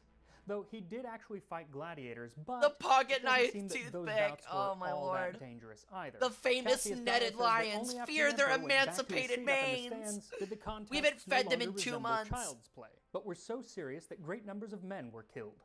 Though that didn't stop Commodus Oh from my dedicating a God. statue to himself with the inscription "Champion." It actually Secutorus." feels like, now that they're describing these fights, like, to be a gladiator and die actually feels like it's, like, bad fucking luck. Like, actually. Like, you actually just have to get absolutely screwed over by fate to die as a gladiator. Like, actually. Like, okay, you fight, like, 10 armless bears and a disabled guy, and you'll make, like, 2 million. It's harrowing work. Nah, sign me the fuck up. Give me the spear, give me the net, give me the weird fucking whole helmet. I'm stabbing. I'm stabbing, man. I'm stabbing. only left-handed fighter to conquer 12 times 1,000 men. Get an armless Sure bear and thing. tape him to a legless And bear. number Will one, kill any emperor. Spartacus. Without a doubt, Okay, the most everybody knows famous Spartacus. gladiator in history was, of course, Spartacus. And not just because he has an Spartacus. excellent movie and Okay, so actually though, it's actually really funny. So I forget the actor's name in the original Spartacus movie, but this is him right here. And if you can notice, he has a cleft chin, right?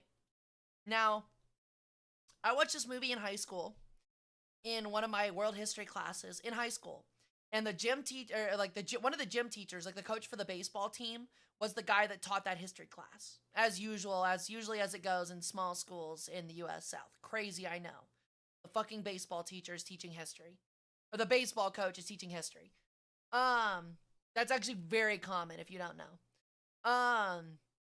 But he was putting on this Spartacus movie, and he was telling us about it, and he was like, yeah, the guy that plays Spartacus, Kirk Douglas, thank you, Piku, has a cleft chin that is so fucking deep, you could fill it with water and it'd be a swimming pool. And I was like, that is so fucking mean. And then he turned the TV on, and I'm like, wow, that really is a big hole. Like, that dude, oh man, I could say something so fucked up right now, but I'm not gonna say that. Like, in a gross way, not like in like a making fun of him for, I mean, it is making fun of him for his cleft chin, but it's not like in a controversial way. I'm just saying he could catch liquids with the hole in that chin, is all I'm gonna say. That coach is spitting nights thinking about that cleft. Actually though. excellent movie and a mediocre TV show made after him. No, Yeah, it was the because TV he led show was his pretty fellow gladiators mediocre. and other slaves in the Third Servile War, or Spartacus's War. It was a slave revolt that threatened to topple the Roman Oh Republic. my god. It lasted 2 years, during which time So remember to Spartacus watch your bested a wording. number I of am. generals in the Roman army until Marcus Licinius Crassus took over. The inker asked The like to writer play a game and the Appian loser says would be that after a killed and particularly sacrificed bad sometimes. defeat, True, Crassus Mecca. punished It was his like the own weird hip soldiers. ball He game. decimated the whole army and was not deterred by their numbers, but destroyed about 4,000 of them. Sheesh. Whichever way it was, he demonstrated to them that he was more dangerous to them than the enemy. So with his army more afraid of him than they were of Spartacus, it actually started to turn the tide of the war, and eventually Spartacus was defeated. Nah, But that his makes legacy was sense. such that he was one of the factors that led to a law that said that no Roman citizen could have more than 320 pairs of gladiators in Rome at any time. Not sure why they put them in pairs, let's just say 640, but either way, it still seems like a lot of gladiators to me, but I guess it was less than they had before. So that's our top 5 atypical gladiators. That's crazy. Now it is time for me to try this atypical gladiatorial drink. The gladiatorial Gatorade that is literally just vinegar, Mamma honey, mia. and ashes. How is it, Max? Do you like my drink? Is it actually good? It's actually really refreshing. Oh, I mean, fuck. I don't know. Nope, there it is. I was gonna say the ash doesn't really contribute anything. You just kind of get that slight sourness, the bite from the Pliny vinegar, and then Hey, the Old sweetness of the Spice, we're honey watching a video. actually We're isn't doing that a bad. culinary month for But then history, at and the we're watching end, one on you ancient get this gladiatorial almost Gatorade. smokiness. And the Romans actually used to use ash in cooking to add a bit of a smokiness. They would use oak ash and acacia, I believe. But yeah, not bad. Am I going to finish this? No, I'm not. No, it's shit. Yeah, but you know, it was fun to make. It's fun to kind of guess what they might have been drinking. I'm Yeah, no, still it glad tastes I'm like not a ass. Gladiator is all I can say. So that's it for Gladiator Week. I don't know necessarily that it's week, but I did 2 episodes back to back on gladiators. So yeah, that's it. I will see you next time on Drinking History. I'm gonna just switch to water right now, though. Sorry, water went down the wrong pipe. I don't know why, but I want to fight this guy. Why do you want to fight Max? Max is sweet. Don't fight Max. Max is cool. We like Max. Alright. That was our last history video for today. I hope you guys had fun. I liked them. They were pretty good. Max Miller always does good videos. I love a good steak. No, you don't. No, you don't. The ash is making you cough. Unironically, the thought of ingesting ash would make me cough. I do like that, though, where he's like, you don't really taste the... Oh, there it is. It tastes like shit. Like, you don't really taste the ash, but apparently there it is. Ow. No, don't hit me, rude. I'm a good bird. All right, I'm putting the music back on. I'm a big fan of his Titanic videos. Oh yeah, the ones you have from the Titanic. Honestly, like the dishes weren't that incredible. They kind of seemed like not amazing, if I'm being honest.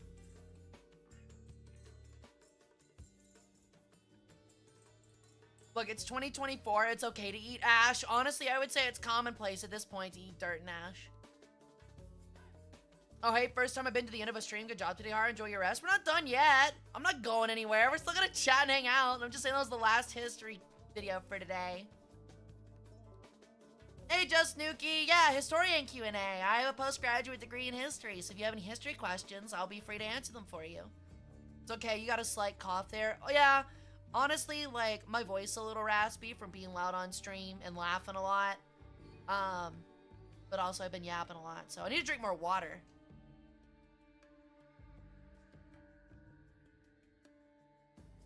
Yeah, I can definitely feel the tightness in my throat. Really, I'm not gonna lie, like, streaming like this actually really wears out your vocal cords. No, you're good, Tom. No worries, dude. Hey, it's a surprise. It's a good surprise, then. You get to spend more time with me, right? What thing from history do you think needs to be emphasized in today's world? History doesn't repeat itself, but it does rhyme.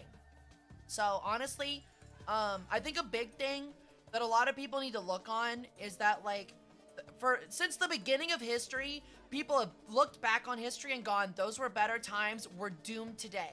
And it has almost never been true.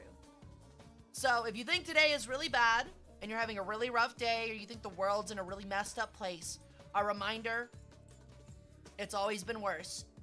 It's always been way worse. And we're in a much more stable time than we ever were before. So things will get better, slowly. This is not the worst timeline. This is not the worst things have ever been by any sense. So just remember, well, we can make it through it together. I guess that would be my big thing to emphasize. So, like, no doomering over the world ending. Because, like, it's always been, there's definitely been times where it's been worse. And humanity has persevered regardless. Yeah, I think so, Nuki. Like, unironically, I think that in, like, 20, 30 years, a lot of people will look back on the 2020s and be like, that was a great time to be alive. Like, unironically. They'll look back at it and go, 2020s were a great time to be alive. And though they might be true, that it possibly might be a better time than 20, 30 years from now. I wouldn't say that most people living here today in the world would say that this is a good time to be alive. So. And I don't mean that as in, like, people should, like, harm themselves or commit seppuku. That's not what I'm saying at all. I'm just saying, like, a lot of people are really disillusioned with the world today, and that's understandable. But I want a reminder, it's not that bad. It's always been worse. Focus on the things around you more. Like, the immediate things around you rather than the world at large.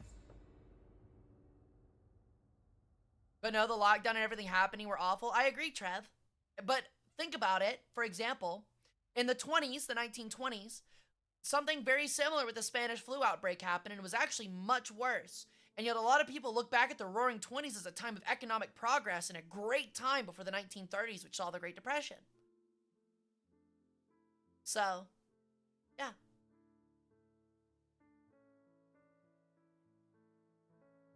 Looks at the inflation rates. Yeah, it's surely awesome. Actually, though. Crowded. What, today or in 20, 30 years?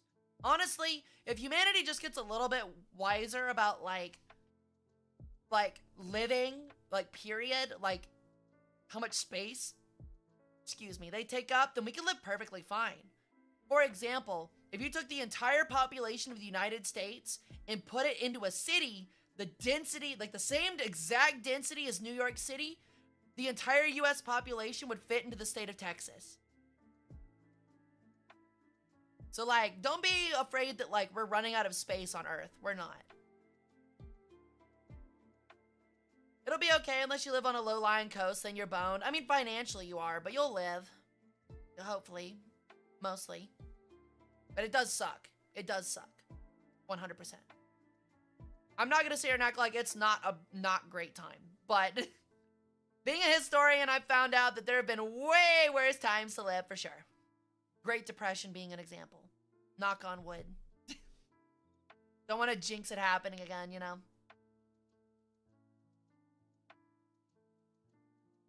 The Spanish flu then inspired the next major epidemic to be viewed with more caution, too. I forget what it was. Most people don't even remember that one because of the precautions taken after the Spanish flu. You're not wrong.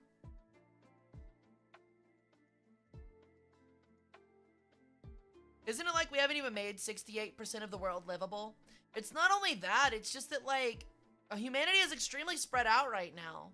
Like, just period. With how much arable land there is in the U.S., as long as it doesn't disappear, like, again, the entire United States could fit into the state of Texas. You put them all in the California, Oregon area, which you could feasibly do. You have the rest of the country to be your literal breadbasket. This guy stinks! I showered today, thank you. Ow. I am running out of shampoo, though. I need to go buy some more. I claim Hara's temple, then? No, you don't. For any problems in history except natural disasters, blame the leader of the civilization at the time. I don't know about that, Bunky. That could be I think that could be a little flawed. A lot of people make the problematic misconception that history is only about, like, major figures. But there's an argument to be made that actually history is based around geography and natural occurrences more than it is big people of their times. We'll get Old Spice shampoo. I actually did have Old Spice shampoo for a short while. Only out of necessity. But it's not bad. It's not horrid. Yes, Nuki. I actually focused, I had a minor focus in ancient history, but my major focus was on the Cold War. Yeah. Mine was big on, geopolitics. It was geopolitics, propaganda, and espionage, where my focus is. Ow. The great man theory that has a lot of controversy to it. Exactly, Red. That's exactly what I was talking about. What is the book? I think it's Braudel. I think it's Braudel who focuses on the geography and fights against the great man theory.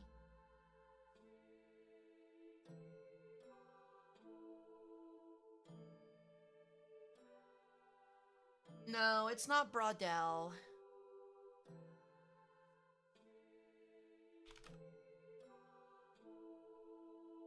Let me find it.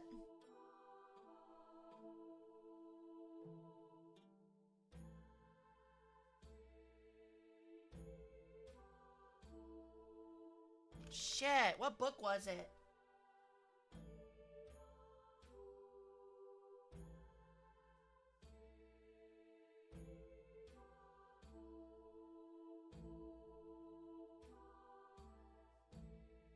It was Braudel. I was right. Okay, so it is Braudel. It's called The Mediterranean and the Mediterranean World in the Age of Philip II. It's a series of books. But Braudel pushes against, in this book, I would definitely check it out. If you want, like, a new perspective on history, please check it out. Check out Braudel's, I think he's French. So it's called The Mediterranean, the Mediterranean World.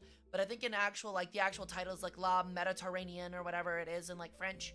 But he seeks to focus on, like, how geography has influenced civilization rather than the great man theory. It's very interesting. Would you say we're living in a Cold War now? I don't know. I don't know.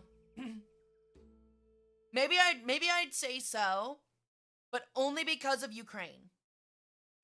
Like, I don't even know if I'd say it's a Cold War, if I'm being honest. Ooh, my model's lagging. Give me a moment. I'm gonna restart VBridger.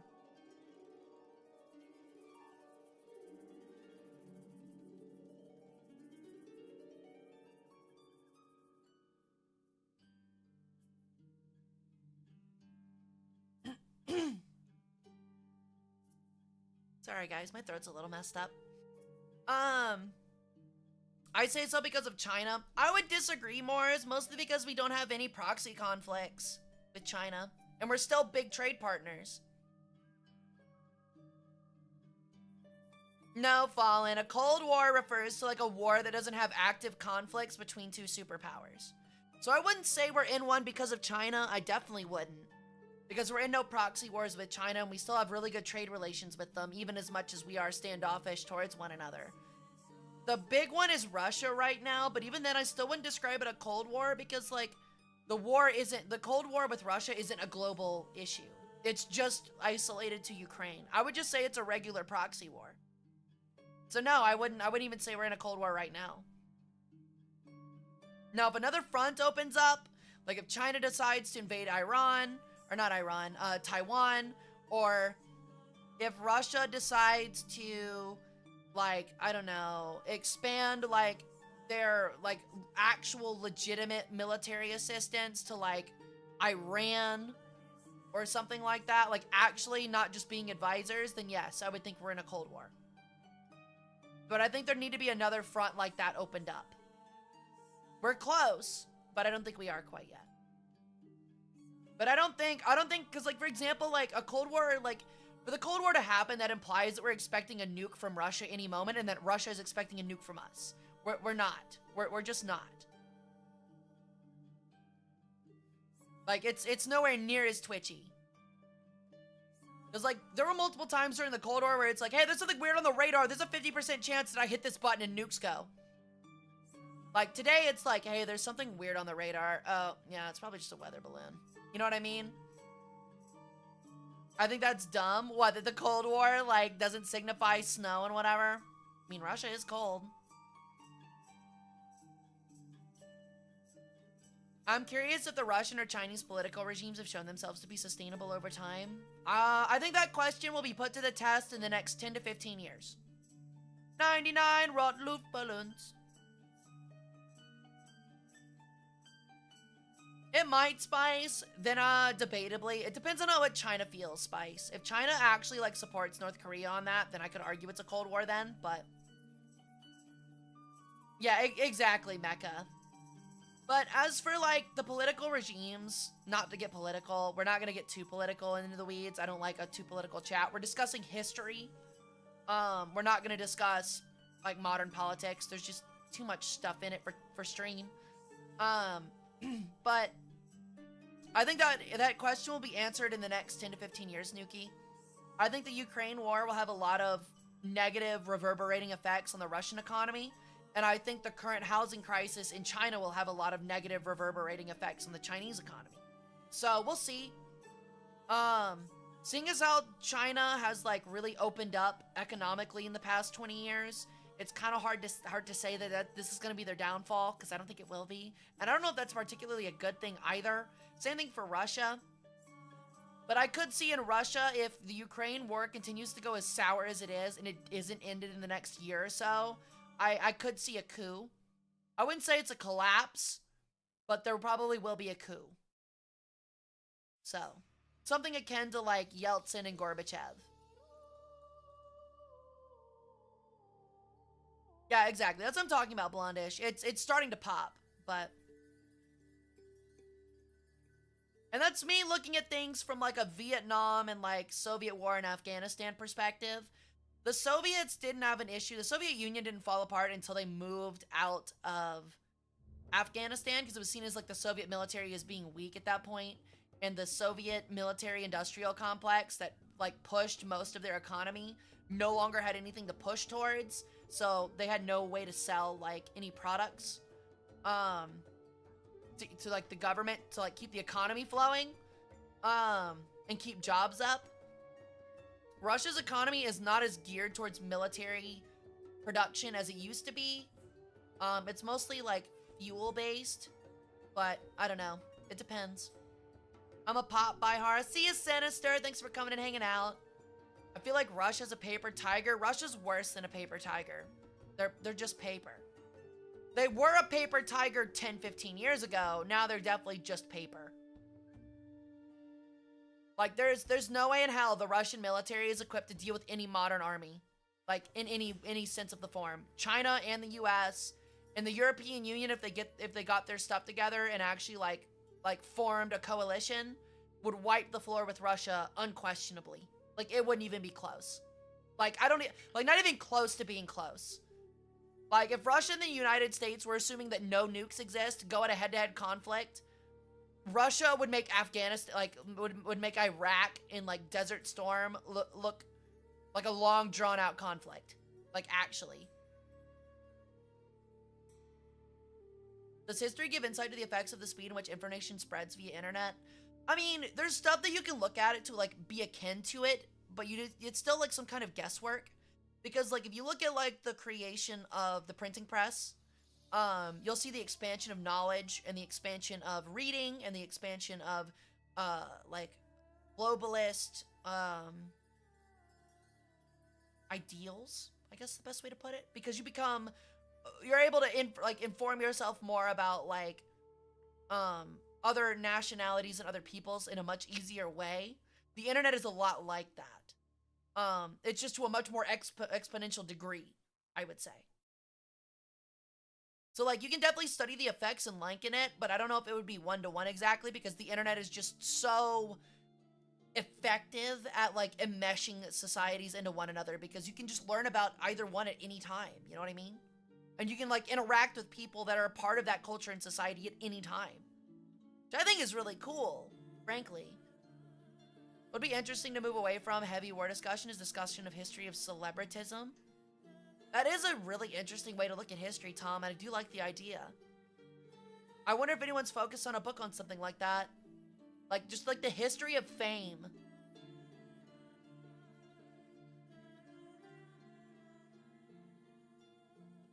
I think, therefore you are, Starfall. The memes that would come from a major near-peer war would be fascinating. I think they would be very funny at first, and then, like, as it would start to go on and get more brutal, I think a lot of people would no longer be memeing. I think the gravity would hit pretty quickly, like, oh. Like, if we're talking like a World War II level conflict, it would go from memes really quickly to, oh, fuck. Like, this is way more fucked than we thought. So far in history, in your opinion? What do you mean by best? I think that's the question. Like, do you mean, like, positive force on the world? Or do you mean, like... Do you mean, like, positive force on the world? Or do you mean, like, just coolest? Like, best has a lot of weight there. Nothing much, Q. We're just chatting. How was your stream? Whatever you think. I mean, the positive sense would be a very hard question.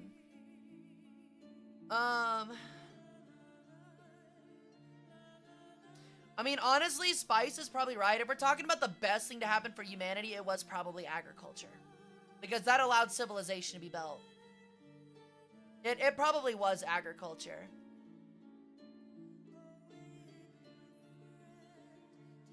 I mean, we can solve world hunger and the population problem at the same time. All right, corpse starch.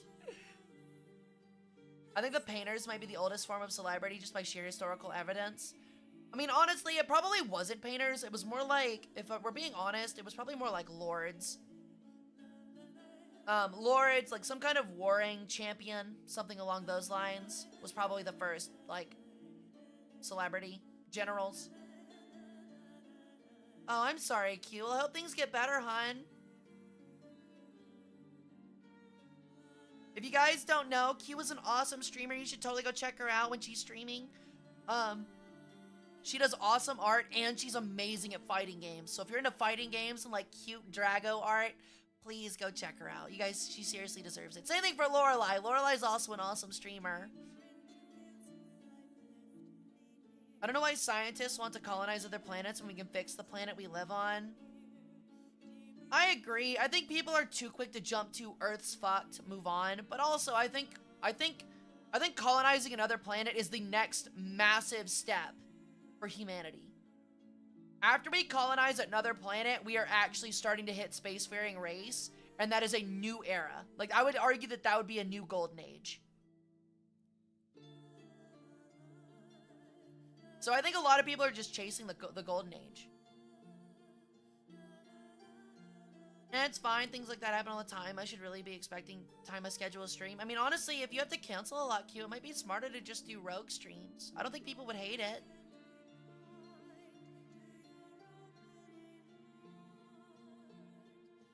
We have a politics problem? What do you mean by that, Stout? Ooh, you're right. I was thinking along artistry, but I should have been considering combat and religious figures. Exactly, Tom. Cults of personality.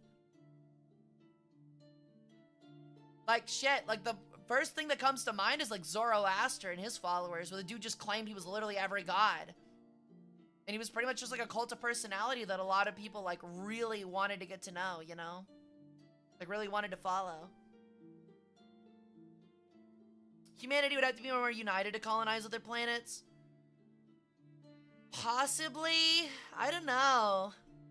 It depends on funding. I would say it's much more likely for humanity to colonize a planet after things like money and materialism is gotten rid of, which is a very hard thing to get rid of currently. So it probably would be the next step in human evolution would actually be globalizing, becoming one race. And while you would never be able to completely, like, get rid of, like, war or, like, violence, you'd have to, like, get rid of enough of it to, like, where everyone could come together and get rid of materialism and just, like, have no cost for things, like, just only focusing towards purely, like, scientific gain. But that is, like, one of those things where it's, like, humanity would have to evolve mentally and societally to such a degree right now that that's not for another at least 100 years. Probably Oda-san, but until people realize that, like, it's not gonna change for a long time.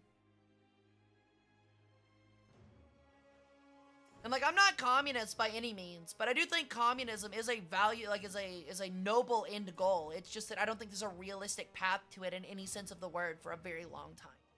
You'd have to change human society as a whole, and that's a very difficult thing to do quickly.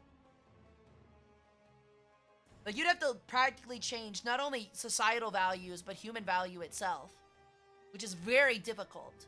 That is something that has to be done over generations. That's not something that can be done in a lifetime.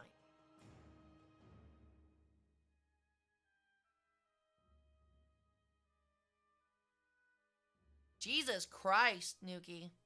That sounds hard.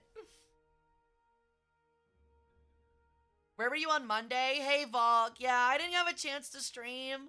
I didn't sleep well and I was feeling a little sick, so I ended up canceling it. I'm sorry.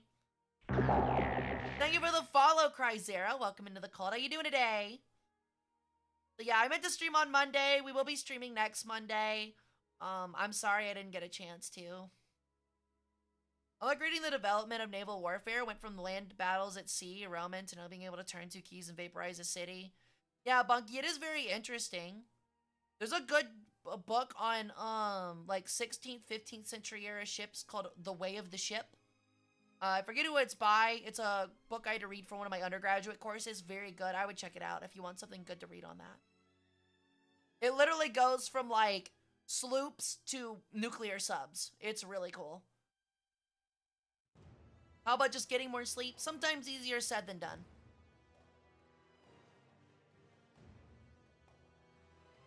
But yeah, I'm going to try to make the schedule for the rest, like, from here on out to be Monday, Wednesday, Friday, and then Saturday or Sunday. Friday will always be 8 p.m. Wednesdays and Mondays will always be 6 p.m. And then Saturday, if we do it on Saturday, it'll be at 8 p.m. CST. If it's on Sunday, it'll be at 6 p.m. CST. The reason humans have lived so long is that we can adapt and use our knowledge. Exactly, Mecca. Are there any good resources that discuss the history of bread?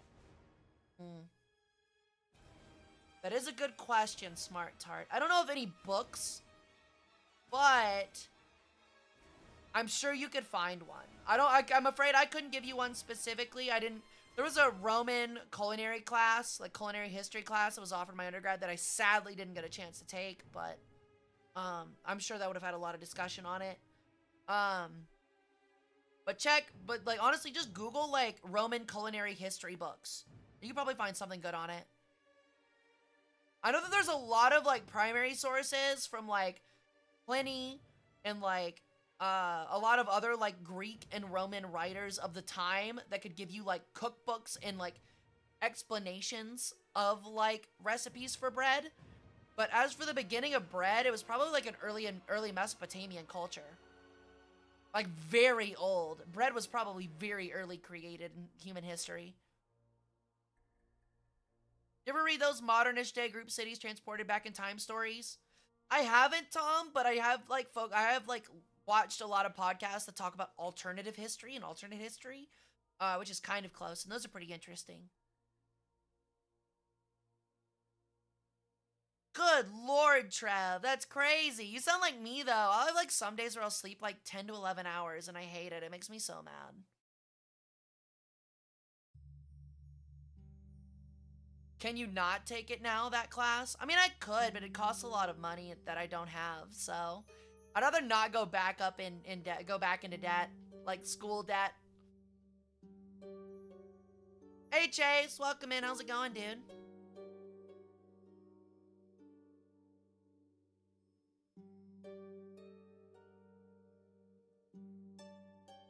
I read a book about the history of bread called History of Bread. Honestly, that sounds pretty self-explanatory, honestly. Occam's razor right there. But honestly, like, if you want to read...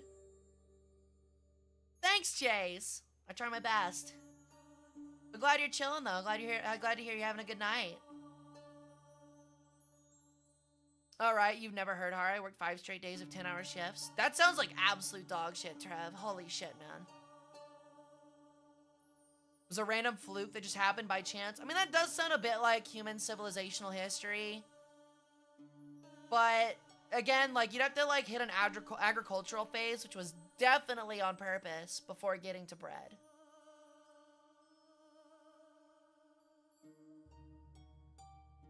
I'm right now getting into Homer's, the Odyssey, and the Iliad. Those are really good books. They can be a little dry because of how old they are, but they are pretty great. And then I definitely recommend Island of the Sea of Time, 1998 to Nantucket's and back to the 1250s. Aged badly in some ways, but fun historical fiction. Interesting. I'll have to check it out. Honestly, Tom, it kind of reminds me of, like, The Call of Cthulhu. I think that was cheese, not bread. Cheese was almost definitely an accident. Same thing with wine.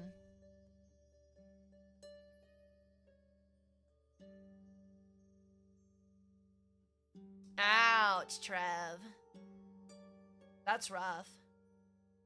Man, my Vtube studio is being super fucking laggy, man. Computer's angry.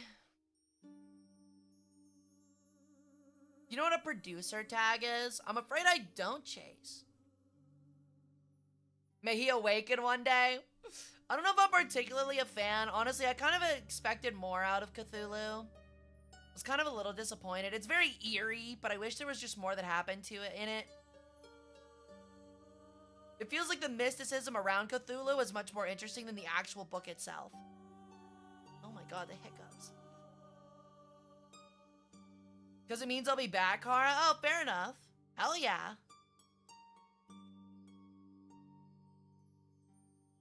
Honestly, at least it, like, cut the person out, you know?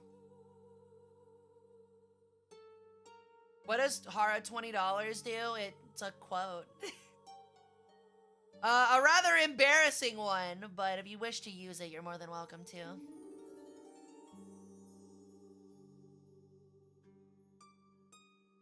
Back by unpopular demand, me, Trev, if you don't stop being mean to yourself, I'm gonna be real mean to you. Typical human gods dissing on the eldritch star priests. Their drowned cities cringe. You heard it here. You got 820. You're almost there. While he was sleeping, the story hadn't been properly awakened, so he went back to sleep.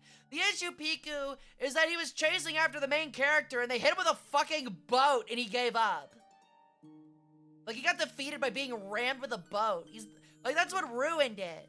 He was extremely scary, and then he joins the mortal world, is chasing our main character, and the dude just fucking hits him with a boat. And it's like, alright, really? That's all it took?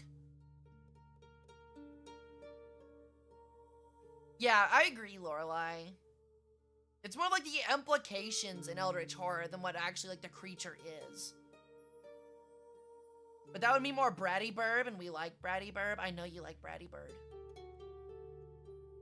The voice for the beginning of that is unique for that producer. Interesting. I don't think I've ever heard of it. It's interesting. Lots of religions have a sun god. Well, yeah, that's because all, like, people see the sun. So the reason for that is, Mecca, is, like, when you're forming a religion to try and explain what's happening around you, everyone sees the sun and the moon. So, like, you need an explanation for why the sun goes away and why the sun shows up in the sky, like, during the day. Well, your explanation would be, well, surely, it's a god. Either it's a god or there's a god pulling it. So,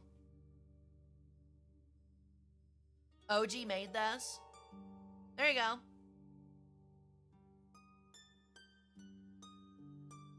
Are never beating the divinitism allegations against the star beings. I'm not scared of no star beings, dude. Thank you. Sure thing, dude. I'm a bit disappointed I had to cancel my stream today, though. I had a hankering for the game I wanted to play. I feel ya, Trav. Honestly, I'm not sure what you canceled it for, but honestly, I've learned that, like, for the mental health, like, if it's for a mental health thing, it's just smart. It's just smart, man.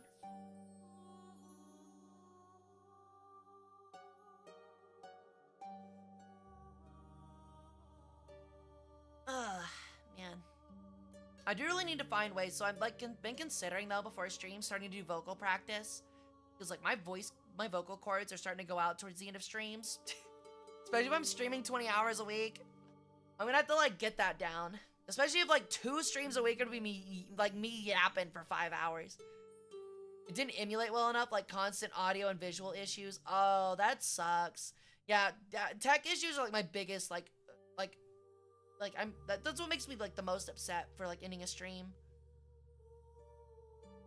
What animal would you think you represent? Well, I mean, I personally, as Ra and Horus, definitely represent the peregrine falcon. Because that is what I represent. Actually, adjacent to the sun topic is kind of like why people wonder why civilizations use pyramids, because clever people realize triangles are the strongest shapes. You're not wrong in that sense. Yeah, you're not wrong in the sense of, like, architecture, but yeah, like, ancient architecture, it's a lot easier to build a pile of something, like a pyramid, for, like, extremely tall, magnificent-looking buildings than it is, like, any other way. Because before that, the structural strength of a lot of buildings were not able to sustain, like, 2nd, 3rd floors, typically. Important question, Bird. Are you talking at a high volume or forcing yourself to talk at a low volume? If I'm being honest, I'm, like, I have, like, a loud, naturally projecting voice. I can tend to be, like, a quiet person, as in I don't talk much. But when I get excited about things, or, like, there's emotion in it, I tend to, like, not realize I'm talking loud. So, like, right now, I'm actually talking kind of loud, frankly. That's why my roommates, have sometimes had problems with me streaming late at night. But we fixed that a little bit. But I do have a voice that projects, I like to think. I have a voice that can project very well. So, I am talking at a heightened volume, not only because, like, I'm afraid that I'm not sounding loud enough for stream, but also because, like, that's just how I am naturally, so. Because if I talk really softly like this, the voice doesn't come through as well, I feel like, and I'm very afraid that, like, my stream or something might be having issues, you know what I mean? So, yeah. Roommates, yeah, that's why I stream out of my car. Ouch. I just had to add, like, the reason we found out why I was so loud at night and I was waking people up, is because, there was, like a 2-inch gap between the top and bottom of my, like, the top of my door and the top of my door frame. So, like, the sound would escape through it and project and bounce around in the living room and go into their rooms. So we just sealed it up with, like, some kind of, like, weather tape, and now, like, it works pretty well. Let's hear an ada. Not on your live, Steamy. You already got one. You're not getting another. I posted the clip on YouTube. You all can go view it whenever you want. By the way, if you're on my YouTube, go ahead and please check out my shorts channel. Also, if you're not on it, it is Hara Rae Shorts, all one word. Hey, I didn't say you could touch that, but go check it out. We got a lot of cool stuff. I try to post something at least every Saturday. Chair, no chair. Missed opportunity to call it the Hara Ada. I hate it. Look, all of you are, like, my community members are already called harassers. Hara-SSERS. We didn't miss that one. Are you winning, Hara, at live? Absolutely. If you chair me, I will not give you any gold to eat for a month. Don't you dare, little lady!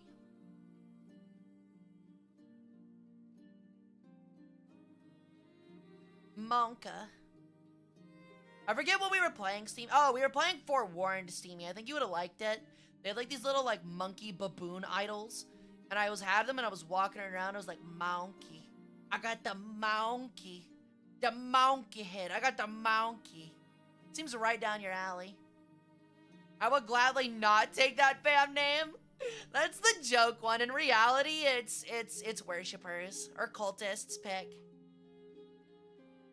How could you do this to me? Well, I am your goddess. I can do whatever I want to you. You're part of the cult. That means I practically own you. I still mess it up a lot, but the past couple of years I've been very careful on voice volume modulation. Definitely helps on the endurance. I often get excited and burn out my voice still, but I can yap a lot longer now. Yeah, I bet that does help a lot, Lorelai. Thank you for the pets. Gold or chair, a choice of a lifetime. Consider the options carefully. I'm not giving you it, Steamy. You've already got one. Enjoy the one you've got. Go play it on your in your Discord. Streamers are professional yappers. Unironically, though.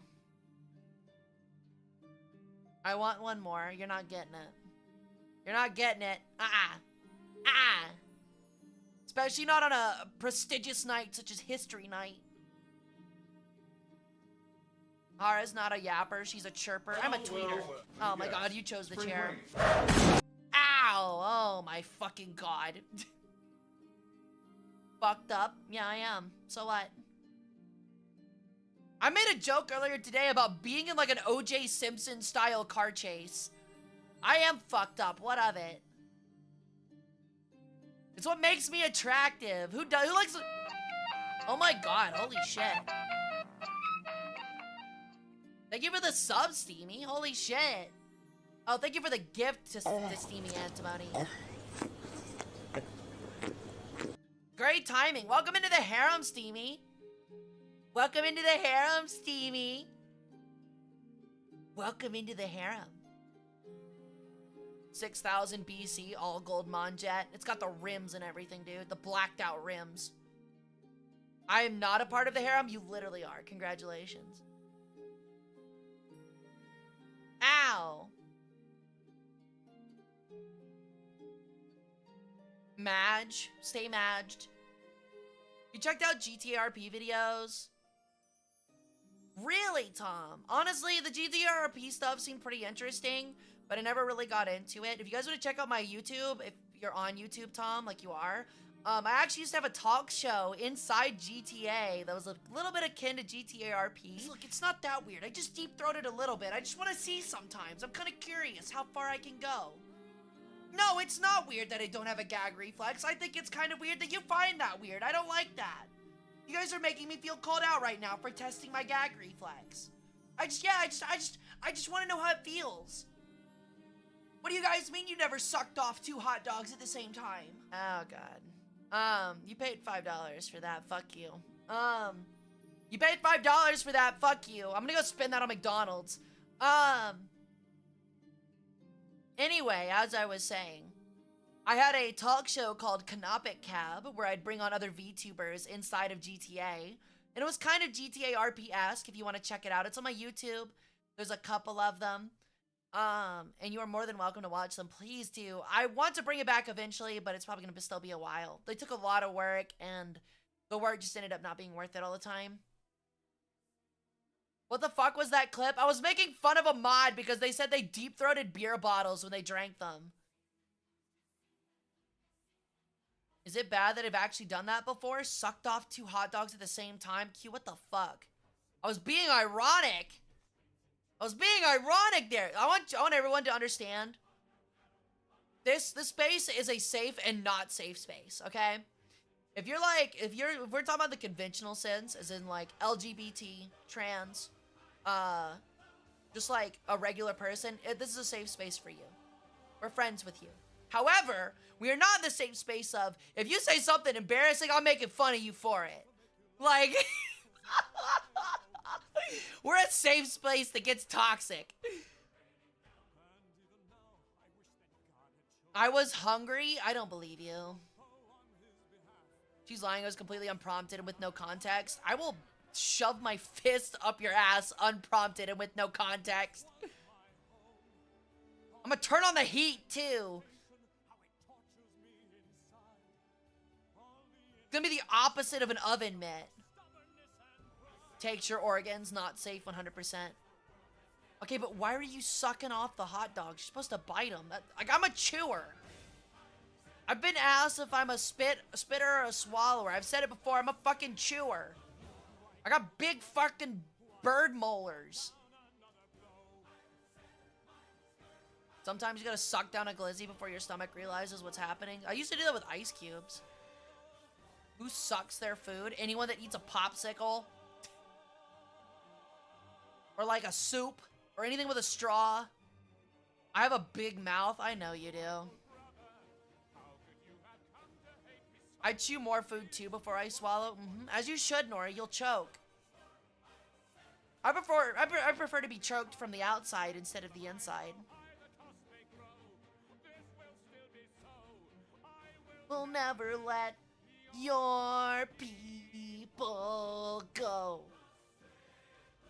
Hella creative. Thank you. It was really creative. It took a lot of work for those two. Maybe we can get back to them one day. I hope. Is this reference to an art that I'm not remembering? No, it's not. Just being a degenerate. I'm being an ironic degenerate as usual. Speaking of hot dogs, I'm starving.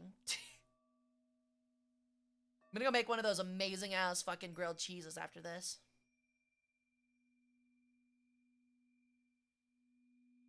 A big reminder, by the way, in 17 days, we will have the outfit debut. Has everybody seen, there's a lot of new people here. Has everyone seen the outfit debut? I think it'd be smart to re-show it. It's been about 2 weeks. So I'm gonna re-show it real quick. Let me get it pulled up.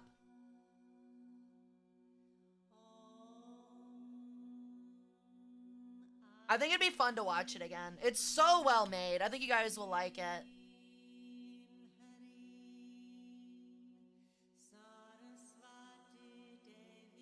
Actually, it's on my Twitter. We'll just go to the Twitter.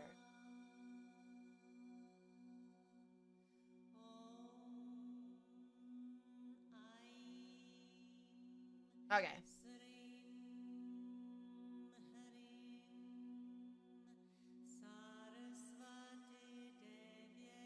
Okay. Let me pull it up. Let me pull it up. Give me a moment. Give me a moment. Stop being impatient. I know you're being impatient, Chad. I don't even have to look. I know you're being impatient. Don't be impatient. All right. Here we go. Bam. Okay. Real shit. All right. Here we go, guys. Okay. What's up, Jack? Don't say a word. Just keep walking, real casual, Yes, sir. okay? Let's do this. I'll show it to you, but you can't tell anybody else where it is, okay? Okay. Deal. Thanks, So Jack. keep it way in the back with the really rare stuff. Hey, what's up? How goes it? Good to see you. The kids who work here don't know where it came from, of course, but neither do the old-timers. None of them bought it, so there's no tracking number. As far as they know, it's just always been here.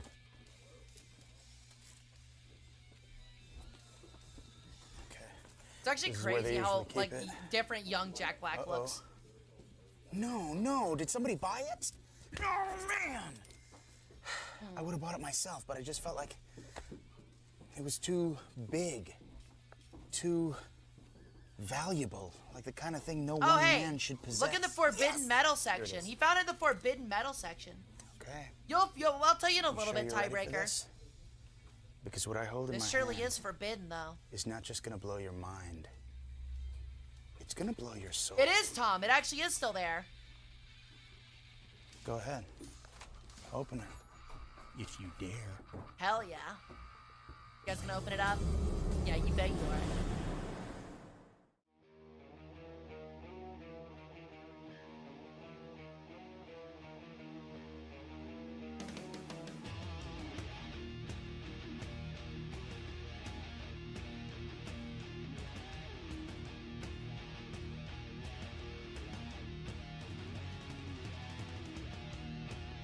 Hell yeah, dude. Oh, that's so sick.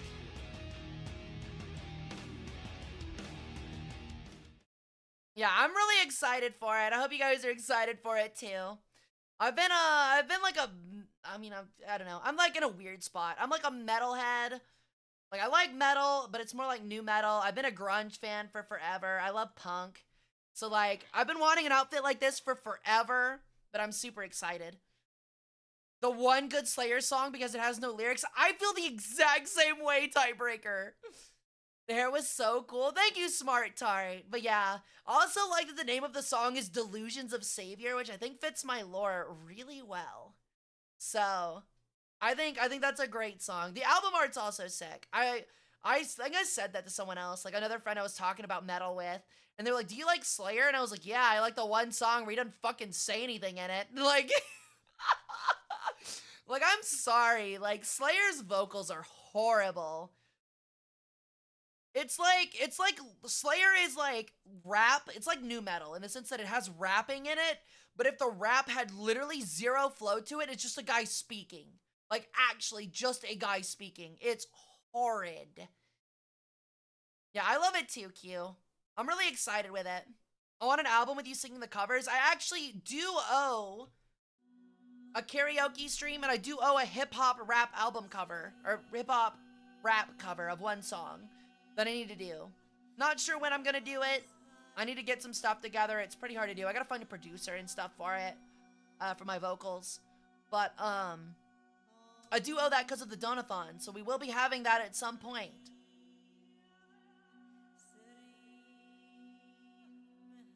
Yeah, I kind of agree, Tiebreaker. I do love rock covers of different styles of songs. Even pop songs can sound awesome with electric guitars and heavy vocals. I agree, Tom. But I would like to do a couple covers of songs. Like, for example, I think I can sing, like, Yellow Card or Cartel extremely well. I'm really good at singing punk. In my opinion. I can't do a scream, sadly. I can't do any kind of, like, metal scream or anything like that. But yeah, I think I can do a couple. I'd like to do one eventually. It just costs a lot of money to hire a producer to get your vocals right and stuff like that. What's your favorite grunge band? I'm a big Soundgarden / Audio Slave fan. You going to TwitchCon? I would love to, Mocha, but I don't really have the money. Like, maybe if I have the money around October of next year, maybe. But I would also prefer to probably just go to Off-Kai than TwitchCon. Soundgarden mentioned. Yeah, I've loved Soundgarden for forever. I like, the grunge bands I like are like Soundgarden, Silverchair. Silverchair is pretty unknown. I love Silverchair. God, there's a ton. Like, I've got a whole, if you guys want a link to it, let me grab it. There is a whole official Rocking Bird playlist. That has some of my favorite rock songs that is meant to go with the outfit. So we'll be playing it the entire time during those streams. We'll be playing, as you asked, Tiebreaker, I think it was you that asked, that intro video is from the game Brutal Legend. So we'll be playing Brutal Legend as well. Let me grab it. Alright. Here is the link to the Spotify playlist, if you would like to check it out. It's got 109 songs in it right now, and I'm always adding more to it. But there's everything from punk to metal to grunge to new metal to screamo. There's a lot in there. The only thing I don't think I have in there is ska, but that's because I feel like ska throws it off a little bit. But yeah, for like grunge, I think that like Seether is pretty big up there for me too. So there's a lot I like. I would like Stone Temple Pilots more if they had a little bit more oomph to their songs. And I, like, for example, I hate Wicked Garden. I can't stand it. Highway whatever is not bad, but it could just use a little bit more to it. Alice in Chains has some good songs. But yeah, I love me some Soundgarden / Audio Slave because they're practically the same band. Classical music enjoyer, rare mecha, but very respected. I like that. I feel like there's a lot of people that don't enjoy classical music these days. I'll go through and listen to it occasionally. Like, there's like a couple songs that I really like that I'll go to and check out, but yeah, you're not wrong, Tiebreaker. So many check marks. I'm glad you like it, Mocha.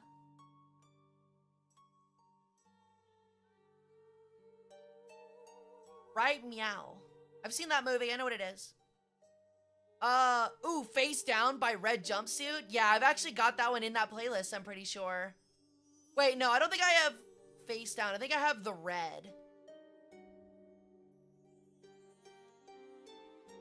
The one by, God, what's it called? Red Jumpsuit Apparatus. No, it is Face Down. Yeah, no, it's this one.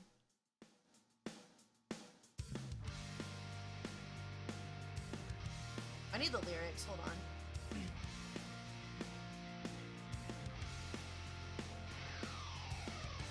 Hey girl, you know you drive me crazy. One look puts a rhythm in my hand. Still I never understand why you hang around. I see what's going down. Cover up with makeup in the mirror. Tell yourself it's never gonna happen again. Cry alone. The problem is I'm so bad at the beginning. Do you feel like a man when you push her around? Do you feel better now as she falls to the ground? Yeah, I could probably do it.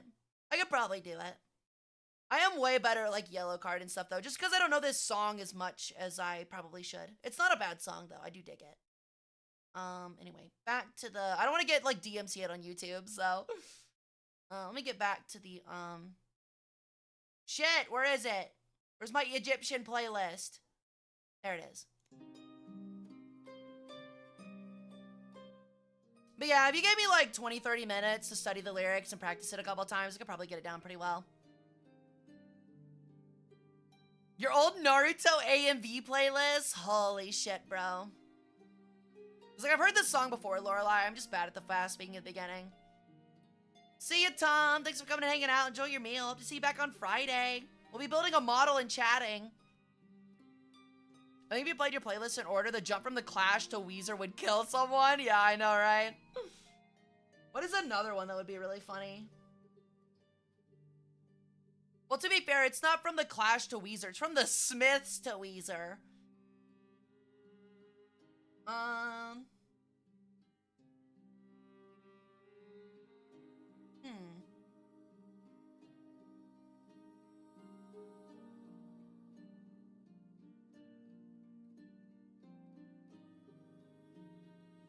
Honestly, I'd say the big one would be from She Builds Quick Machines by Velvet Revolver to Light My Love by Greta Van Fleet.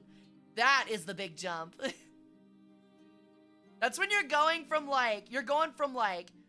absolutely like motorcycle, like she's a fucking hot slut kind of fucking rock to immediately to like mystical fairy, like early Led Zeppelin rock. And it's like, what the fuck? Like...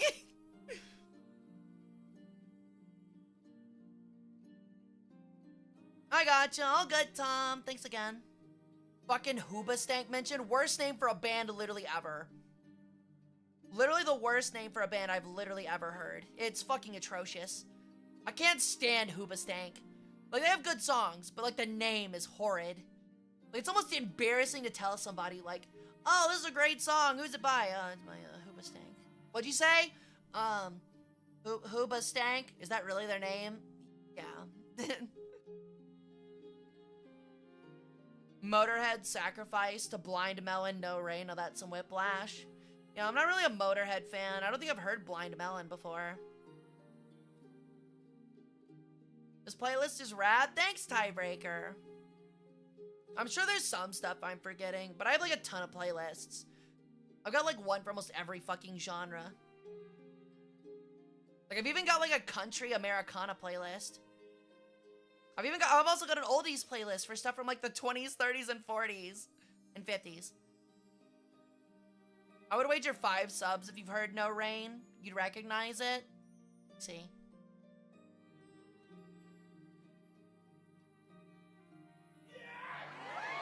Yo! Welcome in, Raiders! Welcome in, everybody. My name's Hara Rae Sol. I'm an Egyptian Peregrine Sun Goddess. I do War Thunder Variety and History streams, and today was our history stream. Thank you so much for the raid, Artie. How was yours? If you guys don't know, Artie is a really good friend of mine. She's really cool, she's really energetic, and she's really funny. She was even a stand-up comedian for a time. You should totally go check her out if you guys get some free time. Thank you for the follow, Earth to Mimo. Welcome into the cult. Incubus doing a collab with Bungie, listening to the 4 movement were such bangers. Really? I don't think I've heard that one, Nori. God damn it, I have heard this song. All right. All I'd like to say is that oh my god, I can't even hit that note, right? Because my voice is so scratchy. Because my life is pretty strange. I like to sit outside and watch the rain. It's a really weird song. Hey, how's it going, Mimo? How you doing? I'm not a huge fan of it. Ooh, it does remind me of Sex and Candy from Marcy Playground. This song's actually a banger. I need to add this to my playlist.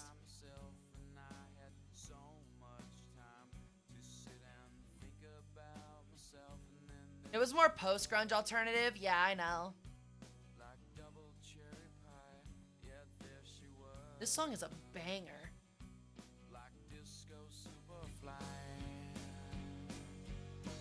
I smell sexy.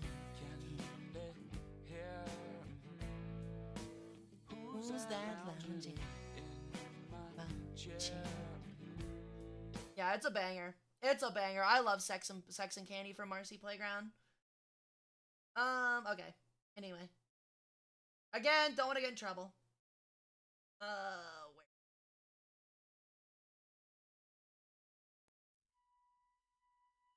After stream, drink some honey tea. I'll be fine in about 30-45 minutes, Mecca. It's just that, like, my voice is really dry despite me drinking a ton of water. Now to judge your playlist labeled edgy. Oh, wait, can you see all of my playlists?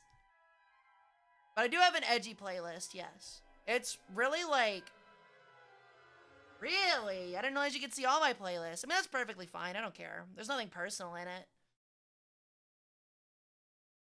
But honestly, like, the edgy playlist is kind of funny. It's, like, all early 2000s, like, melodramatic, like, teen punk, like, American teen punk. Like, cute without the E, which spells cut. This one's a banger. Your lipstick is colored up by the angel. I know exactly what goes on. What a banger.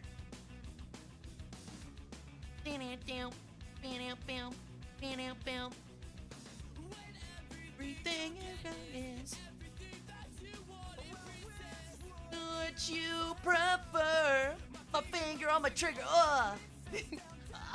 It's so melodramatic. Face down, down across your floor. And will you tell all your friends you got your gun to my head? This all was only wishful thinking. Oh my god. Your gun to my head. Yeah, it's a banger. It's a banger. It's only wishful thinking, let's go. The amount of energy they put in, like, the ending lines is so funny. Cut from the Team is a goated emo song. I'll have to check it out. It's an English lesson on subtracting E's at the end of sentences. It 100% is Toxic Travis. Welcome in, buddy. AFI to Sublime that happened on my playlist on random and turned a few heads where I worked. Really? I had one that went from Indian folk metal. It went from Indian folk metal to, like, God, what was it? It was Indian folk metal to, I can't remember. I think it was like jazz. I think it actually went, it was on my liked playlist for a bit because it's like, that's where I put stuff to be sorted. And like, it was Indian folk metal, then jazz. You guys want to listen to some of the Indian folk metal real quick? Who am I kidding? Of course you do. It's in the playlist.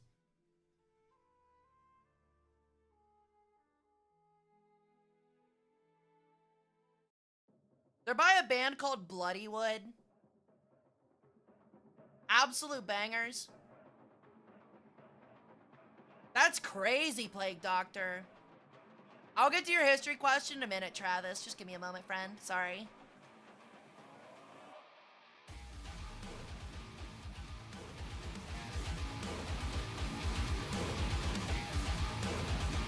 I'm gonna sip on some water real quick.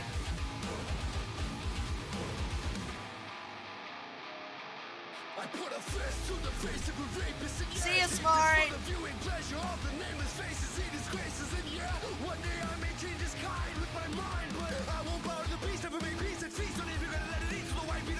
I'll tell you in a moment. It gets better, tiebreaker.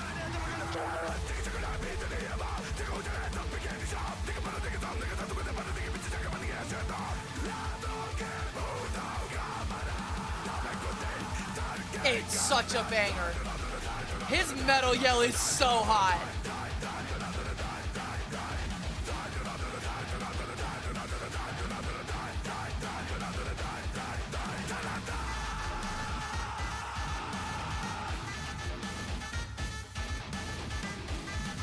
I know, right? It does go monumentally hard. So the name of the band is Bloodywood.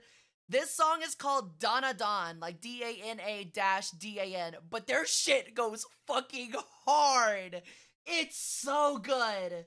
And I'm so sad the more people don't know about him. It's so fucking sick. Now, I will say, the rapper, because they're Indian, he does have a, he does all of his raps in English. And he does have a couple of lines that'll make you go, oh god. Like a little cringe. Just the lyrics will make you cringe a little bit. But if you can get past that, like look over past that like one line he has about per song, they're actually both amazing. It's just bangers. Thank you, Artie. I hope you are too. Sorry I didn't read your message. Let me get to it real quick. I'm so sorry, hun. I was busy talking music. I got big on it. Okay. Cut from the Team is the other title for Cut Without the E. Oh, really? Ow! Holy shit. Okay, let me get to Artie's message real quick. It was super fun. Did some duos before with Nep. Then I saw my favorite Spicy Bird was live. Well, thank you, Artie. Hope you had fun with Nep. Nep's cool. Okay. Okay, hey, Hara, niche history question. Are you aware, have you ever read an historical record or diary of people in the past complaining about seagulls or birds stealing people's food? Honestly, Travis, I don't think I have. The only diaries that I've heard of that are like active complaints are people complaining about the ancient bronze merchant Aon Naser, E-A space N-A-S-I-R, who was like a scamming, bronze merchant or copper merchant from Persia, I think. And he kept the complaints that were sent to him by customers. So, that's the only one that I can think of in that sense.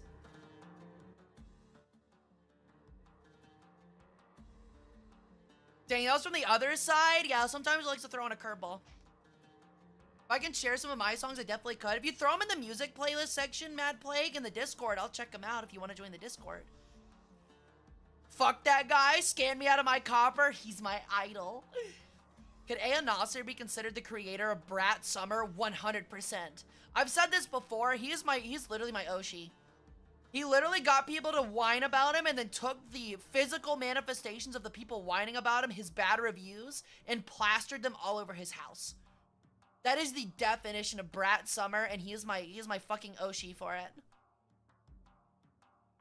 No birds of all involved, alas, truly. Truly. Got a lot of good rounds and got bodied a few times in a nice win too. Let's go! As long as you get a win, that's all that matters, bro. I remember they used to pay soldiers to kill rats in the trench. Yeah, they did, Mecca. Although if a bird could buy copper, I can buy copper, and I would do it.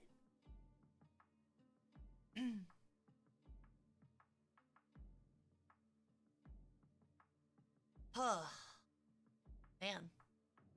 Either way, I hope you guys have had a great week so far. Honestly, mine's been a little slow. I think tomorrow I'm gonna go try to like buy the rest of the cards to go buy to finish out my Ledge deck, which we'll talk about later.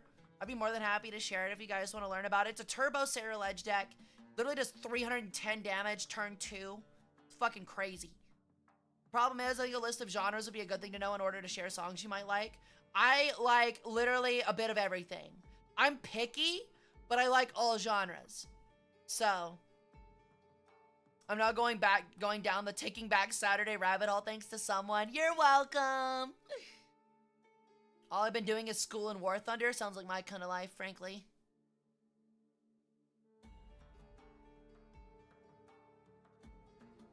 The Copper Crow. That honestly sounds like some kind of like merchant building in someone's D&D world. Like, frankly. Like a trader.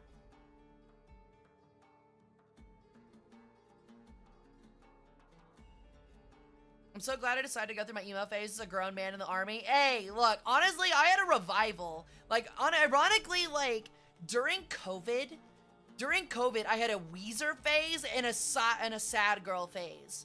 Where I listened to, like, I listened to only nothing but Weezer for, like, 4 months. And then after that, I did 4 months of, like, listening to, like, Black Bear and, like, X-Tentacion and stuff like that. I got a tiny itty-bitty question, and I have a tiny itty-bitty answer, Locust. Welcome in. Have you ever watched Alien Stage? I don't think I have. What's it about? Please, tell me about it. A Weezer phase sounds like depression? What do you mean? Weezer's got good shit, bro. Dude, I listened to Hash Pipe on repeat for, like, literally 2 weeks. I'm not kidding. I loved Hash Pipe. And Buddy Holly, ugh, loved them. To hide the shame. I'm not ashamed at all. I like Black Bear. I still like Black Bear. He's got good jams. It's like a musical survival show. Interesting. I'll have to check it out, Locust. It sounds neat. Sounds really interesting. I love the Hash Pipe, BRB calling the DEA. Go ahead, call the DEA. They can't unsmoke this pot. They can't unhash my pipe. So you're telling me if we found 2 more bird VTubers, you could do 4 evenly spaced birds on a blue backdrop. Why would I do that when I could just be the one in front of the backdrop? That would be cool though. I do like the idea. It could be like me and like Kumi VT. She's also got tail feathers. Thank you for the follow, Locust. Welcome into the cult. Hope you enjoy your stay, friend. Weezer Bird album. Unironically, I actually ordered the album cover for Weezer's Pinkerton to put up in my room because it matches all the colors. I've got like a white, navy, and black bedroom going on right now with like dark wood. It looks really pretty. I wish I could repaint the walls, but my roommates won't let me. It fits perfectly with my room. It actually looks really good. I'm really happy with my room. I've got a bunch of fake plants in here, even though I can't kill them. But they look good. I'm happy with it.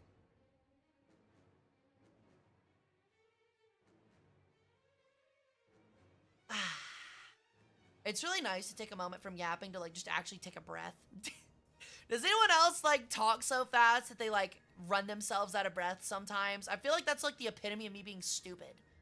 Is like talking so much that I just run myself out of breath or talk before my brain catches up. Dang, you fractured your wrist? That sucks. I broke all 5 toes of my foot at the same time once. That was fun. Get a sunflower, it would match you. It really would, though.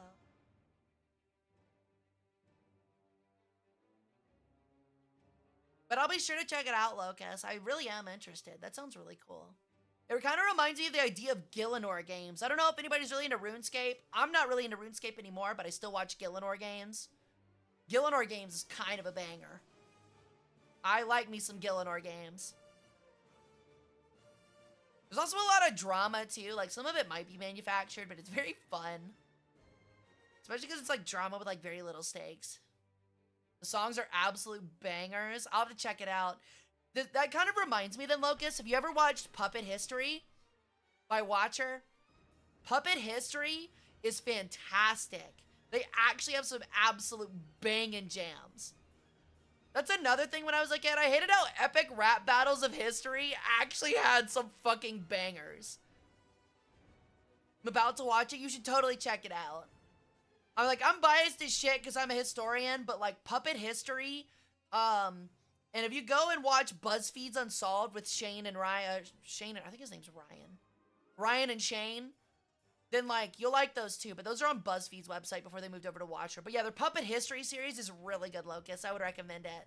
It's just cute, it's funny, it's wacky, and it's got like some nice cute songs at the end of every episode. You need to keep an open mind. Will do, Locust, will do.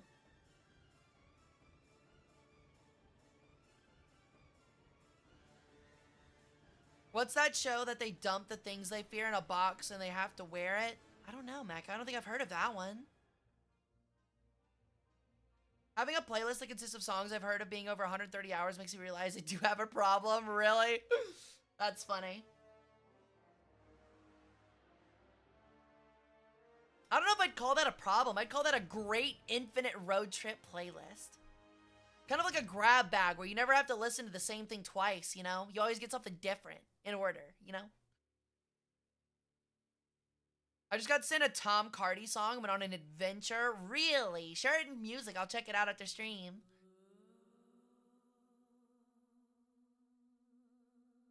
Alright, guys.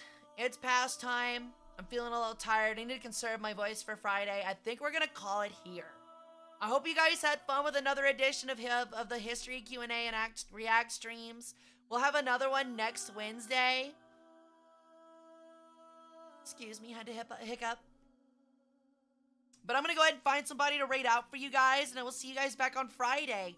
We're gonna do another just chatting stream, but however, this time you guys will get a hand cam, and I'm gonna build the model of Yugi's Millennium Puzzle from Yu-Gi-Oh! So that'll be really sick. That'll be a lot of fun. So I'm gonna go ahead and find someone to send you guys off to real quick, and we'll call it there. If you guys want to catch me until then, you guys can. I got VODs up on Twitch and YouTube. I've got a Shorts channel, Hara Rae Shorts. You can also catch me on Twitter or our Discord. So make sure you type exclamation and then whatever you're looking for, or socials if you want to see all of them to catch up with me while I'm not streaming, okay? Let me find someone. Holy ass! Holy bird ass! My holy bird ass! Thank you so much for the 5 subs, Battle Mage. That's so sick of you. Thank you, thank you, thank you.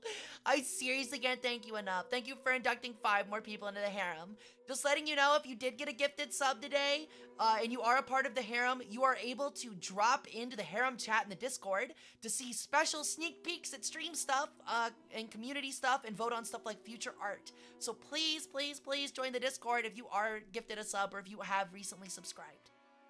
Okay. Let me see here. CC streaming, Philip streaming,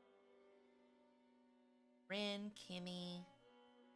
There's a lot of people on right now. We're gonna raid. What's I gonna raid? There's Rin. I think we're gonna raid Necronival. Alright, Necronival's cool. They're a zombie femboy. So, they're pretty cool. They're actually very cute. You guys guys should have fun with them. They're like actual zombie too. They're not like overly cute zombie. Like they have like an eyeball and stuff like that that's like hanging out of their ear and stuff. They're really cool. I like them a lot. All right.